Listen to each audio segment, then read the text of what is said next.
just allow themselves to be deceived with just a screenshot text message. Huh?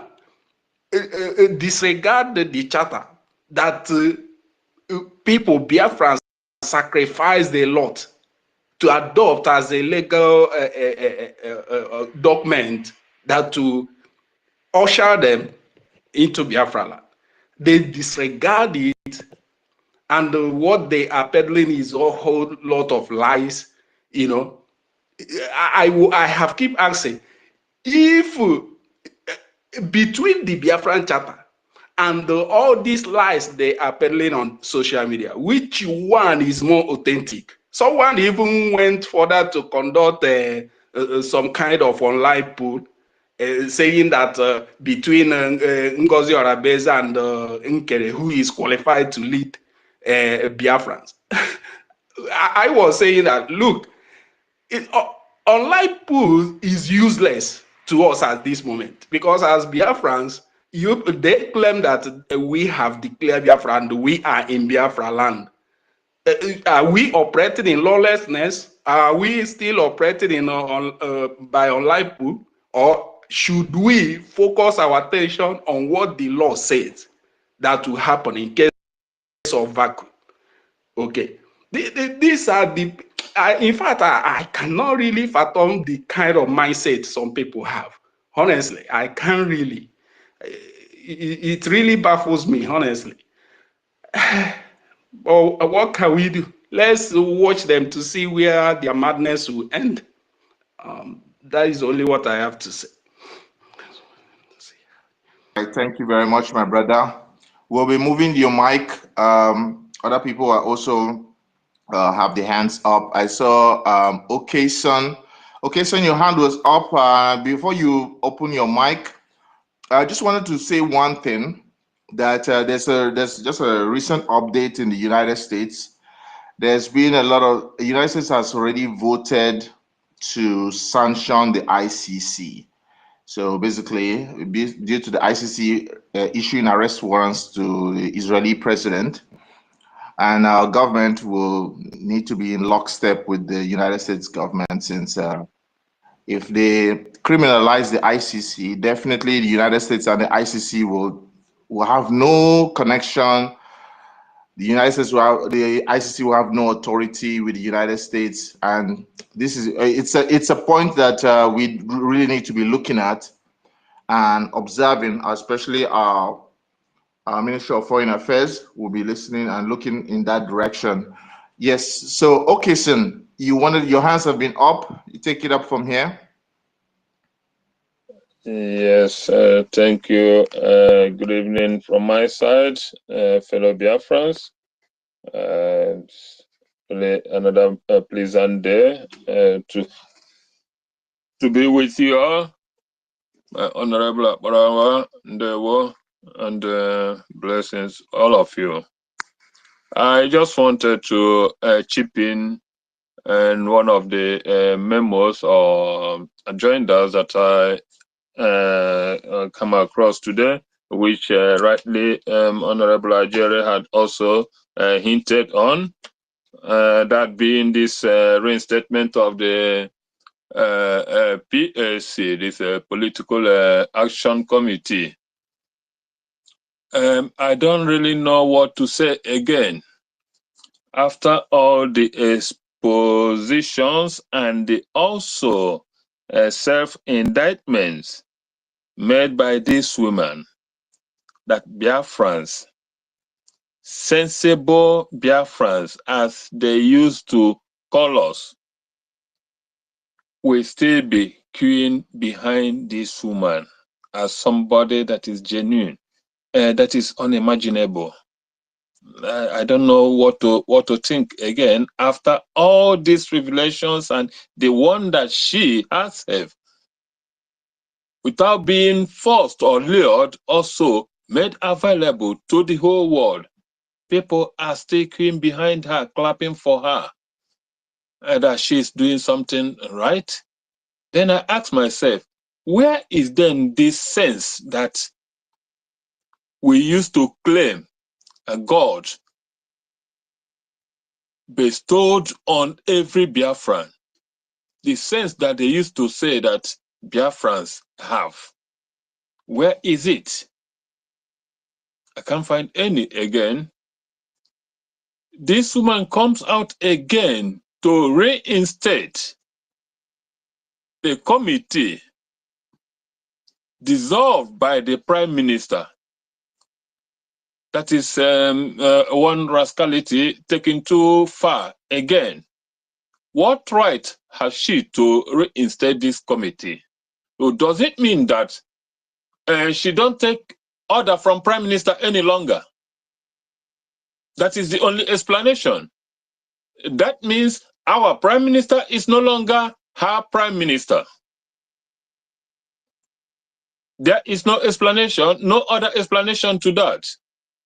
And Biafrans will still be clapping for this woman, telling us they want to see Alberto Obie before they will do the needful, before they can decide. My goodness. Those are the ones that they say Ijiji Nada Nuife will follow dead body enter the grave.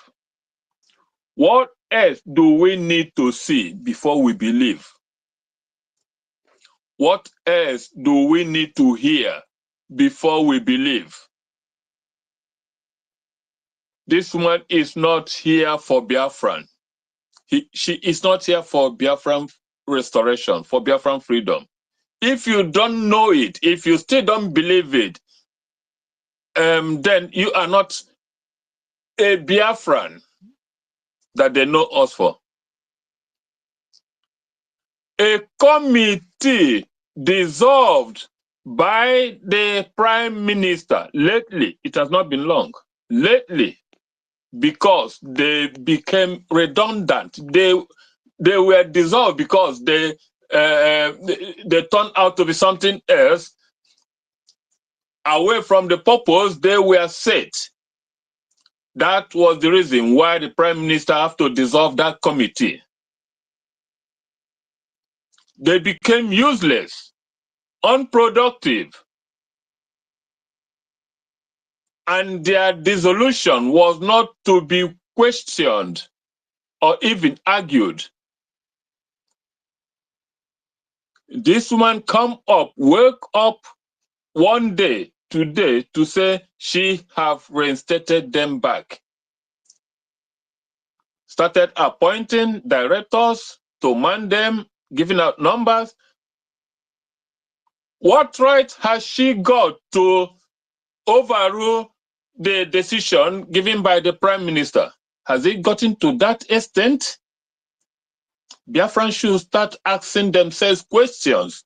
Those that are still in window, waiting to hear from the Prime Minister before you do something. What do you need to hear from him that you cannot tell yourself? That thing you need to hear from him is what you, if you are reasonable, if you are a genuine Biafran that need your freedom, you must know that when your general is in danger, the only service, the only sacrifice you've got to, you owe the nation on him is to fight harder. That is even when you have to even give in all your strength and best to get him back, to save him, or else he will be killed by the enemies. Our leader was captured, was kidnapped, taken to the zoo land. It is the action of the Prime Minister and we all that kept him alive today. If we had not done anything, maybe they would have killed our leader. There's no arguing that fact. If we had relented and allowed DOS to continue doing their groundwork and ground observation, or as it may be, maybe Zoo would have taken down our leader, because that is the only thing that they need. Once they get you, they will want to silence every other person that have something to say or will say something. Once they do that, they take that person out. If Prime Minister have listened to DOS and say, okay, let us all do the underground, let us all stay behind and watch, believe you me, our leader will not be alive today. And the same thing happened within a few years. It's no, it is not a story that somebody will come to tell us. This thing is happening before us. We are witness to it. And you come out to say you will not do anything until you see something, until you see. What do you want to see? That is the most stupid response that I've ever had. People, despite all what is happening, will still come up here and be writing this nonsense. One made a video or a program today asking, where is Obatobia? Who are you asking? Why not ask your principal? She should know better. After asking the question, you still come back to the one that you've spat on, the one that you have vomited out of your lips, that is worthless. You still go back to asking, where is your Obatobia? It's high time, Biafran, that we start to tell ourselves the truth. It's high time that we wake up, at least accept that truth. If we continue living in denial, then we should not blame anybody for calling us any derogatory names. Stupid, foolish, irresponsible, whatever. Because that is what we deserve. In the situation that we are today, the only thing, the only goal the enemies, including this woman, have is to finish whatever thing that we are about to gain, to finish the Biafran restoration. That is the only goal. Anybody that is not keen into this struggle with the acting prime minister and the government in exile, the legitimate government in exile. If you are not with this government, then you are against us. You are against the restoration of Biafra. And you don't need to wait for any evidence, any proof, before you should come out and start supporting this movement.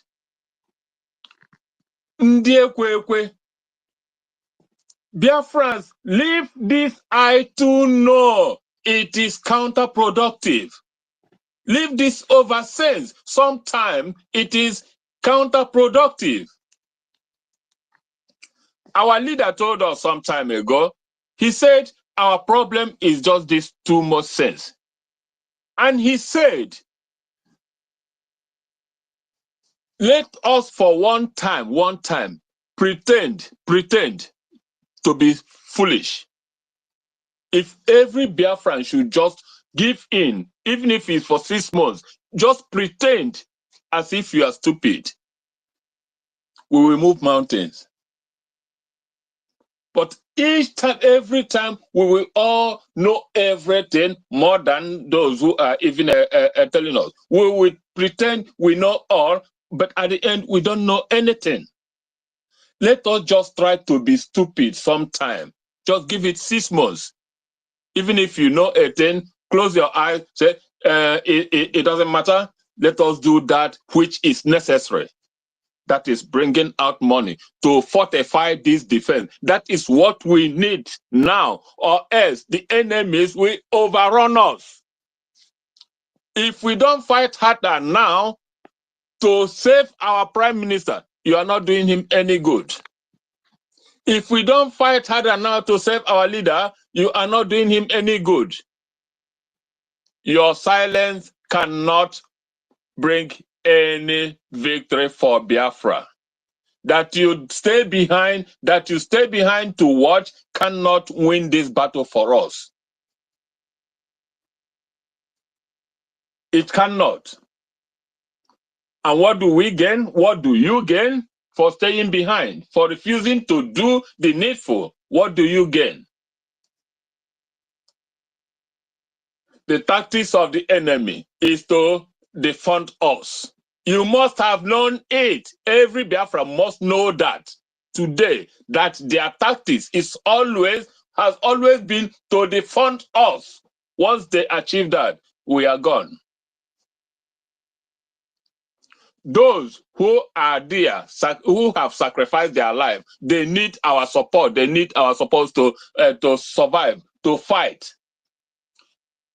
Countries that are even that has no war, countries that are in peace, they still pay their armies.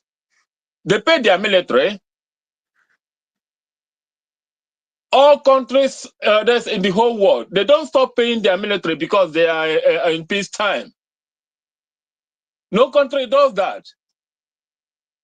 Even that is even the time that they lavish them with allowances, trainings, or betterment. You don't, because you are in a peace situation, you stop funding your military. It does not happen. We should all come out now and support this cause, or else we will all be doomed. Leave whatever thing you know, leave whatever sense, leave whatever, just think. Go back today, lie down alone and think. There are many things that we don't need to be, nobody needs to tell us. We've had enough, we know enough, but we are just pretending. So Biafran, please, let's this stupidity, let it end. Let it end today. We should all come advise ourselves. We should not let anybody to tell us the truth again. There's no truth that we have not heard. This woman is not for us. If you have not known it, or if you are still wanting somebody to come and drum it in your ears, you should know it. This woman is not for us. This last order memo tells enough. To come out here to reinstate a committee, a commission dissolved by the Prime Minister, that must tell you enough. Biafrans, disregard these enemies. The tactics of the enemies, the zoo, is to defund us. Just imagine, ask yourself, in their fundraising, you will see about 1,001 hands raised. All the fundraisings we have been holding with the Prime Minister, I've never seen such a number of hands raised. Does it mean that Biafrans now love this woman more than they love our Prime Minister and love our Onyendu? Is that what we want to tell ourselves?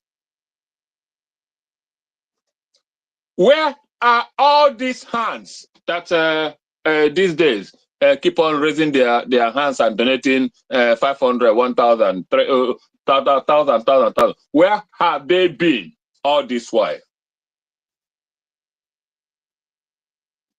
Something is fishy. We must get sense. Please, Biafrans, noble Biafrans, and let us come out fully now and make sure that we defeat the enemy. Make sure that we do not allow them to sway. Do not allow them to succeed. We already know their tactics. We already know their plan. We will be stupid, foolish, if we allow them to win, having known what they intend. That is defunding us now. So that is the more reason why everybody have to come out now and do more than we have been doing before. Thank you. I have my mic. Let me allow others to speak. I'm very, very furious. I am. If I continue speaking today, maybe it will not end. But I believe Atwara Maro, Yamaro, as our elders used to say, Atwakwa no feke. Please go home, hide your face, and let us live. Give us chance to do what we want to do. Stop coming out here to demoralize us. If you are not in, please, you can pack and leave us alone to do what we want to do. Thank you. God bless you all. Thank you, okay, son. Thank you. We all got the message. Fund, fund, fund. Support the defense of Biafra. Support the defense. Support the homeland. Ekwensu, I see your hands is up. You're even clapping. Take it up. Take it up. BIAFRANS, I greet each and every one of you. My Honorable Information Minister, I greet you. I greet Honorable Minister Snow, all the ministers here. I greet the ex-media team. I greet each and every one of you. I greet our Supreme Leader, Onyendumas Nnamdi Okukanu. I greet our internal leader. I greet our heroes and heroines. I greet all the men and women defending our land. I greet each and every one of you. I greet our Prime Minister, Ekpa Simon Njoku. I also want to welcome the spirit of our ancestors. You understand? I welcome them into this space, and I ask that they help direct us as we continue to propagate this gospel. And we ask that, so as our faces are different, so as our desires are different. But one thing that connects us is the will and determination to restore the sovereign state of Biafra. And based on our behalf, and since that they are our ancestors, and since that we came through them into this universe, we ask that they continue to intercede for us, take our prayers, you understand, to the Most High, Chukwu Okike, you understand, where He dwells in Obi Chukwu, for Him to continue to have mercy upon we Biafrans, you understand. Please, Chukwu Okike, have mercy upon us. We are not perfect. We cannot do it on our own. But we ask that you have mercy on us. Look not upon our misdeed, our mistake, but grant your children their will to be free. Because indeed, as you said to our leader, Onyendu, you said Biafra is your project. It is your will that your kingdom come upon the face of the earth. So we ask our ancestors to continue to intercede on our behalf and help direct us, open our eyes to decipher bad from good. And at the end of the day, all this will come to fruition and Biafra will be restored. And we will enjoy it. And our children will enjoy it. And our children will enjoy it. And Biafra will be the beacon of light and hope to the black race. All this I pray. You see. Yeah. Honorable, okay, I greet you. You was asking a question. The last question you asked before you dropped the mic. You said that why is it that you look at their fundraising, you see 1,000 hands, when even when our PM was there, that didn't happen. One thing I want us to understand is we have organized ourselves under the leadership of our Prime Minister to be able to hold two conventions. The first one was where we adopted the charter and we declared the beginning of our self-referendum. They went successfully. That was a big blow to the enemies of Biafra, to the zoo. Fast forward to 2024. We gave them another blow, despite the fact that they tried to demoralize us, to scrottle it, to use their planted agents to try and stop what we wanted to do. But still, we was able to declare Biafra, not just declare Biafra, the ratification, you understand, of the referendum, which is the most important part that gives that referendum legitimacy, was done right there in the convention before the whole world. And that was another big blow. But one thing I need you to understand is, if you notice, since this mold, since this chief of stupidity, since this so-called Madam You Must Bow since this so-called defunct deputy prime minister raised her ugly head up, you will notice that those people who are conducting Nigerian space, one Nigerian in space, all those people who have been attacking Biafran and all that, all of a sudden, those spaces went down. It's because this woman is part of them. This woman is an agent for them. This woman is a Nigerian agent planted to destroy what we are doing. That was the physical attack. Then now, they try to give us a psychological attack. With all the so-called memos and changes she's doing, they did not stop there. Then further, because of they want to attack our finance and demoralize us and try to give her legitimacy that she doesn't even have, they had to like make her start hosting fundraising. The plan was to not even hold any fundraise, but for she to suspend it. But because of the three wise men that came out and started shouting, so now she see like since she cannot stop the fundraising, instead of trying to stop the fundraising, okay, let her divide the fund by deceiving the gullibles. That was why she kept holding that fundraising. So now somehow she succeeded in taking the gullibles. And now in order to further like demoralize us, they now have to start creating shadow donors, audio donors, to make us feel like, people are following how, people are believing how she's right. All these things is to try and give her legitimacy. That's why you see all those people raising their hands up in their fundraising. Some of them they will come out and give their audio donation, but they don't donate.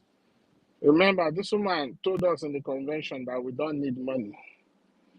Only the Most High knows where the money she has is, or where that money is coming from. But with everything that is happening, we can tell where that money is coming from. But one thing we always anchor our hope and our faith in is the fact that it is not today it started. A lot of people like her have come, and at the end of the day, they all failed. It is only a challenge. And all this challenge is to wake up Biafrans, to tell Biafrans that this is who you are and this is what you need to do to free yourself. But some gullibles are still being ignorant. So do not bother yourself. Most of those things you see in that their fundraising, those are not real people. Those are just people used, you understand, to kind of give her like legitimacy where she doesn't have it. Because number one, the foundation she's standing on, I don't know where it's coming from. But we are standing on the foundation, which is the charter, the government, the mandate of the people. This is what gives us the legitimacy to continue to do what we are doing. And I want to tell Biafrans, this is history repeating itself again. It's just that it's happening in a different time and the people involved are different. But at the end of the day, it is still the same. There's nothing new under the sun. There's nothing that has happened or that is happening today that has not happened before. That is how life it is. Because life itself is like a cycle. You understand? It's like a recycle. So you just need to understand it and try to distinguish yourself so that you be on the right side. And I want to thank our three wise men, thank our information minister, thank our deputy information minister. I want to thank the acting prime minister, the man that has always been there for Biafran, stood up to the occasion when Biafran needed him, the man that ensures that the will and the desire of his Oga, which is our prime minister, yes, and never get scrottled or even tampered with. So I want to thank each and every one of them. And today you can see with the recent memos that you saw this lady put out today, you can see that the address on that memo has changed. I thought she said she's above the law. I thought she said she doesn't respect the rule of law. But you see, when people are doing evil, they don't focus on the repercussion. They just focus on the evil they want to do. But I'm glad that she's living in a country that has rule of law. And that's what we have seen played out today. You understand?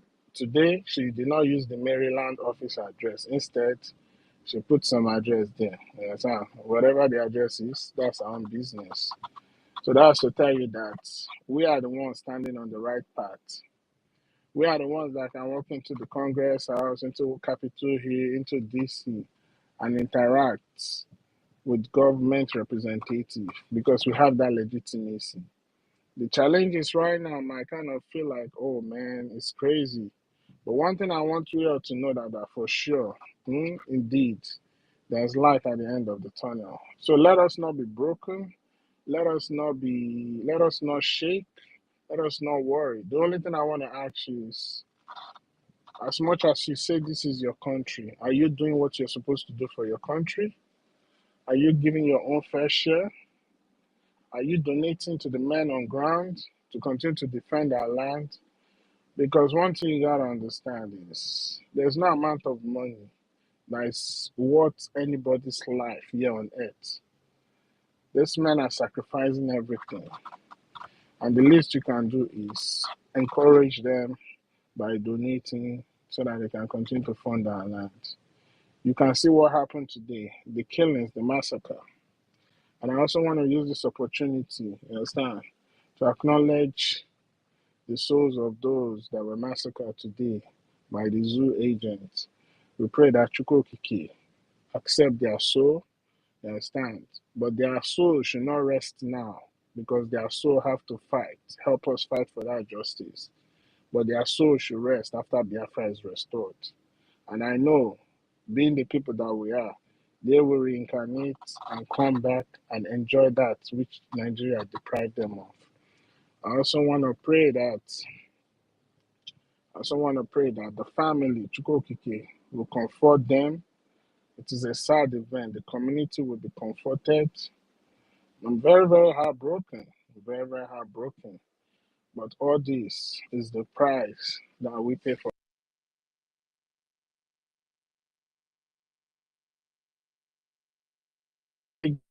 Yield to it. It is because it is going to have. Please, please, and please, and please. We are in a very perilous time. The enemy is desperate because they are trying to stop all the achievements that we've done. And they are trying to kill our spirits, but we will not let that happen. So please, always look out for security details and always adhere to it. And finally, this is my question now. We go to the Information Minister. Information Minister, I was watching the broadcast, although I wasn't listening to it on Space. I was listening to it on the YouTube and this thing because I wanted to see you guys and everything, the videos and everything. Could it be that because we know that this mad dog called Adando Shinandama, Adade Oranjo, we know that when she had no computer to do her broadcast, the COS did not buy her computer. The people now that she's following did not buy a computer. It was our same APM, the man with a kind heart, because of he thought that she was fighting for Biafra. He decided to support her to continue to do the good work. And she took it. She took him for granted by trying to even demand more. When she asks that he should send her, when he asked that he should send her daughter to school in Canada. The question I want to ask you now is it because of our APM now said, no, I am not doing this? That's why this woman is now antagonizing him. And aside from that, is it because of she tried to seduce our APM and our APM say, no, you daughters of Jezebel, get deep behind me? That's why she's doing this. Please, my information minister, I beg, let us gossip small if you want to do that. Thank you.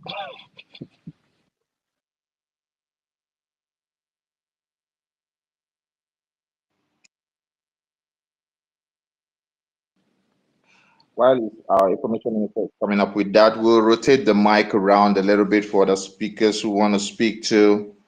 Minister Snow, you've come up to speak. Do you want to lend us your voice, And Honorable? one more thing. And Biafra lives on. I also want to say, I'm happy to hear the way you're sounding today because you feel more uplifted. Thank you so much.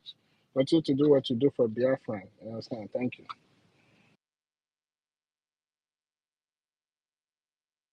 All right, all right. Our Honorable Mr. Snow, do you want to take it up from here?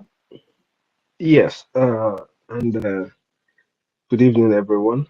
The Minister of Information, Sunil Barawa. Good evening from here. Mazi, okay, my dear brother, good evening. Biafra Liaison, I greet you from here. That's Biafra Liaison, Malaysia, in case any other person that channel, greetings from here. Judith, I greet you. Nkiru, my dear sister.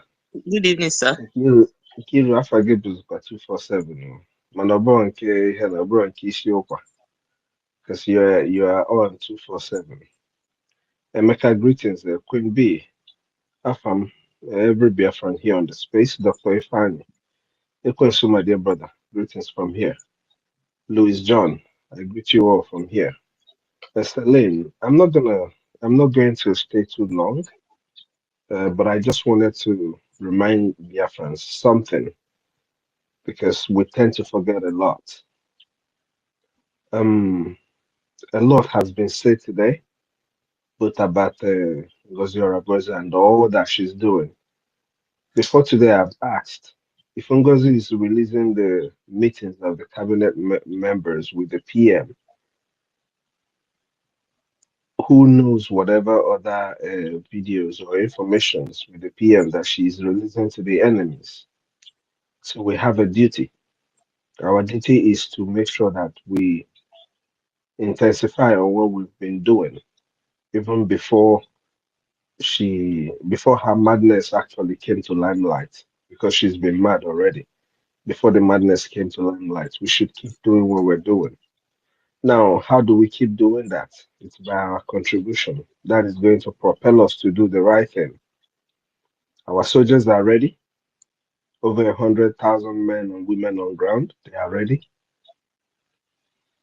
But the resources is the problem. Before now, before Ngozi and her nonsense came up, the government has complained about not having money, about being broke. Mazi Simon Ekpa, our prime minister, has always tried to see whichever opportunity we can use to raise money, which is why we introduced both the Biafran shop and every other ways, including the IOU loan, for Biafra to be able to raise money, to be able to fight the insecurities in our land. Now, that brings me to the point of what I want to remind Biafrans today. Today, we are no longer fighting insecurity. We are fighting a war. And that war has been declared against our people by the Nigerian state. They called it asymmetric war and jungle warfare. It has been ongoing for a while now, and they know it. Every little bit of what they have done, they have been preparing towards what they are doing today.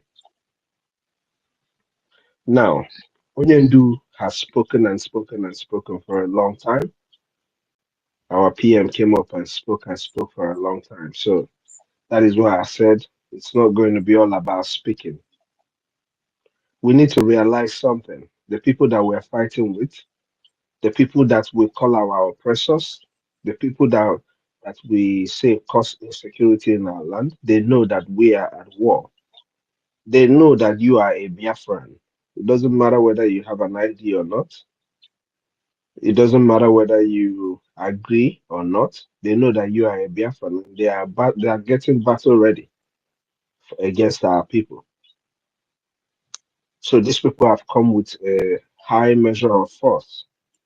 And for us to be able to combat them, we have to either come with equal measure of force, since we have more trained men, or we come with even a more sophisticated measure of force at each point whenever we want to attack these enemies. What has been going on with Ngozi Araboze has been a shamble of buckets of lies being debunked and debunked and debunked. And in my own opinion, I think it is time we forget about Ngozi and all that she's doing and focus on whichever way that is going to raise us money. Now, all the lies that you've heard being peddled by Ngozi has evidences to it. She has only released meetings with the prime minister in it. She has not released meetings where she is saying all that she's saying. She shouldn't forget that those records are also here on planet Earth, is not in the moon. So those evidences of all her lies, where she said that people are raising money for Simon Ekpa, and they are using it to fund the recruited ESN for Mazen Nnamdi Kanu. These are things that she's saying on a recorded space. So as she's saying and sending all of this out, she could also be sending some of the claims that she made, false claims that she made in those meetings out to the world to see. It's just for Biafrans to understand. Her lies is not going to stop now. It's not going to stop in a close time, because that's the only thing that gives her relevance. Is our response to those lies that gives Ngozi Araboze relevance.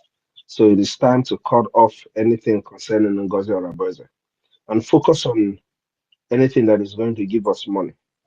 Now, as I said this, I want to remind us that Onyendu said that war was coming. We believe the prophecies of Onyendu always comes to pass.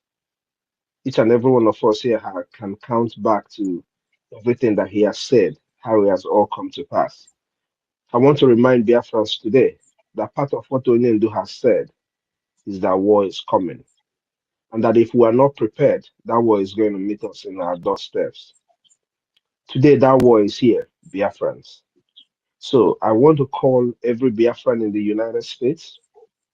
When we say this, we're not talking to just the people who claim to be nurses or cyber engineers or any of this. We're talking to every young Biafran that understands what our people are going through.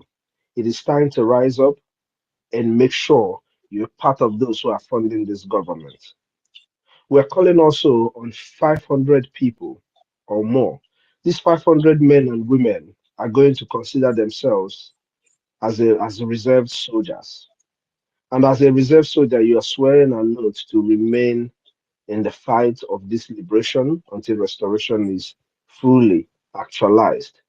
Amongst the 500 men and women, we're going to make sure that every week, outside of our weekly donations, outside of our Biafra Liberation Tax, outside of town hall meeting that you go and make donations, outside of every other donation that you're making regularly for Biafrans, that these 500 men and women are going to be giving $50 every week to the Biafran government. We have to raise these 500 men and women. Like I said, they will be considered as reserve soldiers. So the same oath that you feel that our soldiers who are defending our land are taking is the same oath that you take within yourself, because you are the only one who will convince yourself to bring out this money. Now, this is a channel that we can make sure that our government at least has a consistent fund to be able to run its operations while we do everything to make sure that we get our land under control, to be able to control our resources and be able to fight this war in the right ways. And also, we are waiting for all the people, all Biafrans all over the world. You use the Biafran crowdfunders. It is a platform for every Biafran who is willing to give up their coffee money. If it is every 2 days that you give up your coffee money and you put it in the account, you can post the receipt on the Biafran crowdfunders, where your brothers and your sisters will be encouraged to do the same. Our target is to raise over 1 million Biafrans on Biafran crowdfunders who are going to be bringing in whatever they have. These men and women will all just like every other person who is making donations to this government, will be valued. Every single Biafran who is standing on the path to make sure that Biafra is restored will be valued equal to each and every one of us here. But we have to stand up and do the right thing. Now, if you want to be amongst these 500 men and women, it is not going to be difficult. We're going to bring out the platform here, the Telegram platform here. It is going to be called Biafran Freedom Funds. For these 500 men and women, it is going to be our duty to make sure that at the end of the week, no matter what is going on in our lives, that we remit this $50 to the government. Thank you, everyone, for being here. Thank you for being with the media team from all the outing time till now. It is not easy. May Chukwu Okabiama bless you all. Dalun, everybody. Thank you, Honorable Mr. Snow. You're awesome in the way you break down this funding issue. That's why I had to just, tell you to open up your mic. Our sister, Honorable Judith, I did know that you climbed up earlier, but are you ready to speak now? Yes, so that I can go and sleep. All right, take it up from here. Obinigwe,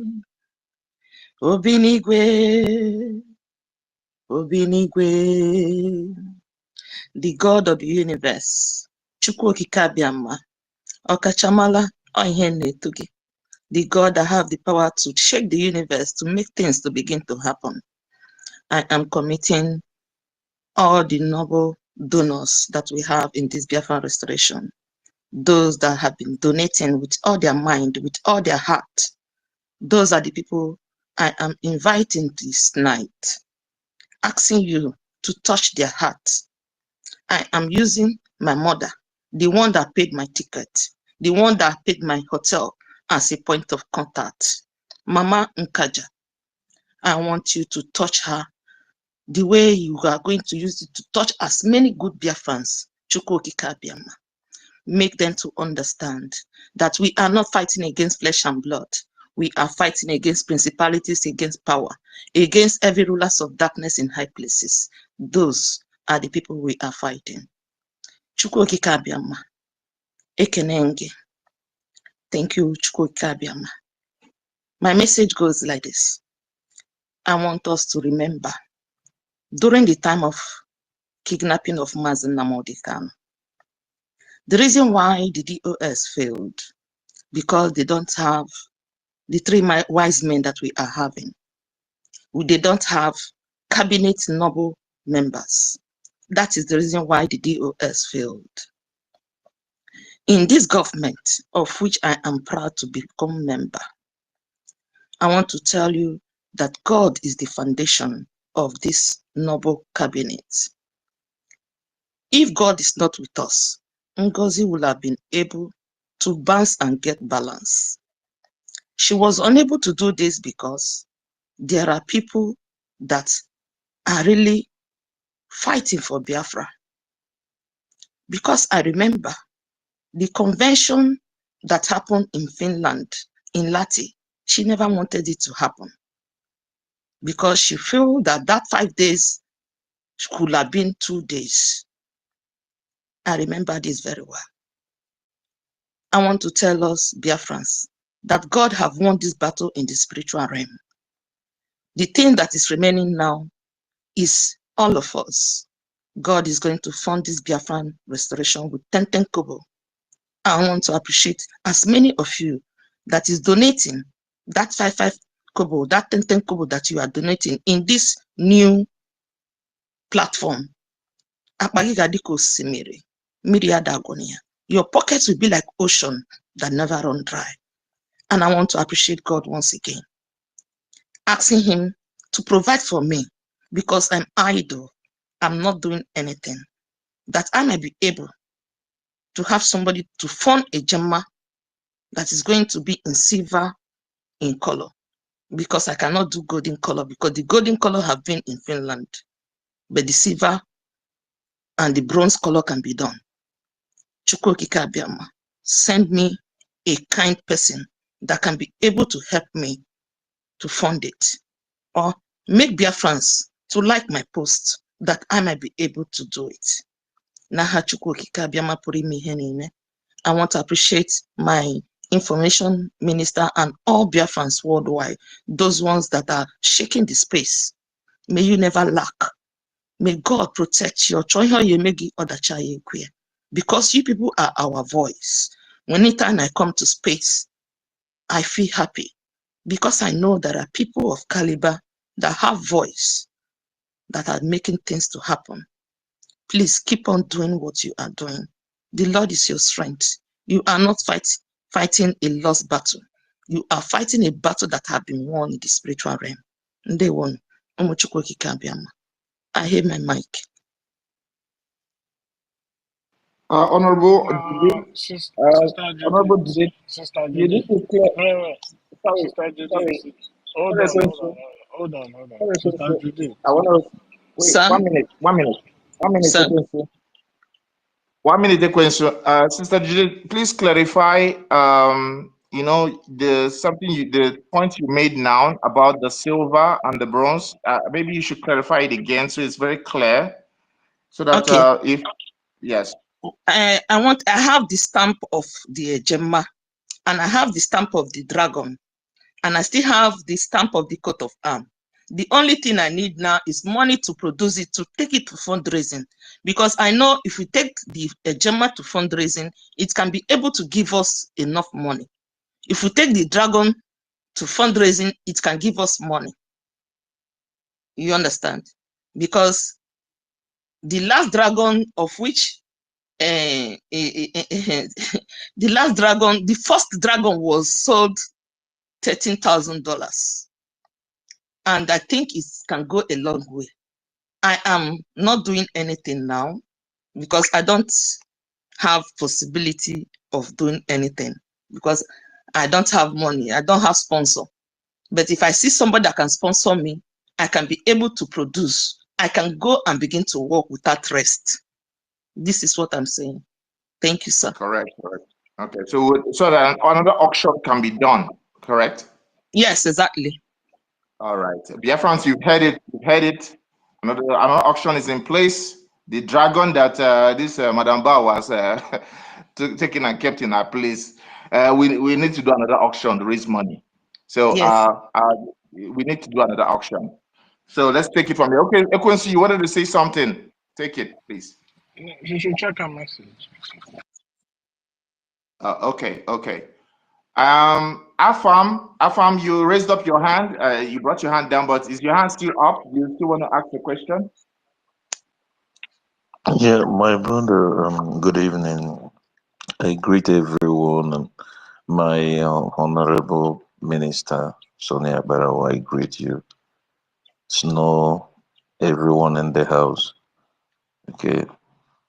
Thank you, Okike Abiyama, that we have the strength to be up and to be doing whatever we are doing. Those who are listening, those who are watching, those who are bringing ideas. It's a challenge that have come to us, and we have to do it for ourselves. If we don't do it for ourselves, nobody's going to do it for us. It's a responsibility, a task that is a must that we have to face and take the challenges, and we are not losers. So what I'm saying is this, please, my government, I don't know if this is going to be something. We are Biafrans, we have a lot of force here. If I don't have the gift, there are many here who have some gifts, things that might be put up out there in the social media, stuff like that. If we can create them, Biafra have talent, people can bring their talent, whatever, things that can generate money, because I keep saying it, this our population, these our numbers we have to look for something, a way to transform it to money. We are looking for money. We have to use our ideas to create something that can even be giving us even money online, even if we are going to monetize some things. This is the time we need these things. It's very important because nobody's going to do it for us. And those ones that think they have money, they are keeping their money We don't have to look at them. Let us face this challenge, take the bull by the horns, do the things we have to do, put our hands on desk, and we will come out of this. And by the time we keep doing it, before you know it is gonna look like a society. I mean, the urge that we will have, we will come, we will succeed. Just like this $5 of a thing, I keep shouting, I keep saying it. We can do it. We might start and maybe we'll not be up to 500. Before you know it, if we take this challenge, before you know it, maybe months, we can be getting up to 500,000. Before you know it, we get 1 million Biafrans. It's just for the people to hear the news, to understand, to see the passion in this. $5 cannot cost us anything if we truly want to do it. If 1 million Biafrans can be contributing $5 every week, except your other funds you do, just see that $5 as something. Hey, this money, let me just throw it away. It's money I can take to drink coffee or take a beer. Let me just throw it. Once in a week, if we have 1 million Biafrans, we could be able to be giving our defense 5 million, and it goes a lot for them to do things. If we could be able to be giving them 20 million in a week, in a month, before you know it, they will be able to lay hands on our resources. Our government will take completely control of our territory, and we will stop all these funds. Why they take it and what we have to fund what we are doing? This thing is on us, please. And the faster we do this, the earlier we stop funding, and they will take control of it. Please, no one is going to do it. No America or anybody is going to do it, because if these people are to do these things for us, they wouldn't have watched our leader being where he is up to today, and nobody's talking. They wouldn't have even temper or watch what is happening today taking place in Finland, because our PM did nothing. He was just only being delayed. They used Ngozi and co, and they are doing what they are doing. Why are we going to fold our hands? We should ask ourselves what took place 2 days ago in Imo State. Has that such thing ever happened since our PM took control of this Biafran nation? Has such thing ever happened? But immediately they took him off. Things that we have not seen, things that have went off is now coming back. It's just a Fulani attack. This is the same way what they do in Benue. And if we keep quiet, we are going to see this thing repeat itself again. It's for us to give our government what they need. And when we give them what they need, we will hold them responsible. Then our military will now do what they have to do.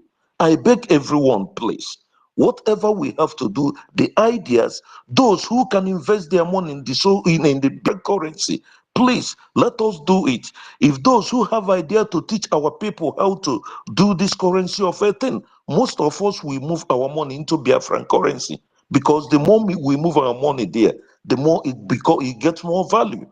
Everyone will be rich. Please. Thank you. Thank you. Thank you very much. Thank you very much, Afam. This everyone. Only us can fund ourselves.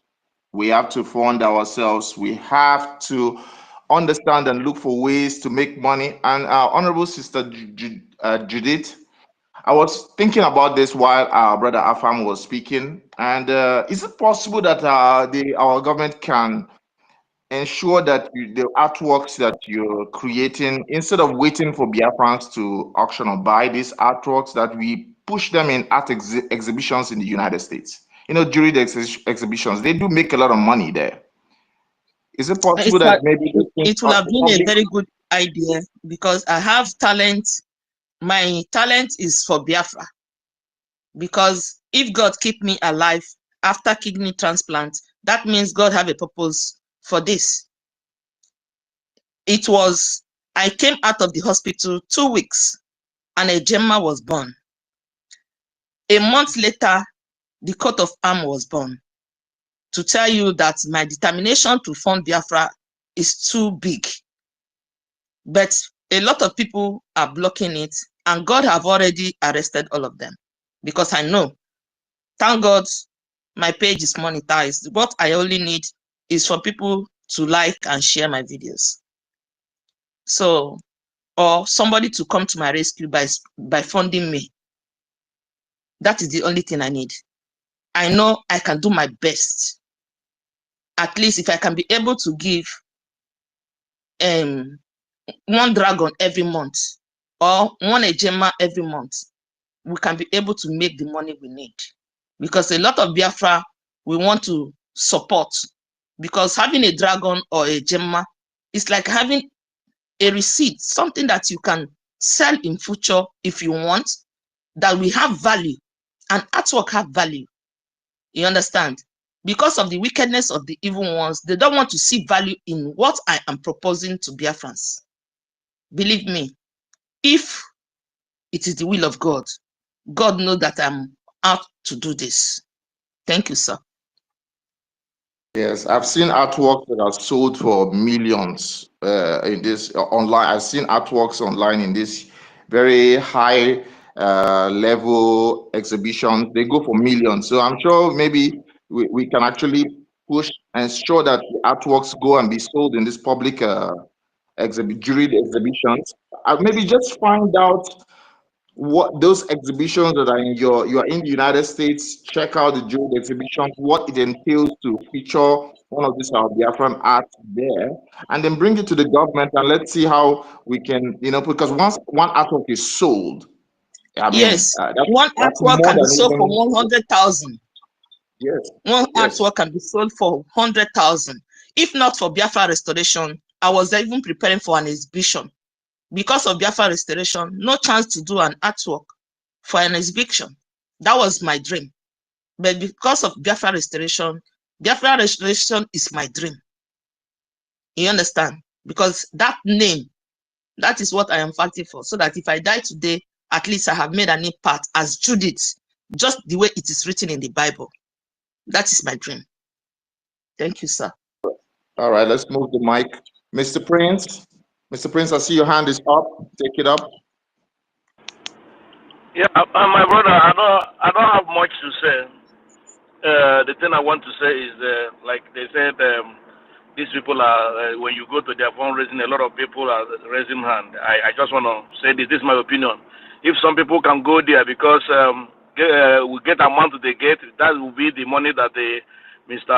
Mosba will owe us, because she's going to pay all those money people are raising hand that they are paying. But I know they are not paying that money, that which I know. So that it will be a debt on her head. That one is one thing. That is my own idea. Get all this amount. People are going there. I donate 500. I donate 500. I donate 200. I can go there tomorrow and start donate 500. I will never give it, but it will be on her head to pay it when Biafra come. Biafra will ask her to bring all this money because he didn't give it to anybody. Again, please, this person that is for creating this people that will be paying $50. I don't know this place. If you can, I don't know how to get in. And even if they can bring it to even to $20, there are some people that would like to enter because of $50. They will not enter. But when you bring it a little bit low, or you create another one for 20, another 10, another one for 5, it will make some people to join one side. The people depends on how they get their own money. So that's all I want to say. Thank you so much. Yeah, thank you, Mazi Prince. Minister Snow, I think you should come back to the mic to address that. And please, Minister Snow, send me the link to that group of the $50 donation group. The people that have $20 to donate, you can as well join the group. Yes, it's not only 50. No, If you have 20, you can information donate. minister. Ekwensu, I can't hear you. Yeah, there's a particular group for that one.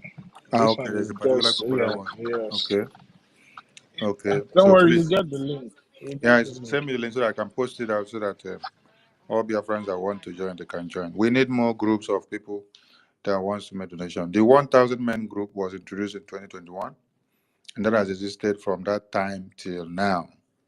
And Biafrans are there. They are still making the donation from that time till now to put into the Biafran cause. 100 HMA every month. We have people donating 50. People donate according to their capacity. So please, we need every avenues to raise funds. The enemies understand that for the defense to be strong, they need funds. So if they want to start any attack, the first place they will go is the funds.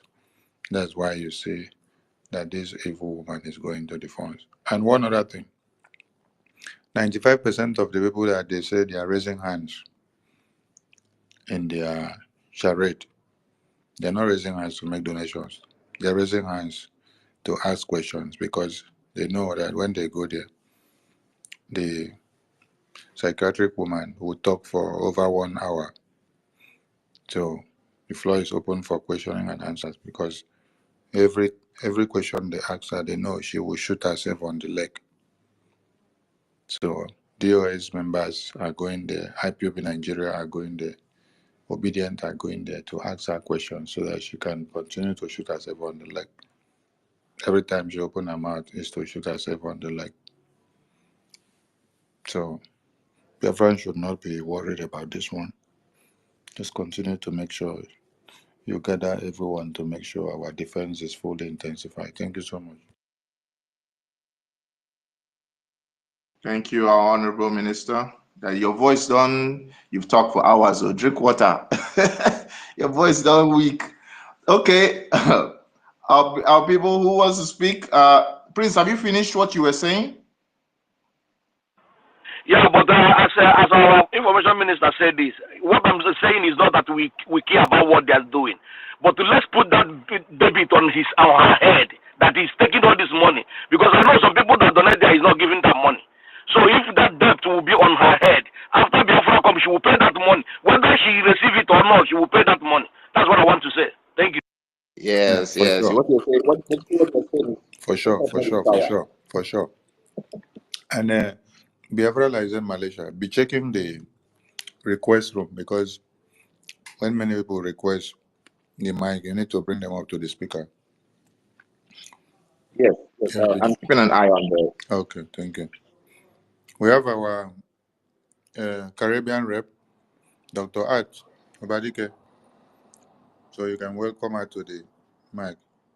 Let her say something to BIAFRANS.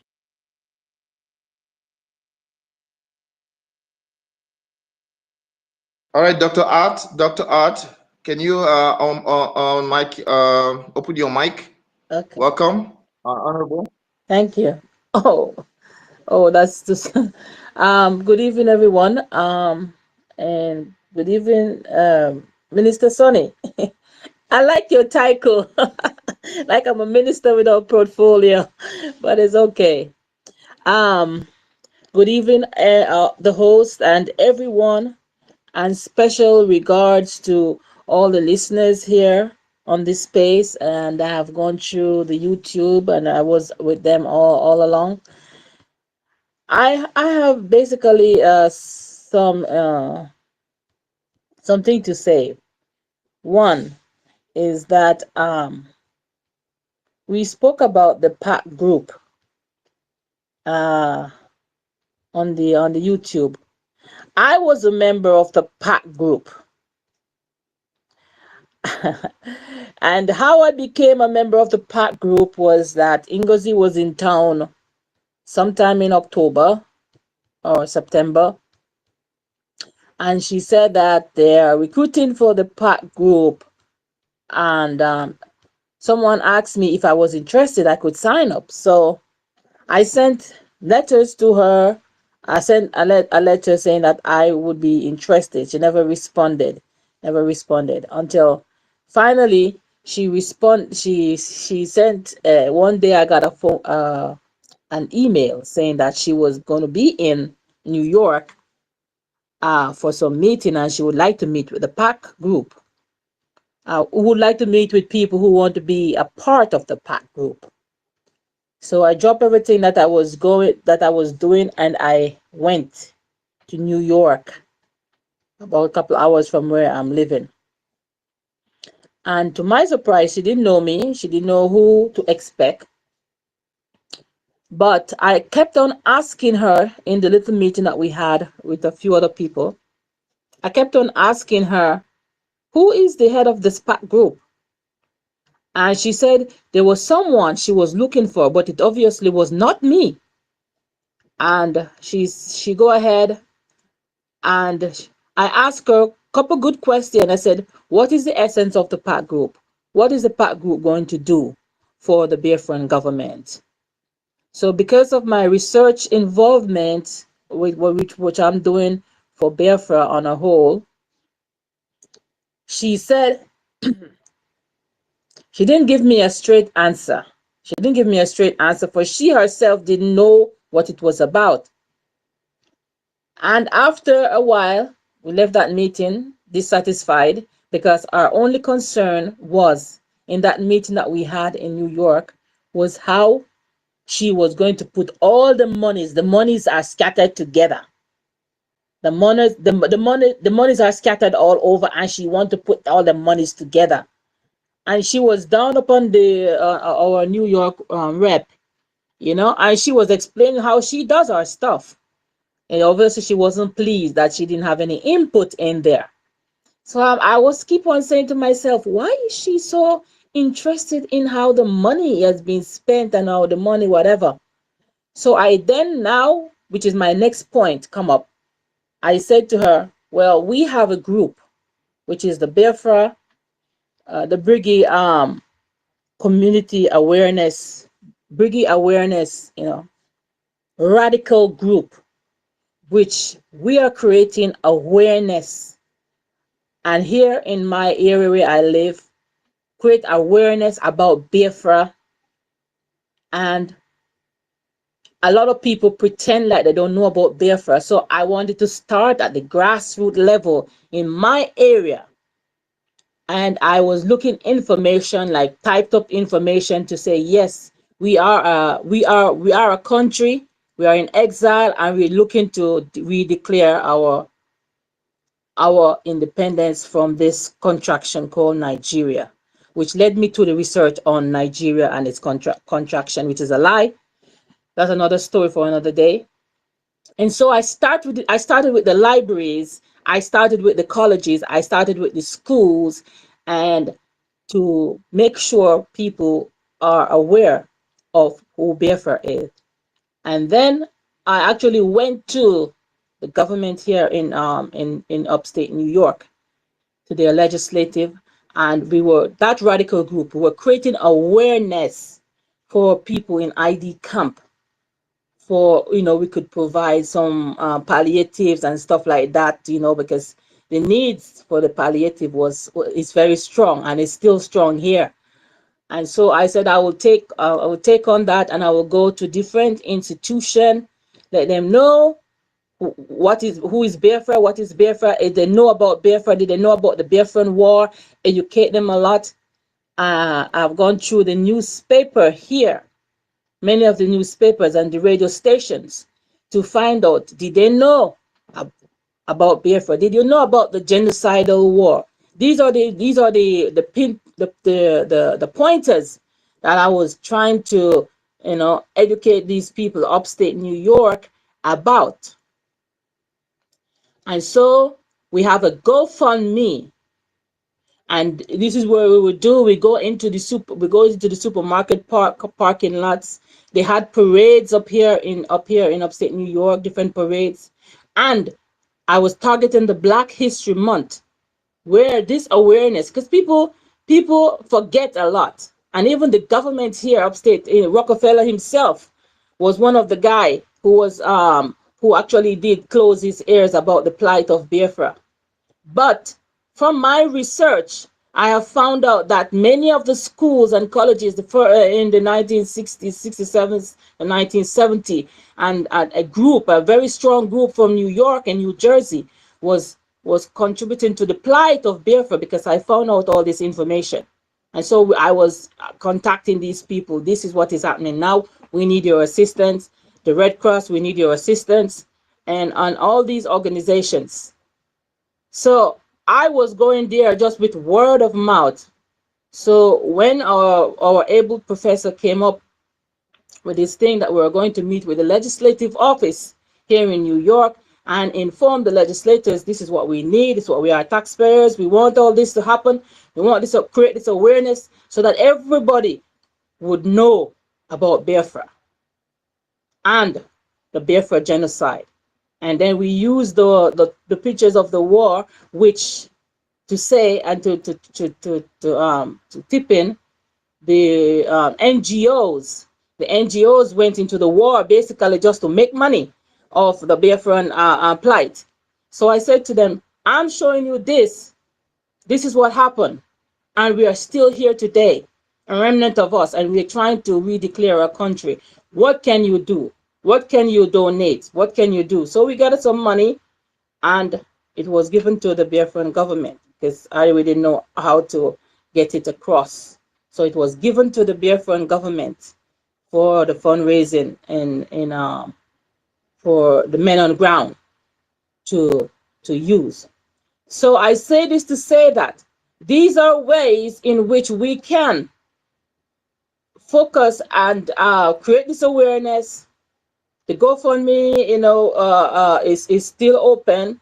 I think the finance minister, I'm not sure if he still have this account still open, and create that awareness so that people, because I find it's very close on the YouTube by itself. So that's why I was going to the local media in my area to find out, what do you know? How would you address this issue? Did you know about this? Did you know that Rockefeller was one of the guys, the governor at that time? Did you know that Kennedy had this boarded up in the 91st Congress? Did you know all this?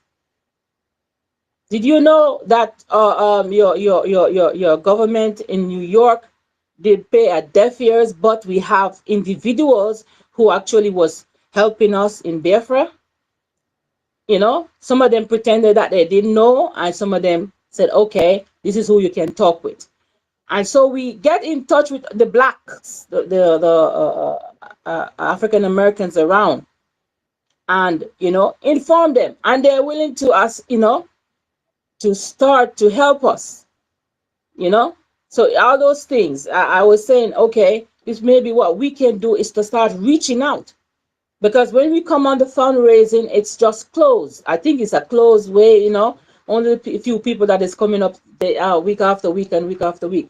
So if you can get it out there in the media, and I did use the war, the genocidal war, which no one wants to admit, in government here, to gather that momentum. So all the way further up, going up to Canada and all these areas and these schools. So these are areas in which we can start to branch out people who are really anxious to hear. They said they never heard about it. And when I started like evangelize it, tell them about it, they're like, wow, this really happened under our watch. You understand? I'm not sure if anybody hearing me. Hello? We can hear Yeah, you. we We can can hear you. hear you, Dr. Ed. We can hear you. Yeah, we can Yeah. hear you.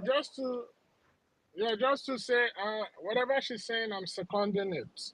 Because everything she's saying is just how it is. So I'm seconding it. And also, I want to let you guys know that what led to the PM disbanding that pack group, this same woman has a connection to that.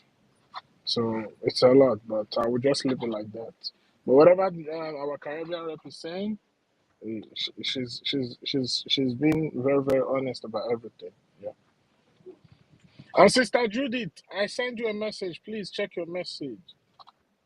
So Ingo, Dr. Art, yes. Dr. Art, are you done? Are you done? Because we love listening to that. Is that Caribbean? Is that Trinidadian or is that Jamaican accent? Have you done with your grassroots mobilization you're speaking about? And that's good. We need to hear more about this. We need to get down to the street.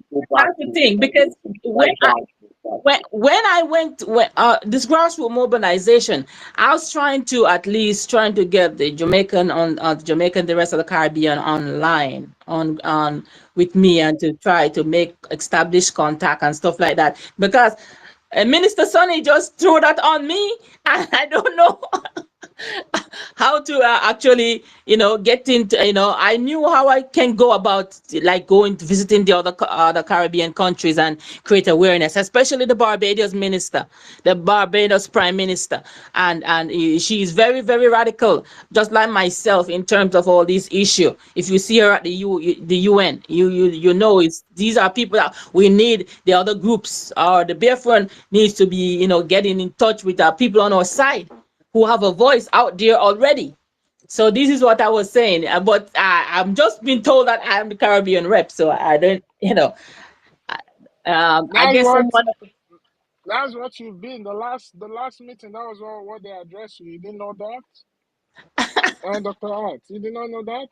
You're the Caribbean rep, so just ascend your position. If that's Ah, what you are. all right, okay, I'm honored. I'm honored. But yes, that wouldn't stop me from actually doing, not only here, not only in the Caribbean, but here in the location that I am at. And talking about the Caribbean, a lot of the Caribbean people are in New York, and I'm trying to reach out to them. But what happened? I must tell you the truth. In Finland, I got a call from some of them in Jamaica, and they were like, "What is happening, you people? What is happening? Why are we fighting ourselves?" So I kind of put it down on the down low a little bit, and trying to gain my ground and to find out how I can actually reach out again to them and let them know we are still standing on the truth, and on truth that will stand the test of time. And our freedom was not just going to come on a platter like that. There were things that is going to come up in our way, and we got to be strong. And if you remember the Morant Bay Rebellion in Jamaica, our national hero Sam Sharp, he actually fought until he was hung on the gallows, where he said, "Freedom, freedom for my country and my people." And you understand? So these are the things that, and we are faced that, and now we are. It's only that we have a prime minister right now in Jamaica that is, I don't know what's wrong with his head, but that's a story for another day. But the people, the radical group, and is trying to reach out to these people and let them know. So I was told that from Calabar, a group of people that landed in Jamaica on the slave ship. We have a location in Jamaica called Calabar, and the only thing that they could remember on of their journey from over the Atlantic or the Pacific, where whatever route they came by, was the area of Calabar, the beautiful area of Calabar, the hills of Calabar, they could remember, and the rivers. And so they actually have a group down there, and they wanted to reach out to us and to say, remember us. And they also needed to have more information of this whole Biafran stuff, because everything is engulfed. And so as a result of that connection, they have established a college in Jamaica called Calabar, and it's a high school where the best of brains that traveled all the way in the slave ship, and their parents or whatever, they didn't have places where they would educate their children. They are sent to that specific school, and it's still in operation now in Jamaica. So my goal was to at least to get there and start to educate them of what transpire, and what is going on now. That the re-restoration of this country is coming back, and this is where we all should be looking to our homeland. But we can't have these people hijacking what we are doing, and it's give a bad reputation, because they're going to start looking at see what is happening, how we are allowing, they for example, they're saying to me that, oh, we are fighting ourselves. How can that be? So these are some of the issues that I have been, in the background dealing with. And I said, but anyway, that's why I can uh-huh. Dr. Art, Mm. To me, I want to information minister. I don't know if you're there, but honestly, I don't think she can use that name Park because that is the name of the Brgie. That was the name, you understand, instituted by Brgie.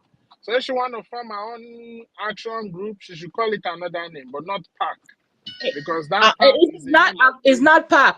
No, I'm not a longer because the lobbyist had sent me a letter and telling me that the prime minister has on October 8th, to be exact, the prime minister had disbanded that group because okay, but I know the PM disbanded it, but does it mean she can still call it that name?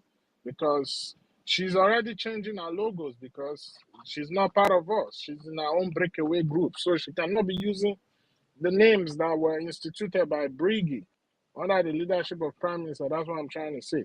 So if she want to call it, she can call it something else, but she will not use that. I'm that, just yeah, saying the government that should name look should into be that. not be affiliated with Ngozi at Yeah. all.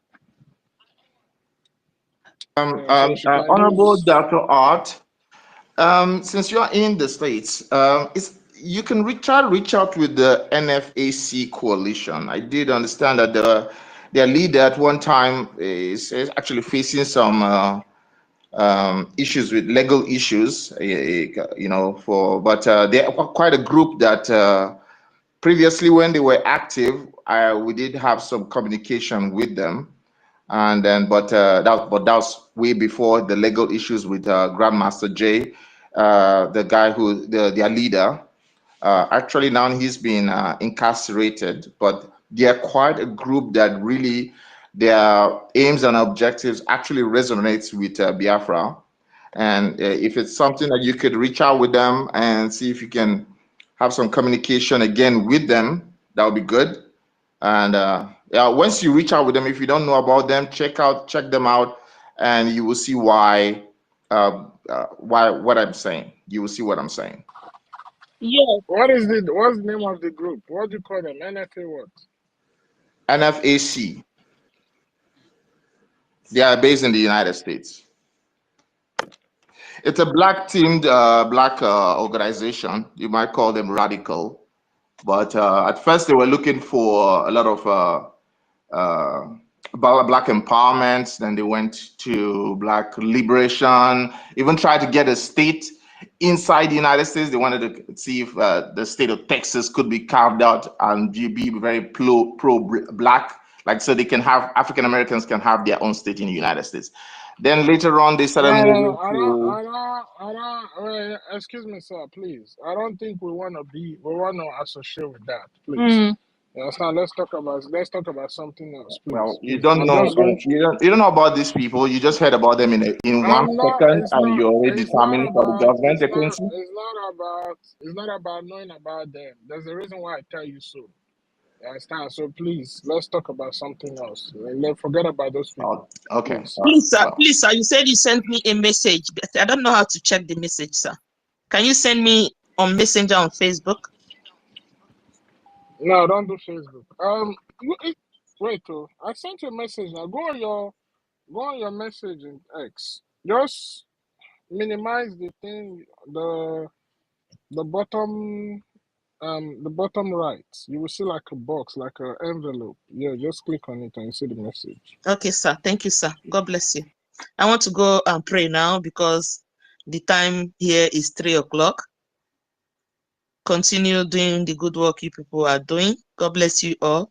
I love you all. Thank you, sir.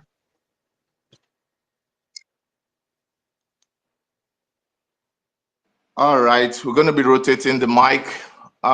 Anyone else who wants to raise up your hand if you want to speak, you want to give us some submissions. Anyone who's not speaking, please mute yourself. Who wants to speak? Okay, we'll be dropping down. Dr. Art, since you're going down, will I drop you down since you're going to pray, Dr. Art? No, that's Judith. That's going to pray. Judith is going to pray. Okay, it was Judith. Oh, it was Judith. Sorry. Well, Biafra Liaison. Biafra Liaison. Who was the person talking about that NFA? Who's that guy? Was it you?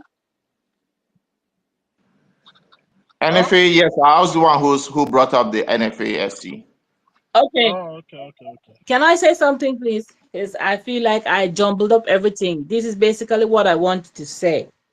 The awareness group, the Biafra Radical Awareness Group itself, right, it is for a humanitarian cause that we were doing for, but we didn't have any way to contribute the money, but we actually gave it Professor Chioma and Dr. Bison, myself, and two other that gone to the other side.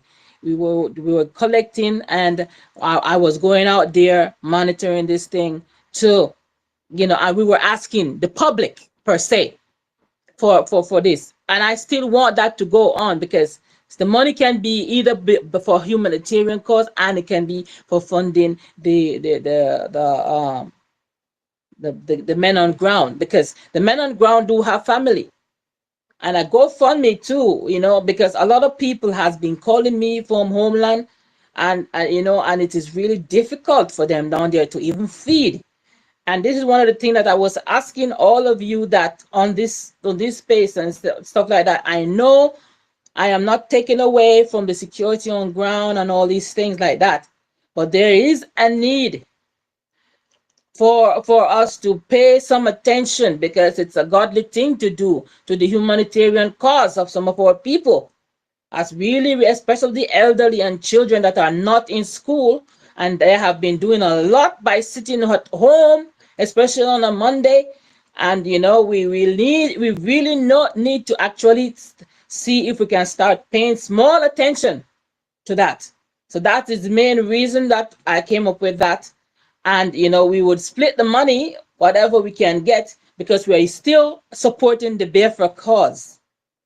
Now I am 100% for the funding of our military, and we need to come up with different avenues of how we can do it. Instead of calling in a $50, $10, we need to come up with some way and make that thing more exciting so people can, you know. I think we need to bring in the public in there, and this is what I was doing with the GoFundMe. Now I saw somebody on X was demoralizing and saying that our APM was snitching money from people. This is it, and with the logo that we had made. That is a lie from hell. And this is when I know actually that these people are reaching for negativity to push us down. Because anything that I put my mind to and put my heart in, and my hands and feet and everything in, it has to be on solid truth. Anything that my mind gives me to do, it has to be on truth. And for them to go on X and to be demoralizing that thing like that, you know, that was not appreciated. That's why I said that government that lady formed is fake, and it is something that she's working for Nigeria. From the onset, I discovered that, and I said it to you guys, but you guys didn't pay attention, because we left the back door open for her. And so many times I said it.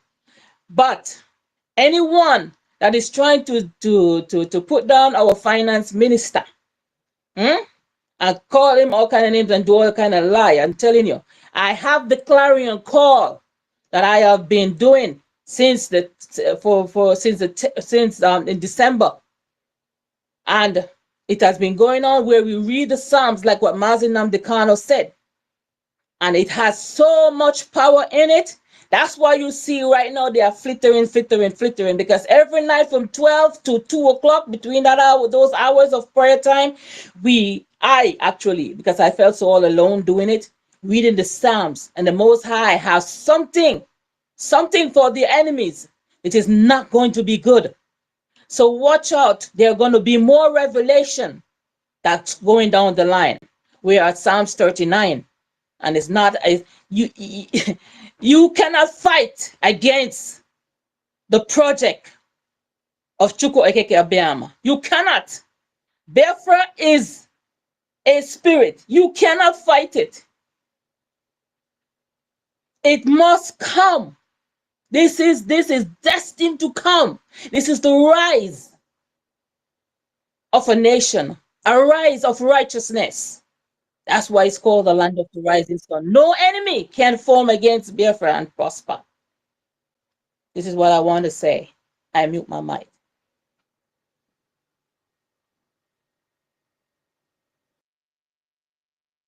Thank you, Honorable Dr. Art. Thank you very much. It's great to hear your voice. Good to hear your voice. I love that Jamaican, Caribbean accent. I just want to keep listening to it. All right, Biafrans, anyone else who wants to, drop some submissions, give us something. You've listened to the event that our Honorable Communication Minister had already given earlier today. You can ask your questions.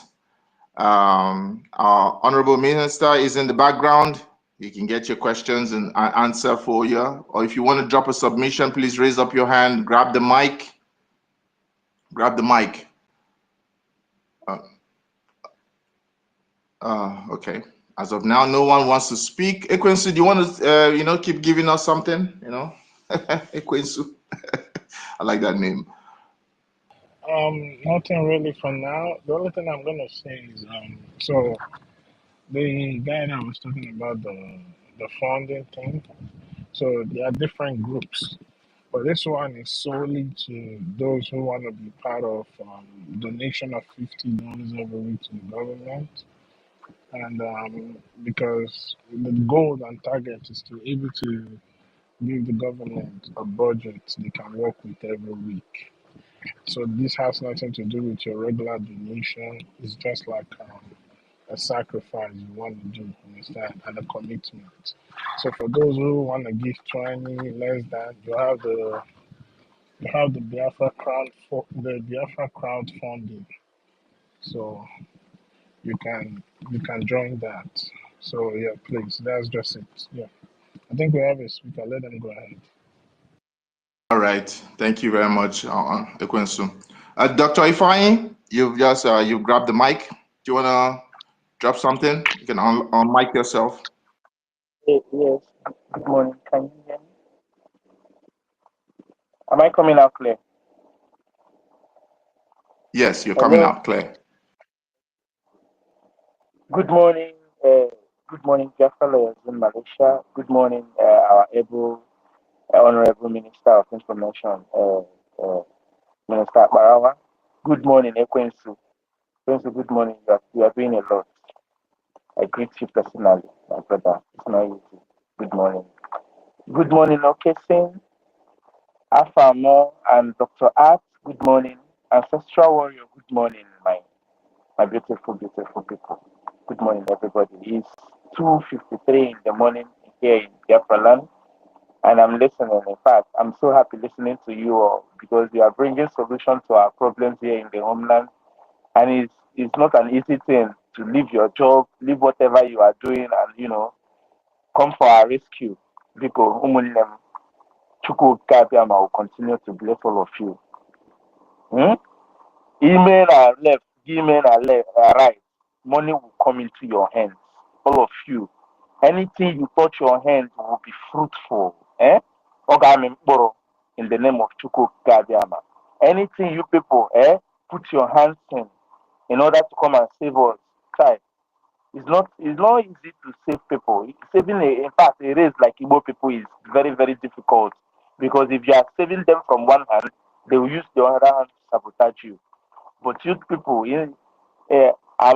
inside all this sabotage that is happening in our struggle, inside all this sabotage that is happening from this woman, this particular individual who wants to come and draw us back to 2002, it will never work for her. And everything you people are doing to make sure that our liberation is complete, that we establish this United States of Biafra in the homeland, and our government is in the homeland, everything working in the homeland. God will bless you people for doing so. People should keep holding the line until our able Prime Minister, Obato Obie, comes back. We know very soon he's going to come back. I have the feeling already. I know he's going to come back for us. He's going to come. And he'll come with rage and fury. Yes, he will come. OGOJA, Oko Dragon, both are everywhere here in the zoo. Yes. I thank you all, Simon Barawa. It's not easy. It's not easy. Staying up in the night, me that is listening, it's not even easy for me. Therefore, oh, God will keep blessing you people for us, because you are the hope of our mothers and our pregnant wives at home. Eh? We can't allow these Fulani people to come and cut their stomachs open and bring out their babies, because this is what they love doing. This is what they love doing. They just want, for us to keep our guards down so that they will come in and start cutting our throats, slitting our throats. But Chukwu Abiyama will not allow that to happen in the name of Chukwu Abiyama. Our military, I'm praying for them night and day, so that they will keep resisting this evil that is going to befall all of us. God will not allow that to happen. And I'm praying for our Prime Minister. His birthday is coming up very soon. I know his birthday is on March 21st. We have the same birthday together. Me and him, we are in the same month and the same day, 21st of March. God will make him to come out and celebrate his birthday with us. He will not stay there until then. He must surely come out and be with us, and we'll celebrate together in the name of Chukwu Kadiama. Thank you, people, for holding the line. All of us here listening, everybody, we are thanking you, people. It's not easy. Anything you are doing to support Biafra, in crook or in kind, any way you are doing it, please keep doing it. Keep doing it. God will keep blessing you. Anywhere you are putting your hand to bring out 5 naira, 2 naira. So sorry, let me not use naira because it's ridiculous. It's not a good currency. Anywhere you are putting your hands to bring out the ejema, God will replenish it. It will keep multiplying in the name of Chukwu Kadiama. You say, please, we should keep holding the line. Keep holding the line. Not easy. All of us here in the homeland, even though it's not easy for us, but then, yes, we'll keep supporting this movement. We'll keep supporting this government. Sorry, no longer movement. We'll keep supporting this government to make sure that we will have this physical government here in the homeland, because this is the hope and joy of our people. Because it's everybody's hope, including me that is talking here. The government is my hope. Nigeria's new government has nothing in store for me, only killing. They want me to die and run away from Biafra land, which you people are now resisting. Because if we should keep resisting it, we will stay here and do our part. We should do your part and make sure that by the end of 2025, we will have Biafra government in the homeland, the United States of Biafra in the homeland, in the name of Chukwu Kabiama. He say, my people. Airborne. You say, my brother. There's one thing you said, and it's very true, Dr. Pine. You're championing the Biafran cause, you're fighting with one hand, and the other hand, you have to be holding them back before somebody stabs you in the back and ends your struggle. And that is the truth. But one of my New Year resolutions or dreams for Biafra is to see a Biafra in a state whereby its bus stations are even better than the zoo airport. I mean, where I live here, the bus station, TBS, which is called TBS, Selatan, is far better than the zoo's airport in Lagos. I mean, if you see a bus stop, you will even be wondering what the hell. Our airport is not even up to this development. This is the development that our people need back there. I want to see an underground subway that will cross from Onitsha to Asaba under that damn river. This is the developments, and we can have it. These people, they are there to push us out of the land. You see this thing they did in Imo, and they all in Hamufu and all these things. It is a targeted displacement of the place. Out of 100 Biafrans who emigrate out of Biafra land, 10% come back. 10%. And the 90 who settle down abroad or who get married overseas, and their next generation will only come back to visit and go. The idea is, but go everywhere. Go to Europe. Go to Asia. Go to America. Have you seen Fulani in numbers there? Anyone? I've not seen them. So if they are not anywhere, they are basically sitting down, ensuring that their people displace us out of the land. So we are fighting a survival. And we are not leaving you, our brother, back home in the homeland. We are not leaving you people to stand and do it alone. We will keep supporting, we'll keep funding our military, we'll keep ensuring and protecting our land, we'll keep pushing them till we have pushed them out of the entire territory of Biafra. Ancestral, your hand is up. You want to unmute yourself, give us something? Ancestral, your hand is up. Are you experiencing difficulties with your network? Hello, good morning. Unmute yourself. Hello, good morning. Hello, good morning. Good morning, brother. Okay, well done. I thank you.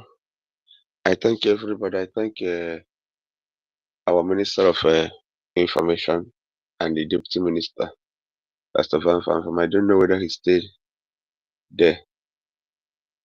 I thank everybody for holding the space. I followed when the space started around 8 p.m. here in Biafra land, or around 8:39. But due to stress, I listened till 12 o'clock and sleep took me away. So I just wake up now again. So the speech our information minister gave and other things, I enjoyed it. But another thing I want to ask is, I don't know, I didn't hear when he mentioned about our PM court case last on the 7th. So I don't know if there's anything like that, so that we'll know the update. Somebody like me, I didn't hear it because sleep carried me. So I want an exposition of it, please.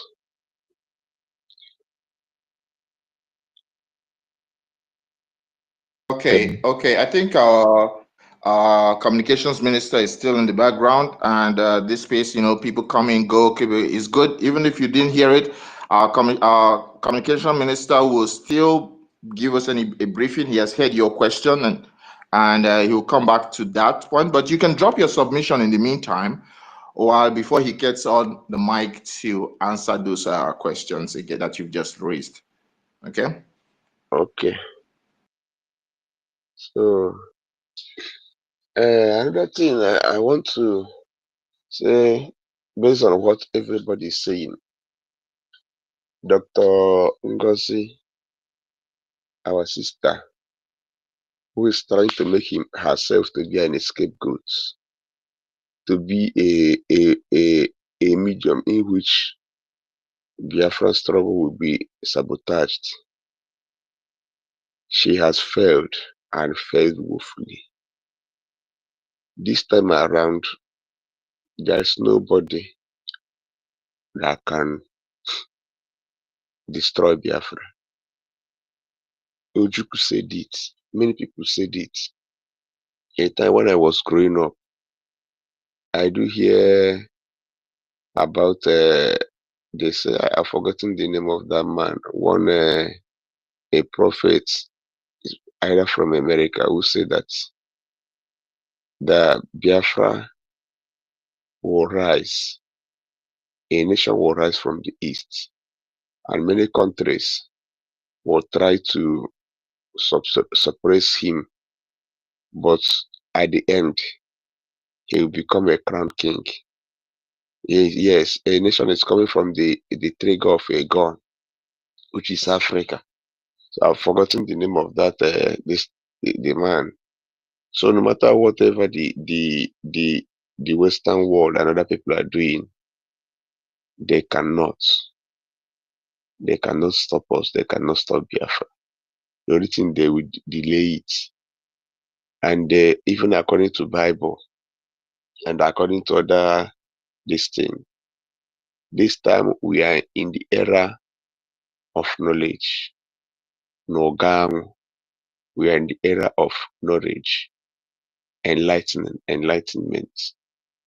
So everything concerning us, even in the book of Daniel, about the prophecies of a iron stage, we've passed the stage of grace stage. We are now in the iron stage, And in Iowa State, here in the Biafra that civilization started. We are the first people that ever landed on this planet Earth. We have ever ruled the whole world before. It just is a time of rotation. Is our own time again that will rule the world before the world will come to an end, if at all. So they know our values. They know what we can do. We have had many inventions. Anything that is invention that is going on this planet Earth. Despite that these people came, destroyed all our invention. Every invention, ideas, anything started here. We are the people that put it forward in life because we are Ndibo, Ndimbo and EKID, the first people that started life on earth. There was a time when our leader Nnamdi Kanu was broadcasting. He said, if we should doubt it, that in Biafra will have zero attitude and zero longitude. It is here that the time of everything, and it is not lie. And sometimes we think that it is from the Western world. The other day, somebody was making an exposition on Facebook. They call him Mazidibia. He said, "Do you know that football started in Africa? But because Oyibo people, they made it that it becomes a sport that can give person money." They said, "Are you aware that football started in the first match that was played in Africa?" And other things. And who are the African? Me and you, the first black people on earth. So all their thinking on all their evil plan against us that we cannot rise. But no matter anything, if I shoot and everybody knows that any killing that goes on Biafra land is being planned by the British and the European people. For you to know that some people that can stay in their land in the Berlin Conference, including Finland, is there. So I am not surprised that Finland can be bought over, and they held our leader, Master Simon Ekpa, our PM. So I am not surprised. It is out of their planned hatred, conspiracy against us. So, but I believe that our leader Simon Ekpa is not dead. He will come out. But all their evil plans will befall them. Since they say they will not allow Africa to go, they will not allow the first people on earth to go. Evil will befall them. That's what I pray. Evil will befall them. Like what the Master Nnamdi Kanu said. Islam will take over Europe, the whole of Europe. And they know that Biafra land will be the place of their savior. They know it will come. It will come. So no matter how these people are trying, they can never defeat us. They can never win us. So we should just keep on keeping on. Anybody that are going to use the agent, even in our midst, the person will never succeed. Biafra is a weed that have been planted. Anywhere you uproot it, Biafra can never die. Even if you kill all of us and bury us, we will germinate. We can germinate, we can reincarnate in the Western world, in another people's destined burial, and still come back to Biafra and start fighting. So we are like a weed, we cannot die. So the time they get this thing through, it is better for them. So all I'm saying is that everybody should keep on keeping on. The most important thing now is our contribution, our funding, our soldiers. Everybody should continue, should pinch himself. It's not going to be easy. Should pinch himself. Because in the Bible, David said that I will not give God whatever that will never take something from me. So anything you are going to give, Biafra is the greatest religion, it's the greatest church we used to go. Like before, I used to give money. Not that I don't give money to church again, but the bunch of it, I no longer do it. since I realized that Biafra is my savior, is my God, is my everything, is my destiny. Because if you go to church now, they will tell you, say, like if you're a woman, pray that God will give you a good husband, a better husband, a husband that lives in abroad, or this or that. I will begin to ask them, what happens in our own land that everybody will say, we pray for a abroad husband? They are using that thing to brainwash our people. And that I guess all their mind they will believe in a abroad husband. If you're in Nigeria or in Biafra and I want one, anybody that you meet, they will say no. And you see our guests that are staying in their father's compound, aging, because all their mentality, they want to marry a abroad man. You see what is the church have done to them, their brainwash of pastors. So what happened that if we can get that money here, pastor will say, pray for abroad. I see you traveling. They know that the country is not good, and none of them is doing anything to make the country to be better. And since we know that Biafra is greater than everything, so everybody should give, support our soldiers, our BRA, so they will do the mighty work, so that every of us will come back. People in abroad will come back. Our generations that was born in abroad, but those that were taken into slavery, they will still come back and rejoice, because here is the main garden of Eden. Here is the main land of peace, a land that flows with milk and honey. So let me just stop here. Let everybody keep on keeping on. The most important thing for us to sponsor our BRA. We here at in Biafra land will do our own possible best, depending on the type of restriction and other things that are given to us. Most of these our governors here have destroyed us. The policies they are bringing out, they know that Biafra. So they are playing the script of their slave masters. So they are bringing out policies that will be so hard for us. So, but no matter anything, they can never kill us. That is one thing. No matter any condition they subject us to, we will overcome it. So, in the end, Biafra will come. So, we in the Biafra land, we are making our own possible best to pay our dues. Me, I do pay my dues. I pay weekly. Anytime, doesn't depend week. Anytime I get money, depending on the business I do, the returns I have, I pay. Thank you very much. I yield my mic here. Thank you, brother Ancestral. There was something you said. You made comment about the Berlin conference. Man, that's deep. It just shows your name, Ancestral. You know history, man. These guys have been sitting down, planning our destruction, our degradation. They sat back in Europe and carved the entire continent among themselves. And this is what we see till today. Oh, rather than us fight ourselves, let us use these people and we will take advantage of them. And that is why up to today, no African country, there's not one of them, not one African country has been able to wake up, because all of them are all governed by their puppets. The puppet masters are still in Europe, in every part of the world, they are still pulling the strings. Africans, look at what you just said. Church pastors are telling their daughters, the people in the church, oh, pray for an abroad husband. It is that mentality that has seeped in, and this is the displacement.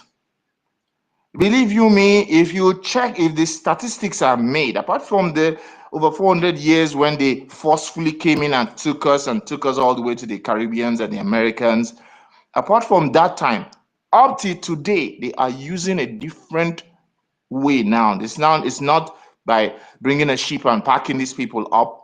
It is using their policies, economic policies, to ensure that they're still reaping the people as cheap labor, displacing the place.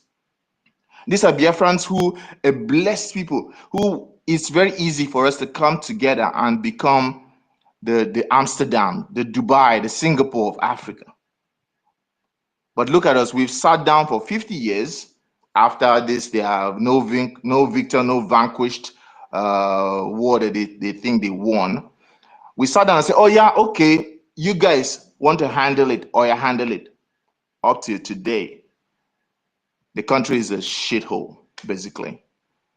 The country hasn't gone anywhere because at the end of the day, you put this Fulani man, Fulani puppet master. So anybody, even a Biafran who is trying to sabotage our emancipation, because right now we have passed agitation, we're in the mode of liberation.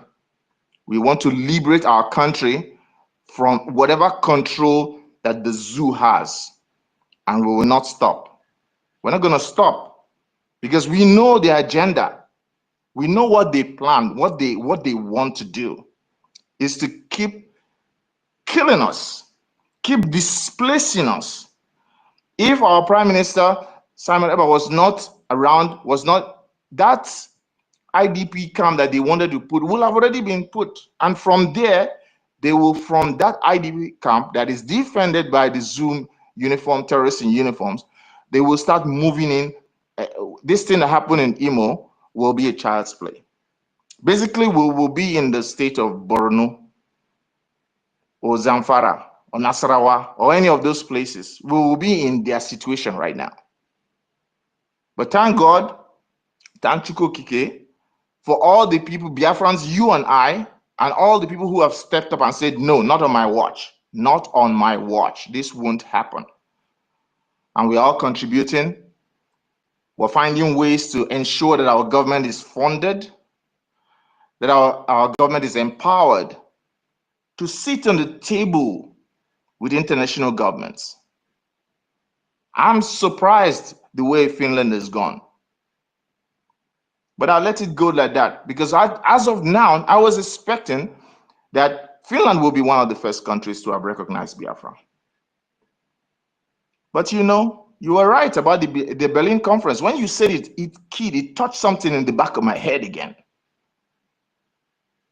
Their ancestors, their grandfathers, and the people today in government in Europe, and all, they are still the same people. Same ideology.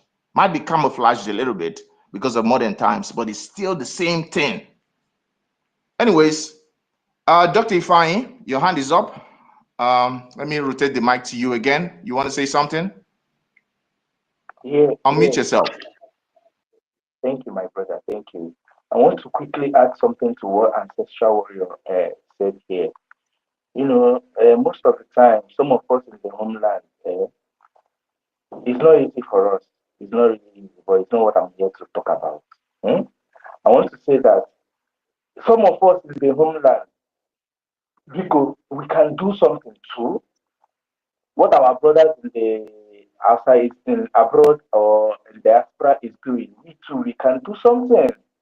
We can do something. If you are in the homeland and you are hearing my voice, 1,000, 2,000, 3,000 is money. It's money. The government now wants money, so it does not really matter the amount of money you are going to give the government. Just give, my brother. Give. If you have 1,000 naira for the week, give. Imagine when 50,000 people in the homeland is giving 1,000 naira. Do you know how much we are gonna get? It's big money. So don't say because you think you are giving in naira is small, the government can't do anything with your money. It does not work that way. After all, what we are looking for is money. Even if it is the useless naira, bring it for the government. We know what we do. The government knows what to do with the money. Do you understand? Don't say because you are in the homeland and you probably are incapacitated in order to make donations just as the way your counterparts in Europe and America is doing. Because don't say that, my brother. Don't say that. The government needs money. 1,000. Imagine if 1 million Biafrans in the homeland bring 1,000 naira. You already know how much it's gonna be. Because don't say your money is too small for God to use it to work. After all, when we go to church here, we used to give donations in the church two times before you even go back to your house. You must have given donation in the church 2 times.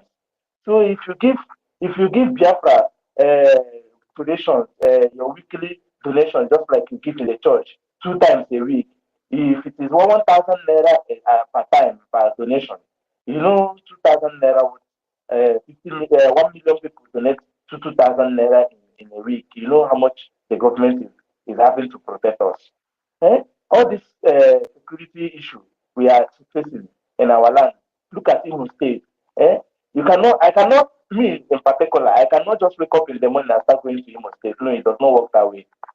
I'll have to calculate myself, most of the time. I'll wave in my phone first. My phone will be in Imo State.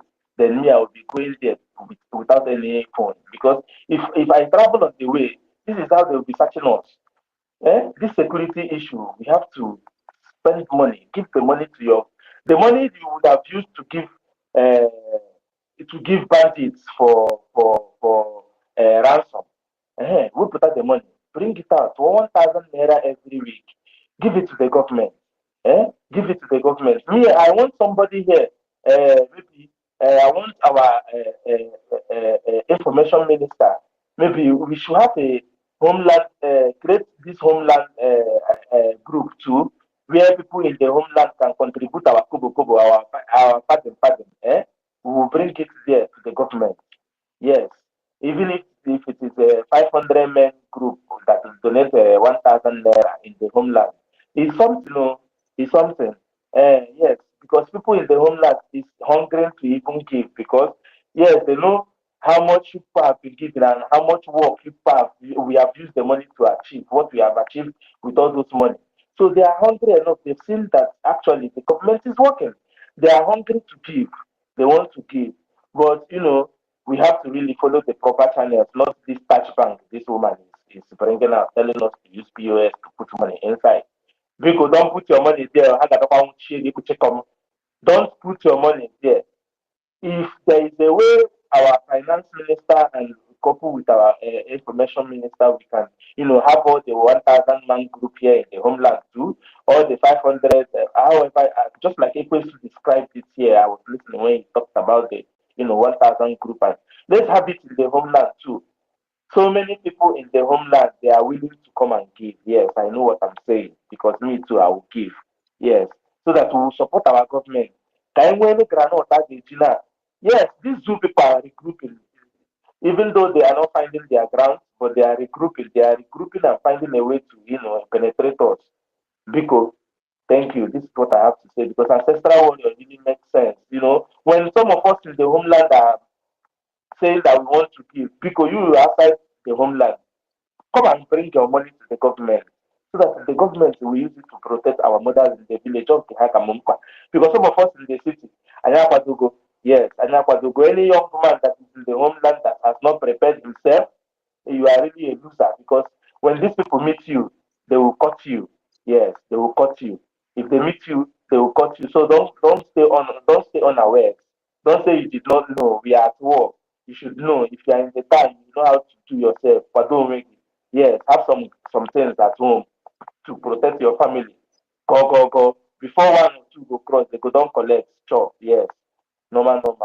So let's contribute this money. Give it to our government. They have upper hands. They have doings. I've seen their doings many times here in the homeland. So let's support our government. Thank you, my brother. Thank you. This is what I want to say. Thank you. Thank you, brother. But have you joined your state Telegram? Yes. The correct one, not the one Madam Bao is doing. That the one I was previously was the one our prime minister set up that time he was still with us. But I've not been in it since this whole thing started. I've not gone into that Telegram any longer. You know why? Because I believe Madam Bao must have conquered it. So I need a new Telegram to my state. I'm from Aludo State here in Biafra land. Though I'm now in Aba State, but I'm from Aludo State. Go. So if there is new Telegram for Aludo State, if it is the link here, in the comment section here, I will join immediately. So I can go and do my own work from my homeland, from my home state. Yes. Okay, this is also one of the things our communication minister will update to. It's one of the questions too that's pending.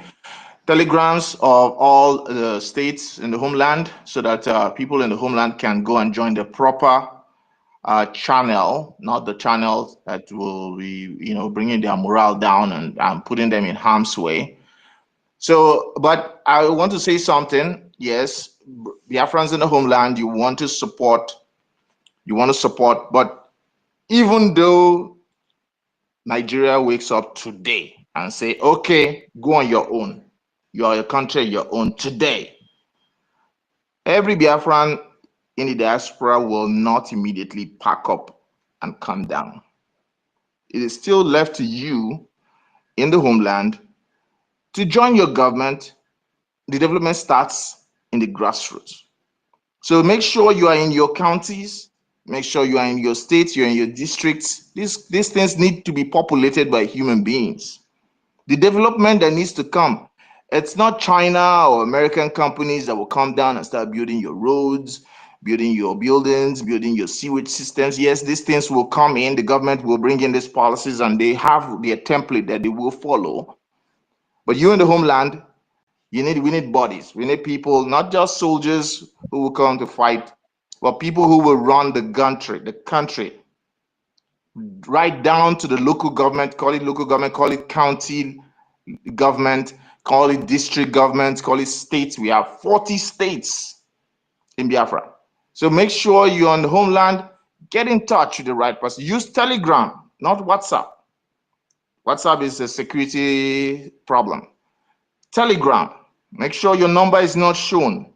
Join the right Telegram. Contribute in there. You can contribute. It's not the Touch Bank. Your county or state leadership will tell you how it's going to be done. And from there, you start organizing how you develop your place. Our Prime Minister already said it from very beginning. Oman Bala is not going to come and start developing South Atlantic. It's not going to be that way. You're going to develop yourself. Your resources is meant for you to develop yourself. So definitely, just like how the United States is, there are some states that are better than other states. You can see Montana is not as developed as, I would say, let's say, New York. So it's not going to be the same way. So definitely, it's left for you in your state, in your county, to get together. If you need policies, if you need developmental plans, you can speak out. There are people, they are Biafrans. We are scattered everywhere, and there's nowhere in this world, unless that place is a useless place, you will see Biafrans there. Biafrans are everywhere, and whatever information you want, you get.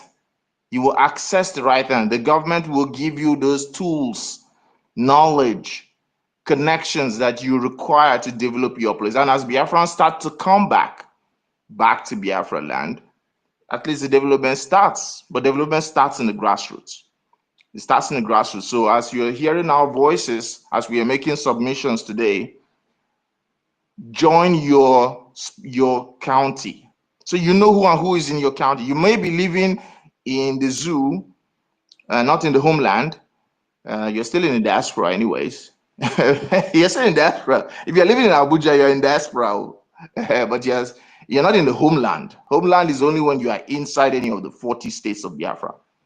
So if you're abroad, even though you're not overseas, there's a difference between, So you are in Abuja, you're in Lagos, wherever it is you are, still try to connect with your homeland, with your county, your district. We need people there. You need people who will, if not, this Madam Bao and her shenanigans will ensure that your state, your county will never get any development, because we can all see the template she's working on. Everyone can see it. What she's doing overseas, what she's doing abroad, changing this, changing that. What is the purpose? The red flags are very clear. Are we going to sit back and let the puppet masters in Europe continue to coordinate their Fulani masters, who are in turn coordinating the people in the homeland, people like her, to continue to sabotage our liberation? our development? Don't you want to see a new a Dubai of Africa? Why do we have to go to Dubai? Why do we have to go to Paris? Why do we have to go anywhere else? Why do our sisters and our daughters have to be praying for one of us who goes abroad, who can make it abroad? Because of course the economic plans of those places are much better. Is it that they are better than us with our brains? They're not. Are they highly more intelligent than us? Are we just a little bit a step above the ape? No, we're not. We have every knowledge. We have every. This is the 21st century. Countries are moving into robotics and AI. They're advancing in technology. Right there in the zoo, they are debating should a cow be given citizenship? Man, so we can't sit with these people anymore. We have to take our destiny. Our destiny, freedom is in our own hands. Freedom is in our own hands. We will charge our own fortunes. We'll charge our own destiny. It's not left for anybody. It's not left for the United States. It's not left for Finland. It's not left for Russia. It's not left for anybody. It's we, you and I. Wherever we are domiciled in the world, it is left for us to charge our own future. Dr. Ifeanyi, your hand is still up. You want to say something? Yeah, you can take it up. Yeah, I keep remembering things to say because there are a lot to say.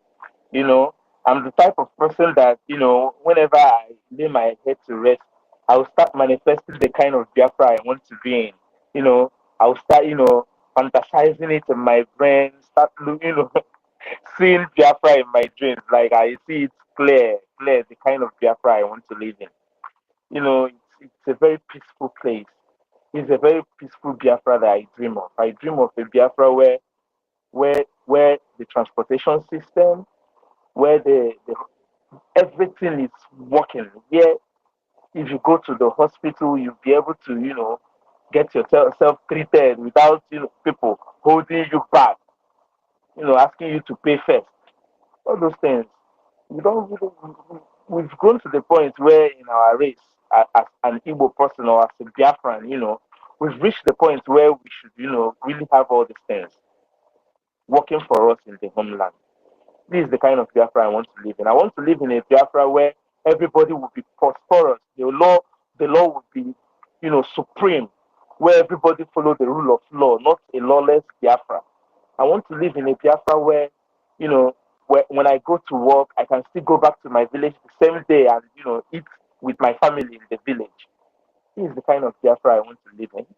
I don't want to live in a Biafra where I'll be, scampering and looking for how to hide and walk on the streets because there is police down the way.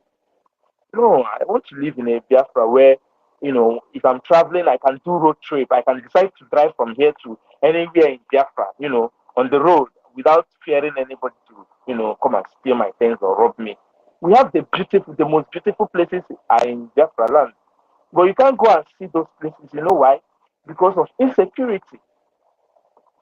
We have beautiful. If you go to Cross River, oh my God, you see beautiful places in Cross River. If you go to so many Biafran cities, have Biafran villages, have beautiful, in fact, places you will never imagine that they existed. You can't. If they tell you that here is in Biafra land, you will not believe it. We have those things here, and we want people to come and be seeing them. We want to show our richness to the world because we are very rich people now. We have rich culture. In my village, we have the Ohafia war dance. If you come and watch it, you'll be engulfed with the ancestral spirit in you. We have so many things to show the world, but few people that we can count. We don't know how many there are. Almost 10 or 20 people are putting all our heads in one basket, carrying us like fools everywhere. We will never allow that to happen. We will never allow that to happen. We have to fund the liberation until we are totally free like a bird. We can fly in the international community. This is what we are. I want a Biafra where I can travel with my passport as a Biafran passport. If I bring it to the immigration, they will stamp it immediately and give me and give me everything I need to travel. This is the kind of Biafra, not Nigerian kind of nonsense. Imagine, we have every natural resources in my village. I know the kind of natural resources we have in my village. Eh? We have gas, natural gas that people are even dying to get.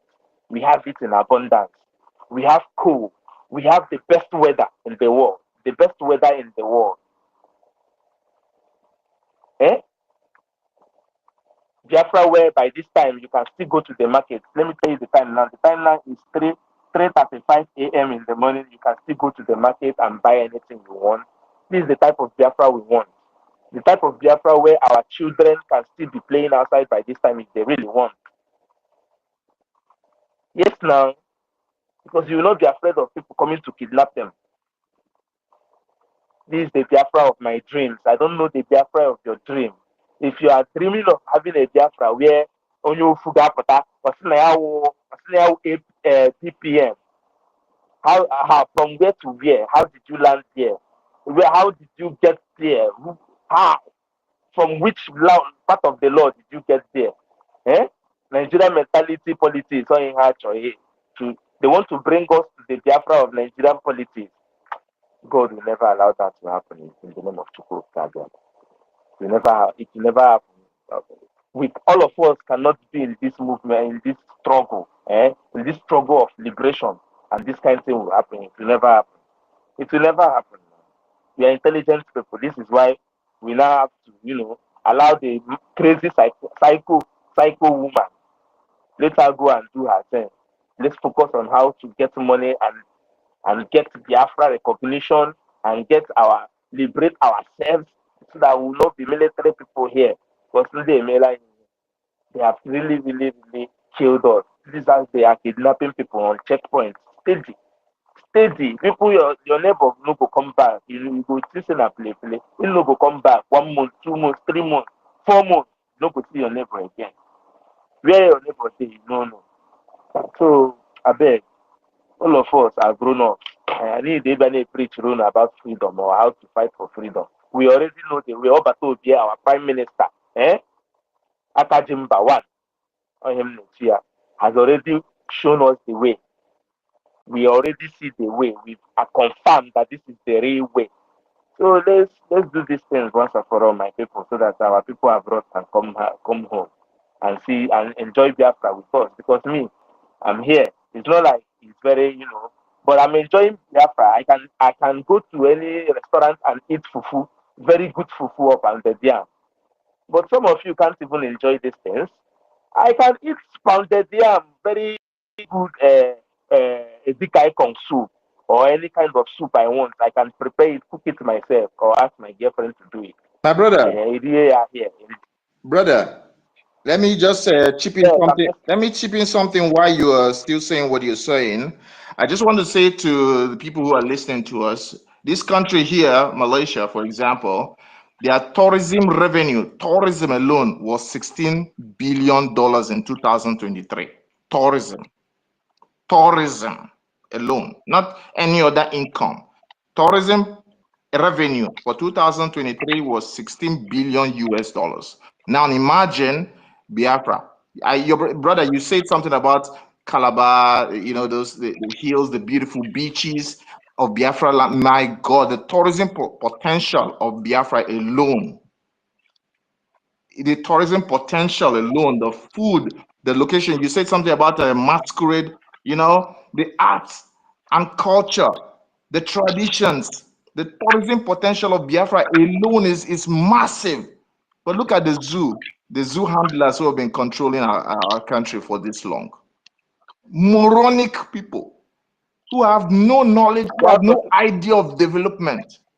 Thank you. I just want to chip in this. Continue, my brother. Continue. You are saying the truth. Let me even tell you, Calabar has the biggest street carnival in Africa. In Calabar, during Christmas, I don't know if you've ever experienced Christmas in Calabar.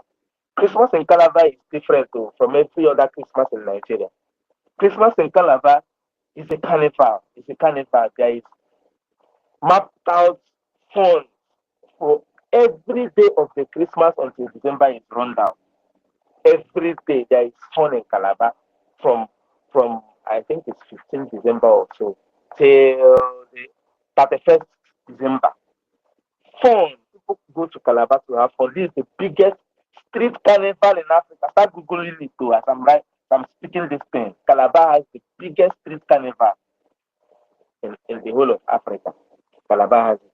Other people come from different African countries to contest in this carnival that I'm talking about. So you see, Biafra, we have a lot of things. There is a lot of things that you have to come home to enjoy. If you want me to say them, let me even keep saying them.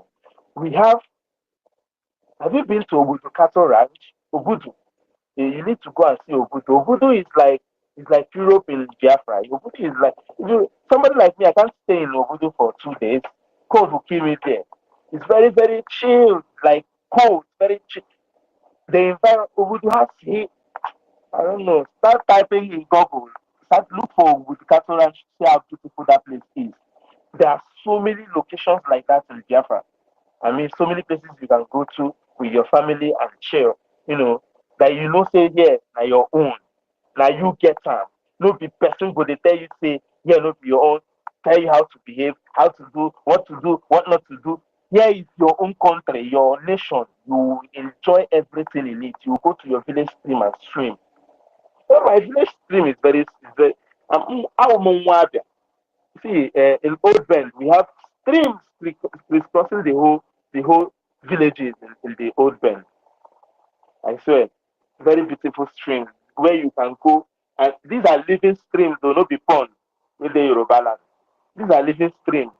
You drink we drink the. In fact, in my village, we don't have there's no pipe bomb water in my village, but we drink the water from the stream, which is even excuse me, which is like very clean, very very clean, very clean. We drink it like that. But my brother, what is so hard? What is so hard in having pipe bomb water? But the zoo, there is nothing wrong with that. The zoo will never. The zoo is not planning to develop anything.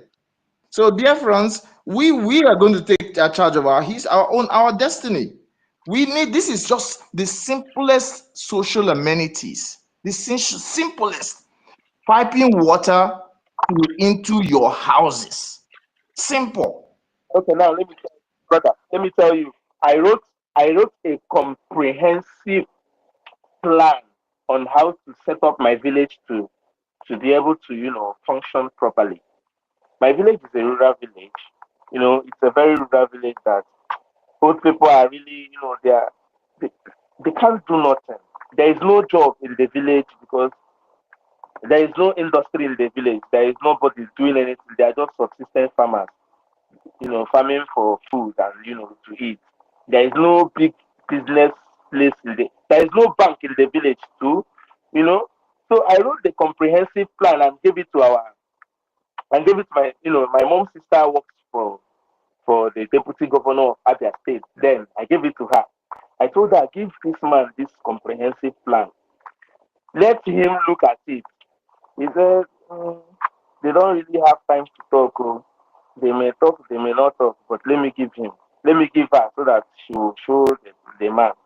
This is over 4 years. This is over more than 4 years now. I've not even heard anything from the plan. Nothing has been implemented from the plan. My village people still don't have water. They don't even have. My brother, sorry to interrupt you again. Sorry. The Fulani is not meant to develop you. That's why they don't allow our seaports. They don't allow us airports. They don't allow us to take charge of our resources, coal, all the resources in our land. They don't want us to have railways. They don't want us to do nothing. It is a structural plan to ensure that you're degraded. So no matter how good your plan is, they're not going to do anything with it. But carry that plan of yours, since you still have it. Get in touch with your state, your Biafran state today. Even if as of now they haven't pushed out the zoo out of our territory, but this plan is something that can start being fine-tuned.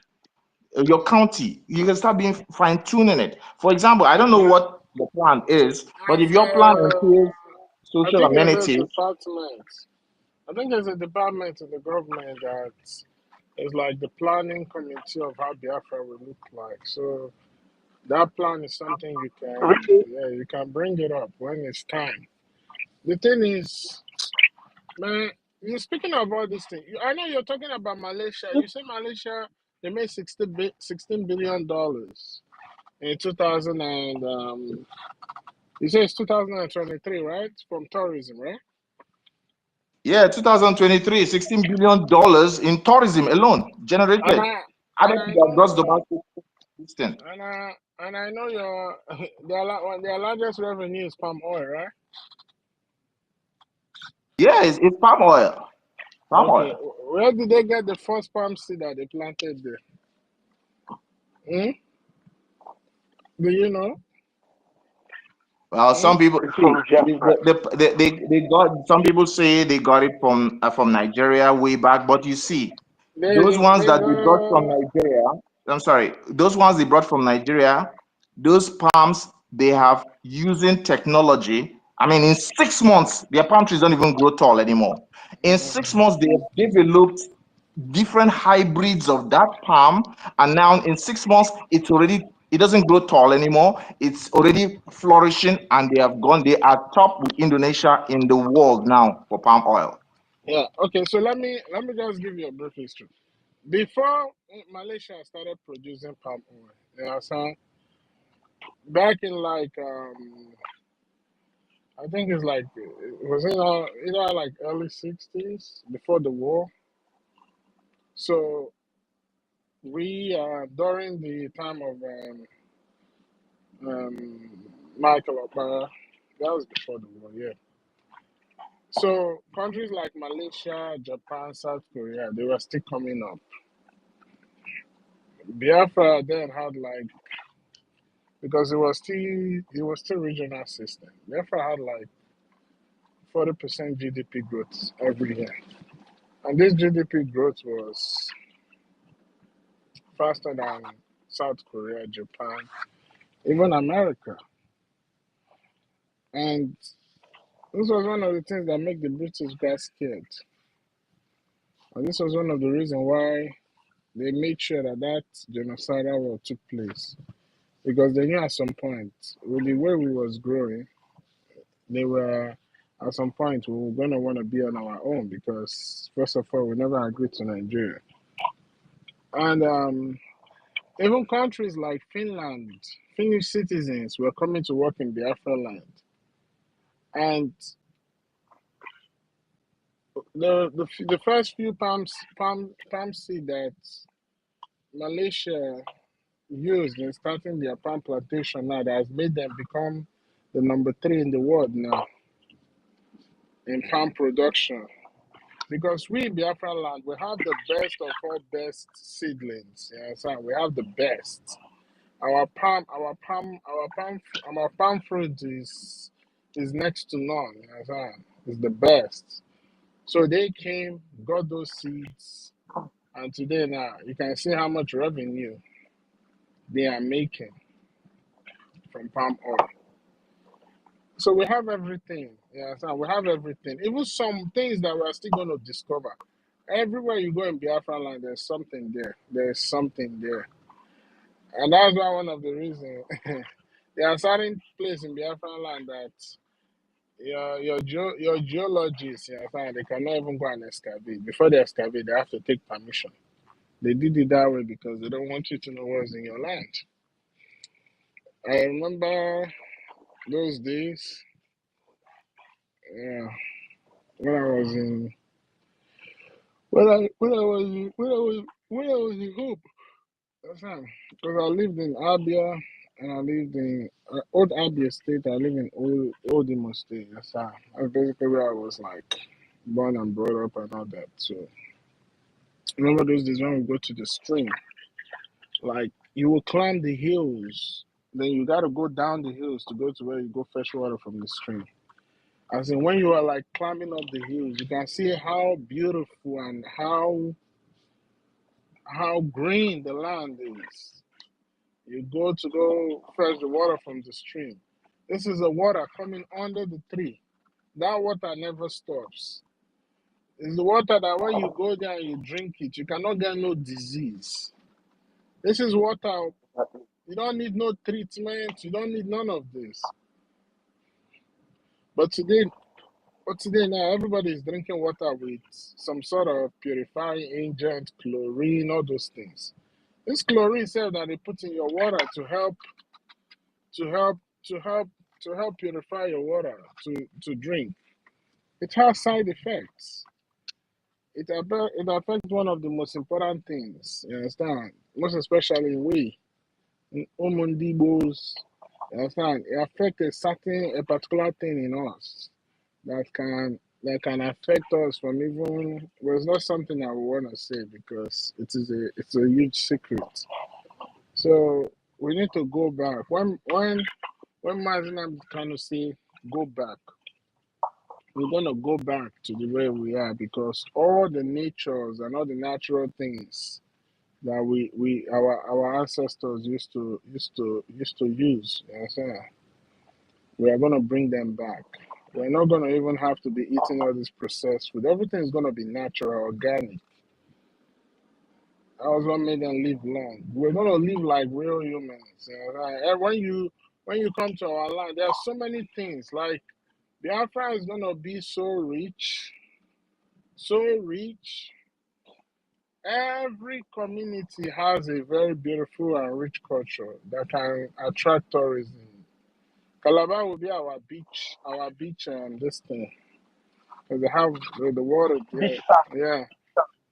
We can dredge sea, man. Oh my God. I Minister, don't know, man. beach town. I believe Owerri has beautiful aesthetic like landscape. Owerri, you see Owerri, You see if you Owerri. live in Owerri, I greet You see everybody. Owerri. Owerri, I greet everybody. Mr. Quincy, I greet you. Dr. Ifa, when I skyscraper, greet yeah, you. See, good morning, sir. You see that Owerri. You see Uturu. Owerri See, self. we have plains, we have mountains, we have valleys in Biafra. I'm telling you from my own, from where I've seen. I don't know where you've seen. I don't know where you've been to. Have you been to Bonny Island? Now it's called, I think, what's it called now in the Biafran state? How many mics is open? I don't know. Somebody is like, okay, go ahead. All right. If you've been to Bonny, you will even more fall in love with them. You will not allow Fulani people to even come close. You will not allow them to even near Biafra Ezioku if you've been to that place. Very beautiful place. Very, very beautiful. It's just that they use oil spill to spoil the whole place. Oil spill everywhere. Oil spill has spoiled Do you know we the can whole be? city. Do you know we will be the largest exporter of seafood in the world? You understand? Our Ijo, they can turn that place to one of the largest production of seafood, natural seafood. Ijo, all those places, you will just be, man. Biafra is one Today, in today, a today, trillion. today, today, the Chinese people are the ones that are dredging, that are there fishing with We their are gonna fishing. They're the chase ones all. doing We are gonna fishing. chase all of them Chase all out. of them away. To chase all of them out. If they want to come and do business, they'll do it the right way. You understand? It's not this one. Biafra might as well. Any foreign company that is coming in Biafra land, they must be able to employ a certain percentage of indigenes, of the locals. You understand? That's how it's this thing. Places in like Qatar, if you own a company there, like you see, as they have Coca-Cola there, they have Coca-Cola, but it is kind of they gave it like Coca-Cola with their own indigenous name, and that Coca-Cola you cannot own 100% of it. An indigene has to partner with you. A local has to partner with you. The local will own like 50% and this thing. So that was how it used to be in our land before the guy came with this Land Use Act. They started taking away our land. You have people come, or the Chinese will come. They will bastardize your land. Nobody hold them accountable. The oil companies come bastardize our land. Nobody hold them accountable. Yeah, a country like United States, they have oil in Texas, but you cannot drill that oil anyhow. You can't drill it because of environmental degradation. This is how countries that have functioning laws, these are how they operate. Not that zoo. Not that zoo. Let's rotate the mic. Let's rotate the mic. Simon, Yeah, Peace Ambassador, you want to speak? You opened your mic before. yeah. Let's give it to you. I greet everybody. Minister Information, Minister I greet you. Mr. Queens, I greet you. Biafra Lezon, I greet you. Dr. Fine and every one of you still awake. You know, when you talk about development, people think development is I don't know. I don't even know what they think development is all about. But I can remember the last time I went to Malaysia. You know, like you were saying, Biafra Lezon. Malaysia is beautiful. And I was looking at Malaysia. I was wondering how daft some of our people can be. Even when you travel to all these places, you see how everything is working, things are working, the railway lines are working, there is light, there is network, there is good road, there is security. But when it comes to our own, we turn a deaf ear and we act like nothing is happening. Instead of us focusing on the things we should be demanding from our government, everybody will be online chasing clouds, talking about things that are not relevant. When you go to my village in Imo State, there is a river in my village. And that river, anytime you go to that river and swim, when you come out, all your body will be shining. Like there is oil on your body, you know. And when you look at the corners, you will see red molecules or whatever surrounding the river. And I could remember most of our elders used to say when used to talk, they said that when the white people came, they even saw oil around those areas. They put their gauge and they were supposed to continue with the work before they left to Port Harcourt. And that was how the project stopped, you know. So we Biafrans, we have a lot. Sometimes when I sit and start imagining things, even when everything is fully restored, Biafra will not take up to 20 years before everything will be rebuilt back. I know what I'm saying. It will not even take up to 20 years and everything will be rebuilt back with the kind of things we have. So we shouldn't be panicking or thinking that it's going to take us 100 years, take us 200 years before we can get everything back. No, 20 years is okay. It's enough for us to do and achieve a lot on our own. So what am I saying in essence? We need to bring back everything that belongs to us because it belongs to us and the power belongs to the people.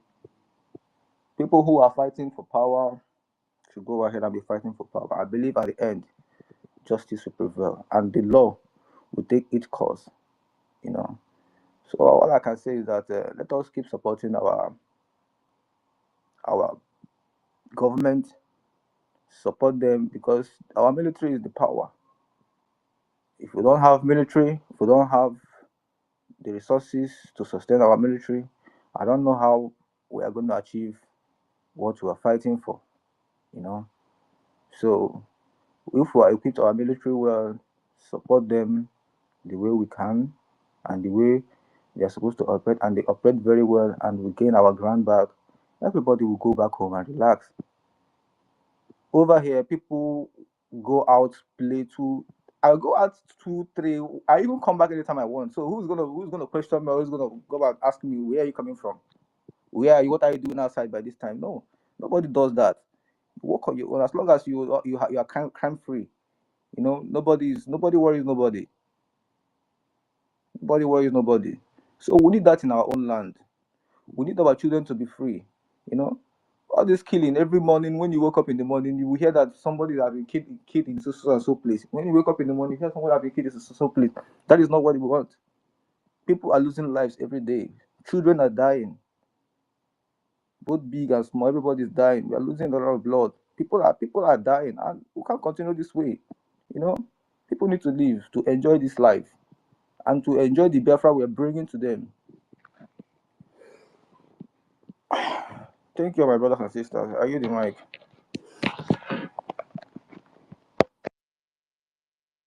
Thank you, brother. Thank you, brother. Thank you, my brother.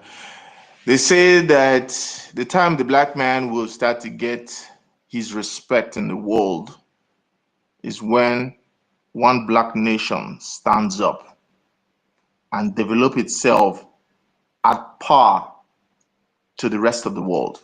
No more calling us the dark continent, the third world. You know, when people sit down and call you third world, because Biafrans, Nigerians, all these people, they don't see the need for social amenities. They don't see the need where you can go to the hospital and your insurance card, you just need to give them your insurance, and almost a lot of your debt, the money you're supposed to pay upfront, is covered. Or you're traveling from Port Harcourt to Enugu, for example, and there's what about a road mishap? Something happened, and because it does happen even in those established countries too, and unfortunately you lose your life. Because of that, your family still gets paid. Your next of kin still gets paid. Your road insurance. It's not the one that, I mean, these are just the small things that electricity. How do you not have energy? How can you develop without energy? How can we move as a society without energy? Where the country does not have the ability, because we've sat down with the zoo for so long. They can't, they've already shown they're incapable of governance, of administration. And we are done with them. We've voted, we've given the ones who are in our territory a no confidence, a vote of no confidence. We have done a self-referendum after crying for years for a referendum. We cried to the United Nations, we've cried to the AU, we've cried to ECOWAS, the EU, to world bodies around the world, countries. Rather, while we were telling them to come and talk to us, the zoo kept shooting us. Even when we were unarmed, we were just carrying flags. Back in the days before I left the zoo, I remember the day the zoo uniformed people gave me the run of my life in Onitsha during Masop time. I crossed that bridge from Onitsha to Asaba on foot. On foot, I crossed it. Not that I didn't want to wait for bus, because I didn't know who was who. I started marching. I crossed it till I got to Akwebulo layout in Asaba. Look at, just we're trying to ask the world, give us a chance to develop our own self. Give us a chance to develop our own self, to chart our own future. So today now, we are taking our destiny in our hands. And we want Biafrans, anywhere you are located, support the government. Forget about these shenanigans and saga that's going on. Be mindful on the goal. What is the goal? You have declared, you came together, you declared for the referendum that you are done with the zoo and we are returning back to our country. That's a given. Whether Oyendu comes out today or not. There was a brother who was saying something the other day. A few times he said it and people wanted to attack him about it. Even if Finland turns to Kenya, it doesn't stop us. It won't stop us. Even if everyone in the diaspora, even nobody, our destiny is not in anybody's hands, not in any Biafran's hands.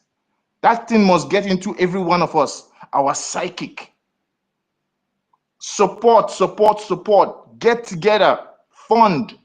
If you know, if you are somewhere in the diaspora and you know where you can get ATGMs for us, anti-tanks, anti-aircrafts, you don't know how to get it to the zoo. You don't know how to get it to Biafra land. Don't worry about it.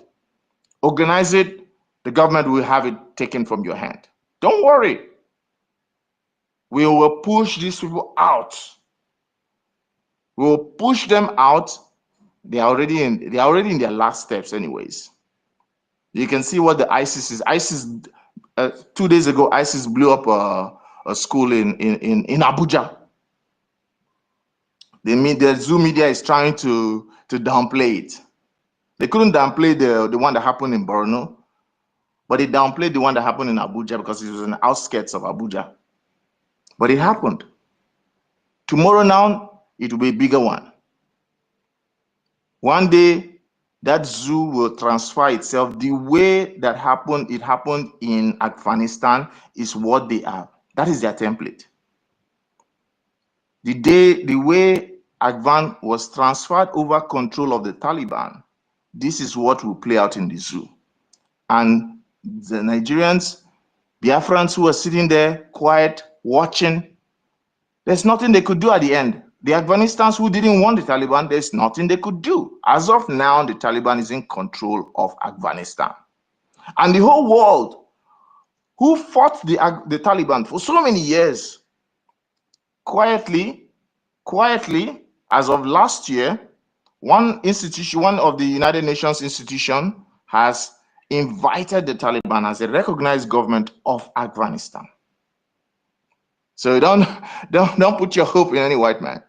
Don't put your hope in any country out there. At the end of the day, they will sit down and talk with these Boko Haram people on a round table. Because apparently force is might, and force is right, and might is right, basically. So we chart our own future. Support the government, support our men on ground. Do not let our men on ground fight. No one is fighting this fight alone. Put in your widow's might. Get in touch with your counties, get in touch with your district, get in touch with your states. Leave those people who want to play saga and drama. Madam Bows, oh, we have validated this, we not validated that, we are this or we are that. Once you see red flags, Oyendu always said, it is truth that exalted a nation. And Biafrans, we will only follow truth. Once you see anyone with red flags, avoid that person. Let the person be making noise on his own corner. There are mad people everywhere. A mad person can stand and howl at the moon. Let him stay and howl at the moon, or let her stay and howl at the moon, whoever it is. You want a development. You want development to come down to your region, and you're the only one who can take it. EFIK-IBIBIO, your hand is up. Let me rotate the mic again so that we can take it. EFIK-IBIBIO, you can unmute yourself and speak to BIAFRANS. Thank you. Yeah, thank you, brother. Good morning from my location. Thank you, our information minister and all the ministers in the house. May Chukwu Okike-Abiyama bless every one of us. Yes, the truth must be told. And the worst thing that can happen to a man is when you do not know where your problem is coming from or the genesis of your problem. You keep on running around seeking for help, and you will not. You know, the reason we are fighting all these things is something that the Europeans has programmed in Africa. The blacks fighting blacks, like what is happening in our families today. You will know that some people like Ngozi Orobeze, China Sanwuru and co, they are our families, they are our family members, but they are the one fighting us today. And who is telling them to fight us? The same blacks. And who is telling the same blacks to fight blacks? The Europeans. This is how they planned it. Our problem, our main is religion. Call it Christian, Islam or Muslim. or anything.